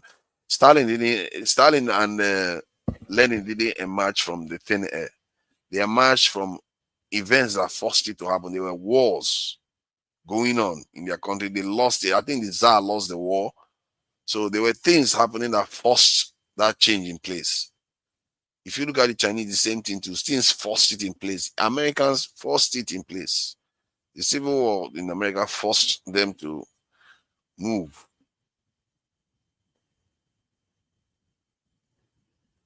Where is the that name looks familiar, you know. That name, at OPF official channel, OPF official channel. Yeah, you guys are still here. Now, wow. I can't believe I'm still here. I'm telling you, I really can't believe I'm still here. I think I'm going to be doing more. I'm not going to be asking too much questions anymore. I just feel some, at least not now anyway. I just feel a little bit exhausted with asking Nigerians questions. They will just be giving the same answers over and over again. Even when they can't justify it too. You ask them justify it, they will just go around and talk. They will tell you only about Nigeria. They will not tell you about any other system that clearly shows that they don't. They will tell you the system works. Like they don't. Oh God. They'll just tell you that system still works. It's working, and even if they are corrupt, it's working. You don't ask and say why. Why does it work? And who is that again? Continue asking the questions. Yeah, the question. I'm tired. It's exhausting. They will just keep telling you the same thing. Nothing is going to change. You know, maybe Dr. Damages saw something when he said nothing you're going to say is going to change anything. He knows. Maybe as a journalist, he's done it for 20 years. He knows they are locked in. When Fela said it, he knows they are locked in. All they do is shift from here a little bit. They are in a cage. They move in a cage a little bit here, a little bit there, and nothing changes. They don't seem to understand. If you want to do stuff, you have to build the cage. You can't keep living in the cage and shifting in the cage and thinking that you are free. You're not gonna. You will never be free. Lying to yourself that you are going to be free is not going to work. Some Nigerians just think that somewhere along the line we're just going to build our economy and become a superpower. It's not. It will not work. It never worked, and it has never worked for anybody like that. But yet they will still double down. It will. It will. Let's double down. It will work. We know this is going to work. Then you say I should keep asking questions. That is exhausting. They will double down. Let's try it again. It will work. I think the Chinese may have tried. Now let's double down. Let's try to do what we're doing before, like it's gonna work. No, it took them going to communism for them to shake it off. The same with the Soviet Union. They didn't try what they had before. They shook it off. Nigerians, they keep wanting to try making the same mistake over and over again, thinking that they're gonna get it right this time. Yeah. Let's fight corruption this time. It's gonna work. Let's fight. Do you know when they started fighting corruption? All the way in the 70s or so, they were already talking about, oh, we're going to deal with corruption. We're going to do till today. It's getting worse. And these same people double down on it. Yeah, we have to fight corruption. It's corruption. It has to be. It has to be. It's so exhausting to talk to people like that. It's so exhausting because what else can you do? There's nothing you can do. So then just shut up. Shut up. Shut up. Don't say much. Let them talk. Let them enjoy themselves. You know, so I'm not. What I can do is call out facts now and again. If somebody is just going with so many falsehoods, you know, some of them are capable of that. So they'll just come and start injecting falsehood into the conversations. So you want to call that out? Yeah, I will do that. After all, this is a fact session. I don't want that to fall apart. Try to give people as quality information as possible. But what I'm going to, one of my best or my biggest realization today is that our people are locked in. They are not going to learn any lesson. They have to be beaten into shape. And God help them. If they are lucky, they will have somebody come and beat them into shape, and then they will sit up. If they are unlucky, that person will beat them and beat them out of shape. Beat them out of shape. They will even devolve. They will devolve further into oblivion. Instead of them to this is evolve, they will devolve even further. So that is what may happen. You know, you when you are going into all these things, there's no guarantee you're going to emerge any better off. That's the thing about life. There's no guarantee. When people come and attack you, you could win, you could survive, you could get wounded and survive. But there's also the possibility that they will conquer you and devolve you. They don't have no reason to evolve you or develop you in any way. They don't have any reason. The only reason they have is to degrade you so that they can be able to use you for as long as possible. That's their only incentive. At least I've had time to talk. And I feel like I will be doing that a bit more often. This is why I'm doing more of monologues when I start the show. I do more monologues and do some after. That's all one can do. Ask questions, seek answers, and hear them give fake answers. Maybe just for the sake of the younger ones that have not been conditioned, I will reveal the truth to them and just make it clear that that is the truth, and they themselves can go and verify it. Let the conditioned ones keep repeating the same thing that they want to repeat all they want. And then let the world, the truth, bear us out. You know, the world is the truth, isn't it? It's not reading our script. The earth doesn't care about our script. The universe doesn't care about what script you write. It is running the way it wants to run. It is the truth. The world is the truth. If you want to ask, you see, that's a very interesting question. What is the truth? The world is the truth. If you look at the world, whatever you see is real and it is true. When you touch it, not everything you see, not everything you see is real. Though my point is that what you are seeing in the world is the truth of the world. Is the truth of everything that you see. Some things are actually, can be a mirage. So not only follow your eyes. So maybe it's not technically accurate to say what you see in the world is true. You just say the world is the truth.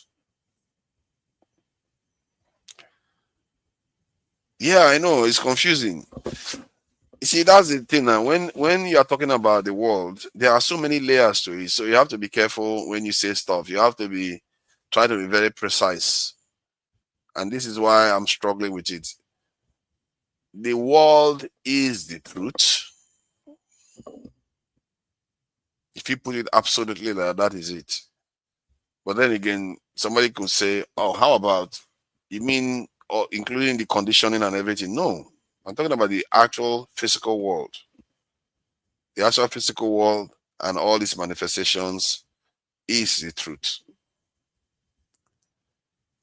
Because that world doesn't care about our script writing and whatever we like or whatever we do. It will just do its thing.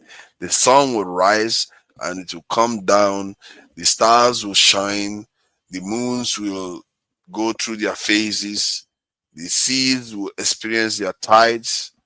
And it is going to happen as it sees fit, whether we are here, whether we are not. What you see in this world is what you should use as a reference point.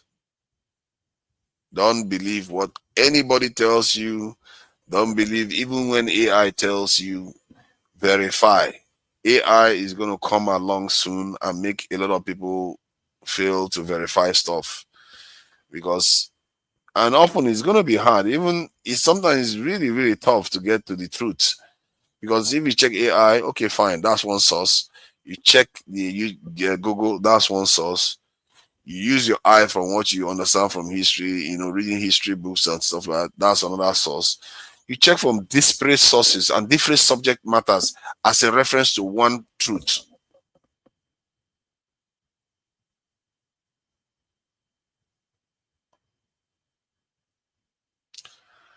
Okay, I'm going to ask you that question later. What do you mean that's a misrepresentation of facts? Misrepresentation of facts. I don't think so, because the truth can be gotten to by various avenues. You know that story of blind men, 3 or 4 blind men, touching an elephant. That's what I mean. The truth comes from different angles, and for you to get to see it clearly, you need to come from it, go at it from different angles. Don't go at it only from the political news. Go at it from historical data. Go at it from religious data. Go at it from different angles and word on the street. Word on the street is often, in many cases, it can be very fickle, but it can also be validating. Because can you imagine you go through all the various points that you can arrive at one truth? You go through the word on the street, rumors, history, biology, maybe even science, then news. If all of them point in one direction, what are the chances that you'll be more correct than the average person? You're more likely to be correct. So this is why it's important to go at facts from what you see in the world. You really go at it from different sources so that it makes sense to you. Don't listen to what one person says, or only one pastor says, or one imam tells you what to think. Because they were going to tell you what they know. Because all they know, that's all they've been taught. So how do you mean? Okay, let me read what you mean by I'm misrepresenting facts. As long as the earth remains, seed and harvest time will remain. That is a fact. However, it doesn't stop people or a country from making their country great. That's the script. Of course it doesn't. That's a fact. But I never said it does. I'm saying to make your country great, you need to make it strong. If you don't make it strong, especially if you are destined to be great and you refuse to take up your challenge. You know how the Israelites got to the land of Canaan and they sent spies over. They said, oh no, these people are so massive, they are so big and all the rest of it. Yeah, God was like, oh no, so you are not very brave and you can't go and take on the challenge and the land that I've given you. Okay, go and wander in the wilderness for another 40 years. So it means if you are not strong in this life, the information is there everywhere. Even in the Bible, our people read, but yet they were like, oh, let's turn the other cheek. Let's pretend as if we don't know. That is from the Bible. Because the Israelites showed cowardice or fear, God banished them to the wilderness for 40 years again. Before, I think was it Joshua? Was it Joshua? Yeah, Joshua was the one that blew the trumpets on the wall, isn't it? And brought it down. So Joshua started waging a war against the Canaanites, and they took the lands from them. So it is what it is. So yeah, the truth, I don't disagree with what you wrote. That is a fact of life. It doesn't stop nations from rising. Do you know what stops nations from rising? If you're not strong, you're not a nation. The body cannot stand without its skeletons, without its immune system. You have to emerge and you have to be healthy and standing. Otherwise, those with those qualities will come in and knock you over like nature wants. There is only one thing that can bring change or a revolution that will bring change to the country, Nigeria. What is it? Only one. Emphasis on only. What one thing? Don't tell me it's corruption. No. Don't tell me it's corruption. What is it? What is the one thing?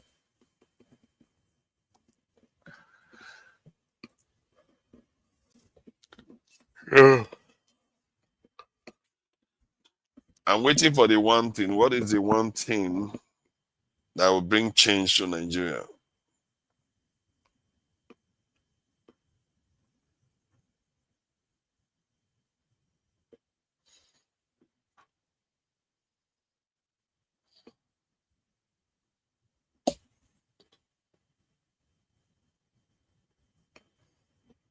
All right. So I'm gonna be rounding up soon. So if you're not gonna, I'm not gonna get any answer to the one thing that is so mysterious, or is it, or is it corruption? Are you trying to say it's corruption? If it is corruption, then it's over then for us. It's not. I don't believe it's corruption that is the reason why that it can change the country. There's only one thing that can change the country. Is to make your country strong so that you can be able to stand on your own 2 feet. Because if you can stand on your own 2 feet, you can start making decisions for yourself. You can start making the right calls. You can stop your money escaping your borders all the time. You make sure your funds are kept within the country. And that's how your nation goes on to prosper. Bitterly pervert justice. Bribery prevent justice. When citizens stop giving bribes, those who demand it will fight back. Emphasis on bribes. You see, this is the thing. We don't understand systems. I think at the core of it is system. It's a systemic problem. We don't understand how systems work, how the feedback loop behave, feedback loops. The way feedback loop behaves is that corruption is bad.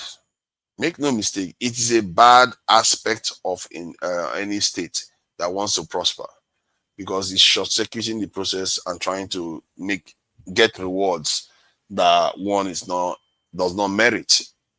So corruption is bad from that point of view, but it's not decisive.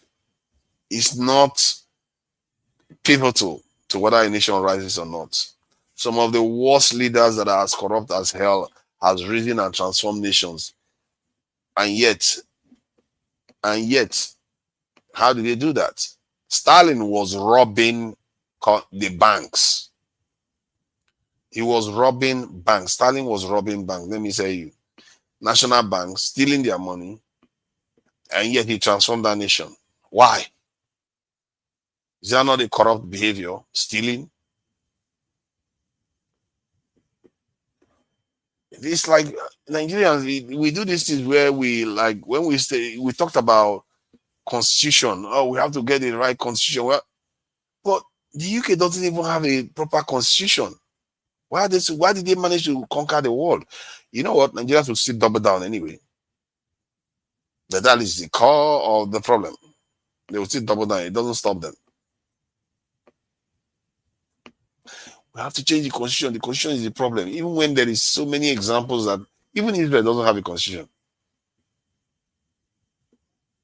Why do we insist that these things?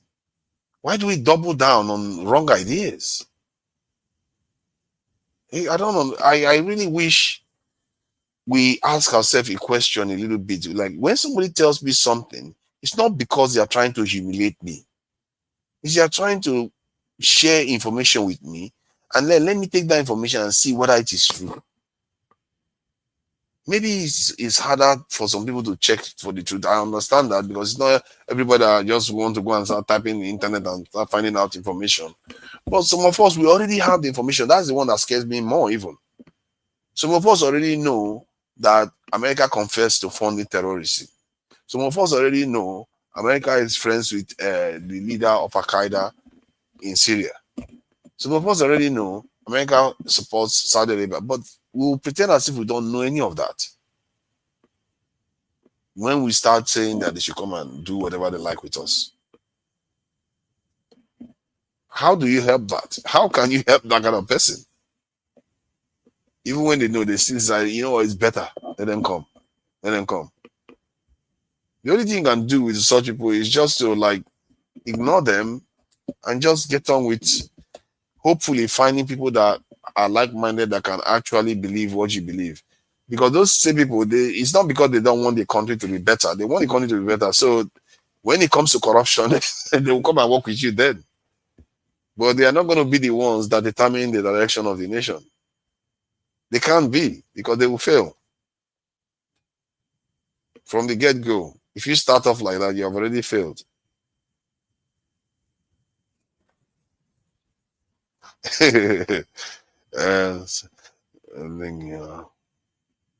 You're out of point.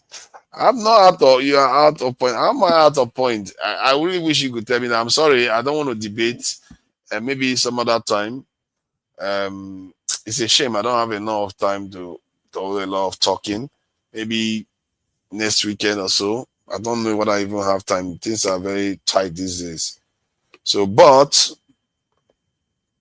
if I'm out of point, I'll figure it out. I'll try to check what you mean by, let me see the precise statement that you made. Oh, look at that. One man, what are you doing here? What's Baba? Do you have a life? you this guy slept, woke up, and you are still here. I do have a life, bro. You'll be shocked. This is beyond cheap weed. This is actually quite disturbing. What sort of life frees up spending 12 hours live streaming? That's interesting, isn't it? It's not up to 12 hours now. No, it's not up to, it's 8 hours live streaming.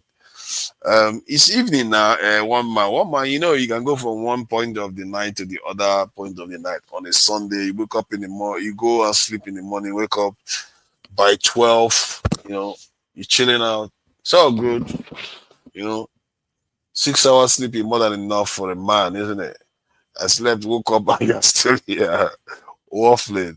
Yes, because I have found, one man, let me ask you, if they ask you what is the single most serious problem that Nigeria has, one, pick one, just one single most important problem that we have to deal with. If we deal with it, we'll be fine. Hey, before you go, you want to answer that question, I would like to know your own opinion on it. Yaba left is waiting. Oh my God. Woman, you are from hell. You are from hell. That is not even funny at all. You see, that's the real problem. Look at that. Who are all these people coming to come here to come and say all this? No, it's not. Let me see. Yama left is waiting for. What is this one going on about? See, the question is very simple though. It is about what is the most serious problem in Nigeria. You'll be surprised how many people believe it's corruption. I have to do a show about this. If I had a chance, I would do it. It's like so that we can play videos and check it historical from one after the other.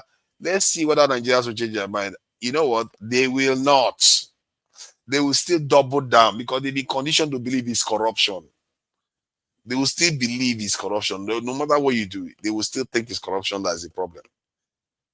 You see, that I think I've made my peace with the fact that when the people are not ready, they are not ready. And sometimes they actually don't even know that. They think they are ready, but they are not. And I don't know, it's like they are fighting themselves, like thinking, oh, the country is going to change. You don't even know that you haven't even changed. And maybe I haven't even changed. We are going to remain the same until something forces us to see the life for what it truly is. Maybe we'll do better. Maybe we'll do better. We need something for sure to really shake us up, including me. Maybe my clarity will be clearer. I will be able to seek more clearly, and all the so-called stuff I have will clear from my eyes. Hey, look at that. Abbey00 super sticker. Thank you for that. $2. $2. Oh no, it's not what. Oh my God, what an insult to the pounds. Call it the dollar. Ah, what an insult. The pound is to be respected. It's the pound sterling. Thank you for that. $2 is going to help with the Dr. Damages channel and to Niger. This thing. And Niger doesn't get much from me. Niger barely even have subscribers. And but see, people seriously, you should be subscribing to Niger if you haven't subscribed. If you subscribed before, don't subscribe again because you are just going to unsubscribe. So, but if you have friends, go and subscribe to Niger. I need the subscribers. And the more you subscribe, the more I'm likely to, come out there and do my thing. But clearly, I'm behind the curve. And someday, if I turn out to be more accurate than most, I hope people's eyes will shine and come and subscribe then. If I turn out to be accurate, to an extent, I've actually been proven accurate on security. You see how people argue with me till Trump come and threaten Nigeria now. There was a time a lot of people were saying Nigeria doesn't have enemies. We don't need to prepare our army. We just need to take care of internal security. Now, we didn't even start from Cameroon threatening us or Niger. America is the first one to threaten us.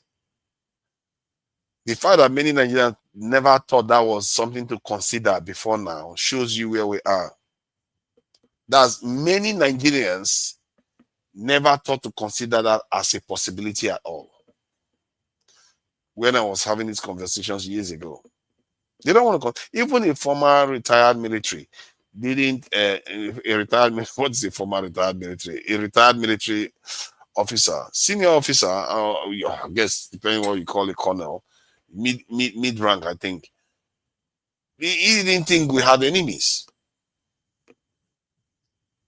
I don't know why we think like this. Why we, like I said, our threat assessment antenna is broken, and we don't seem to be aware of our environment enough. Open your eyes. Open your eyes. Not my eyes. Open your eyes. Your own eyes. You have it. God gave it to you. Open it and look at the world and see it for what it truly is. Not me. Not one man's eyes. Clearly, one man's eyes. One man only has eyes for Igbo people. It's only Igbo people he has eyes for. Thank you for the donation, Abby. £2. Anybody else want to donate out there? The every little helps. Every little helps the channel. Help support the channel. You all are going to go to church today and put money in the tray to praise the Lord. We are here doing God's work. You know, Dr. Damages is hardly one of those people that just shoves people his own opinion into your throat. He lets you have your say and cleanly.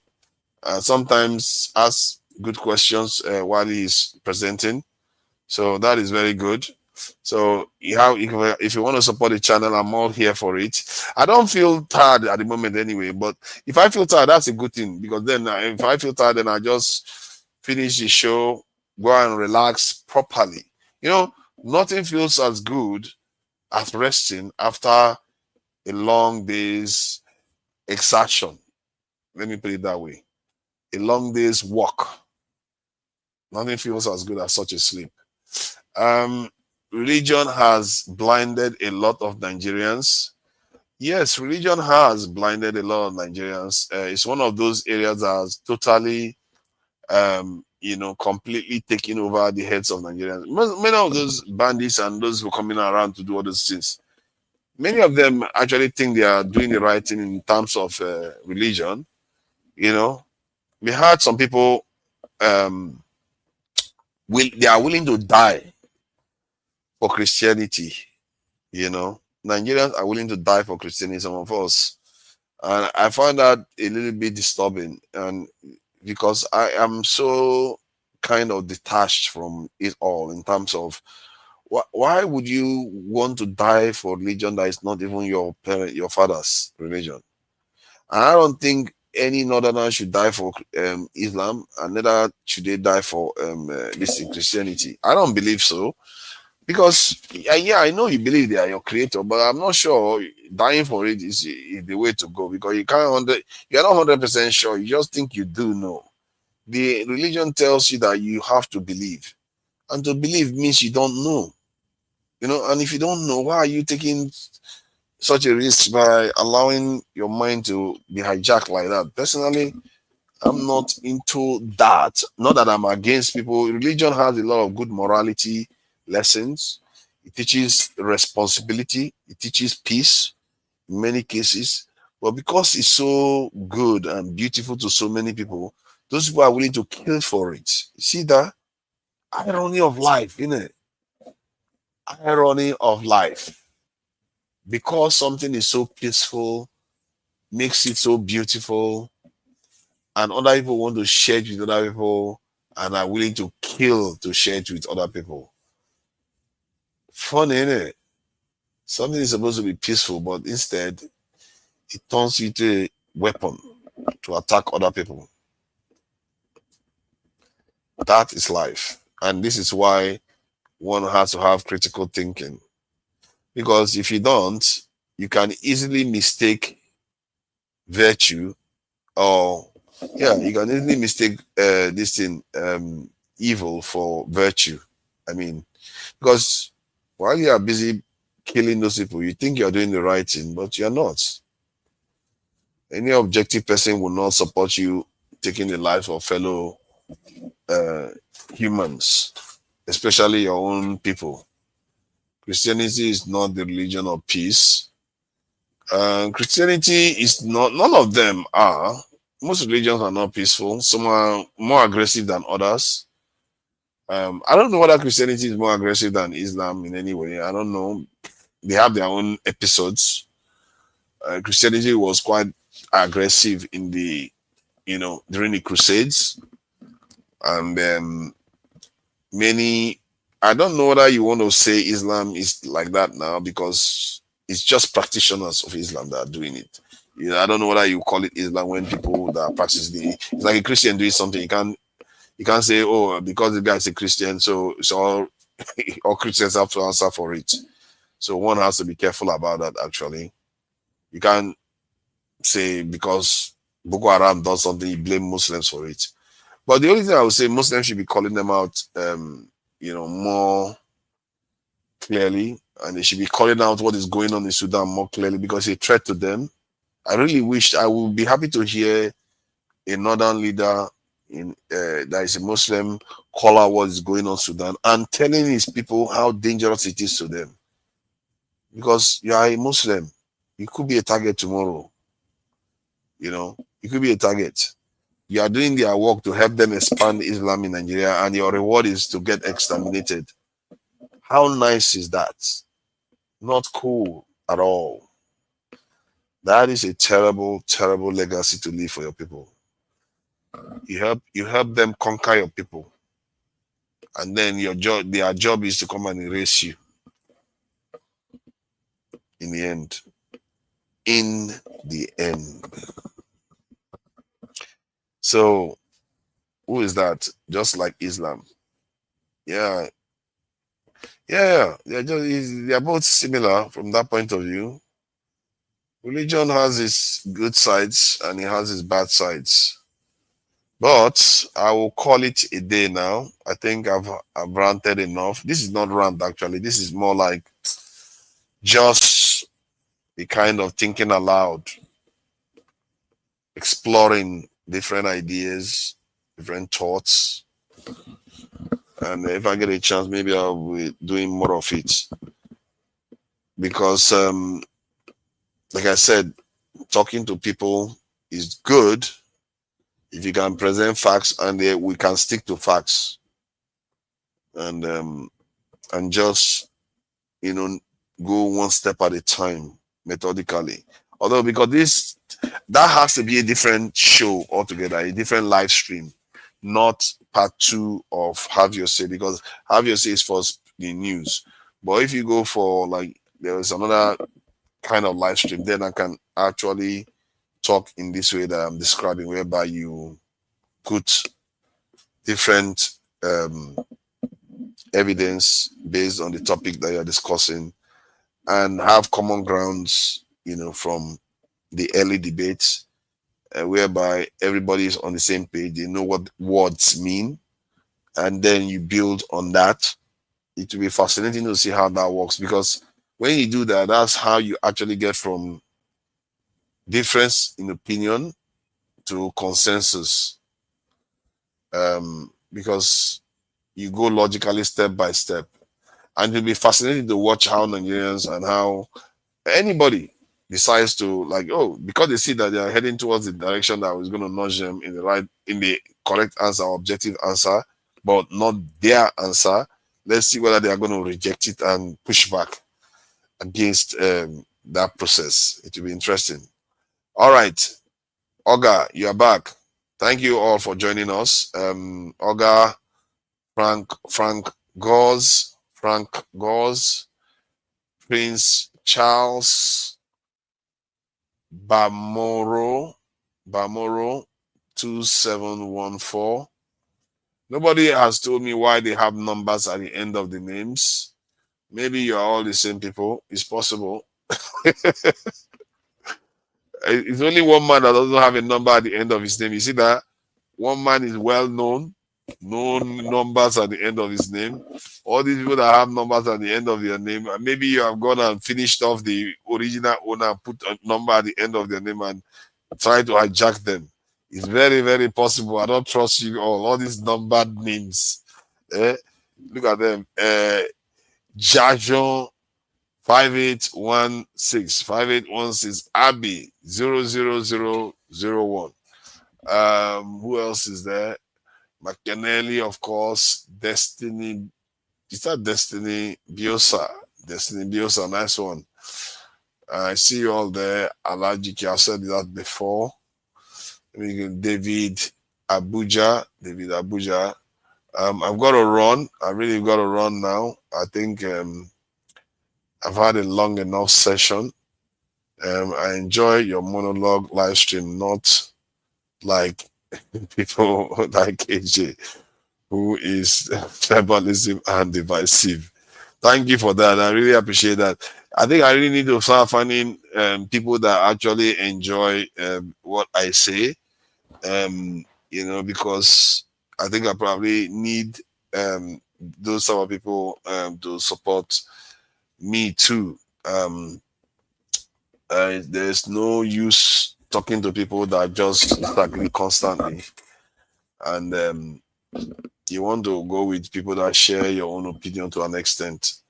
The use of talking to people that disagree with you is to try to reach common ground and learn new things. It's often useful, to be fair. How come none of you talked about lack of defense? Oh, it was spoken about. Its lack of defense was spoken about, and the question one brain cell suggested was that maybe Nnamdi Kanu was out of sorts. In other words, like mentally he wasn't 100% there, that he was acting kind of agitated. So who knows these things? Maybe it's the right thing to do. Maybe Nnamdi Kanu knows that this is a political trial. Having a lawyer there will not change that. The judgment will still be read. And maybe having a lawyer there will even give the judgment more credibility. So maybe that's why he opted to, dismiss his lawyers. You can see the logic there, can't you? There's some logic to it. It's not entirely illogical. So that is that. After this stream, what are you doing next? Being sincere. I want to check something. What do you mean, what am I doing that? I'm going to sleep. That's what I'm going to do. I'm going to check. What do you think I'm going to do next? What do you take me for? After how many hours of live stream, I'm going to go and do something else. If I go and do something else, I will be risking my life or something. Like, can you imagine doing after 8 hours, 9 hours live stream like that? You just go and get on the road and start driving. That is crazy. You just have to rest. For the Lord has divined it so. You shall rest after doing work. This is technically not work. When it's this is not work, but work nonetheless. You understand what I mean? So, were anybody ready to donate anymore? Anybody gonna put money hands in their pocket and donate to the channel? Before I go, but it's okay anyway. You guys have done quite brilliantly today. You've donated and you liked. I would have preferred more likes, but it's not too bad. At least some people moved to like it. 36. That is quite low. We had over 200 at the time. At one point in this video, would have been good to get over 36 likes. So if you have not liked, go and like the channel. And if you've not subscribed, remember to subscribe. Please subscribe. Really don't like begging for stuff. Because I truly believe I'm offering you something. And so subscribe to the channel and let me see where I am in the subscription list even. Oh, I've got 250 now. See, I got one subscriber recently. Thank you for that. The one subscriber. We should have a way of knowing precisely which the subscriber is so that we can, highlight them. Somebody that has subscribed. Did anybody subscribe just now? Let me see. Maybe somebody subscribed to True Niger channel. I think he thinks they go knock. Oh my God! Even that is a lot while. I did not have the channel to himself. Pastor, you are acting paranoid, but behind the scenes you are there still acting paranoid. How did I have the channel to myself? Do you know I could? Like I could just hold part 2 and just have the channel to myself, just talking continuously until the end of the show. I could, so because I begin to think that the monologues are not so bad actually. Maybe I should be writing them up and just reading my thoughts out of what I see. It's just going to be like a kind of record of what has been said and what the events in Nigeria say about it. Because sometimes when the event starts correlating, maybe people will start taking it more seriously that these simple things like just checking information is quite important to do. It makes you more accurate. It's not so bad. You can make it a part of your life. You see, our people, when they go to church, pastor preaches, they are also reading their Bible. They check evidence like crazy. They don't just take pastor's word for it. And to be fair, the pastor also insists that they pick up their Bible to read, and they do it. So it's the same thing. When people are covering the news, make the effort, check it out. Check it out. It's not so bad. It's going to help. So let me see after the stream. Next is, let's see what next is there. Let me see what else. All right. So Pansat, take it easy. I'm not hijacking anything. I'm just here doing the Lord's work. What else can we do in this life? We all try to do the best that we can. All right. Till next time, guys. I will catch you all. Let me play us out with this one, but I do like it quite a bit. All right, let's play us out with the Urobo people of Nigeria. Bye.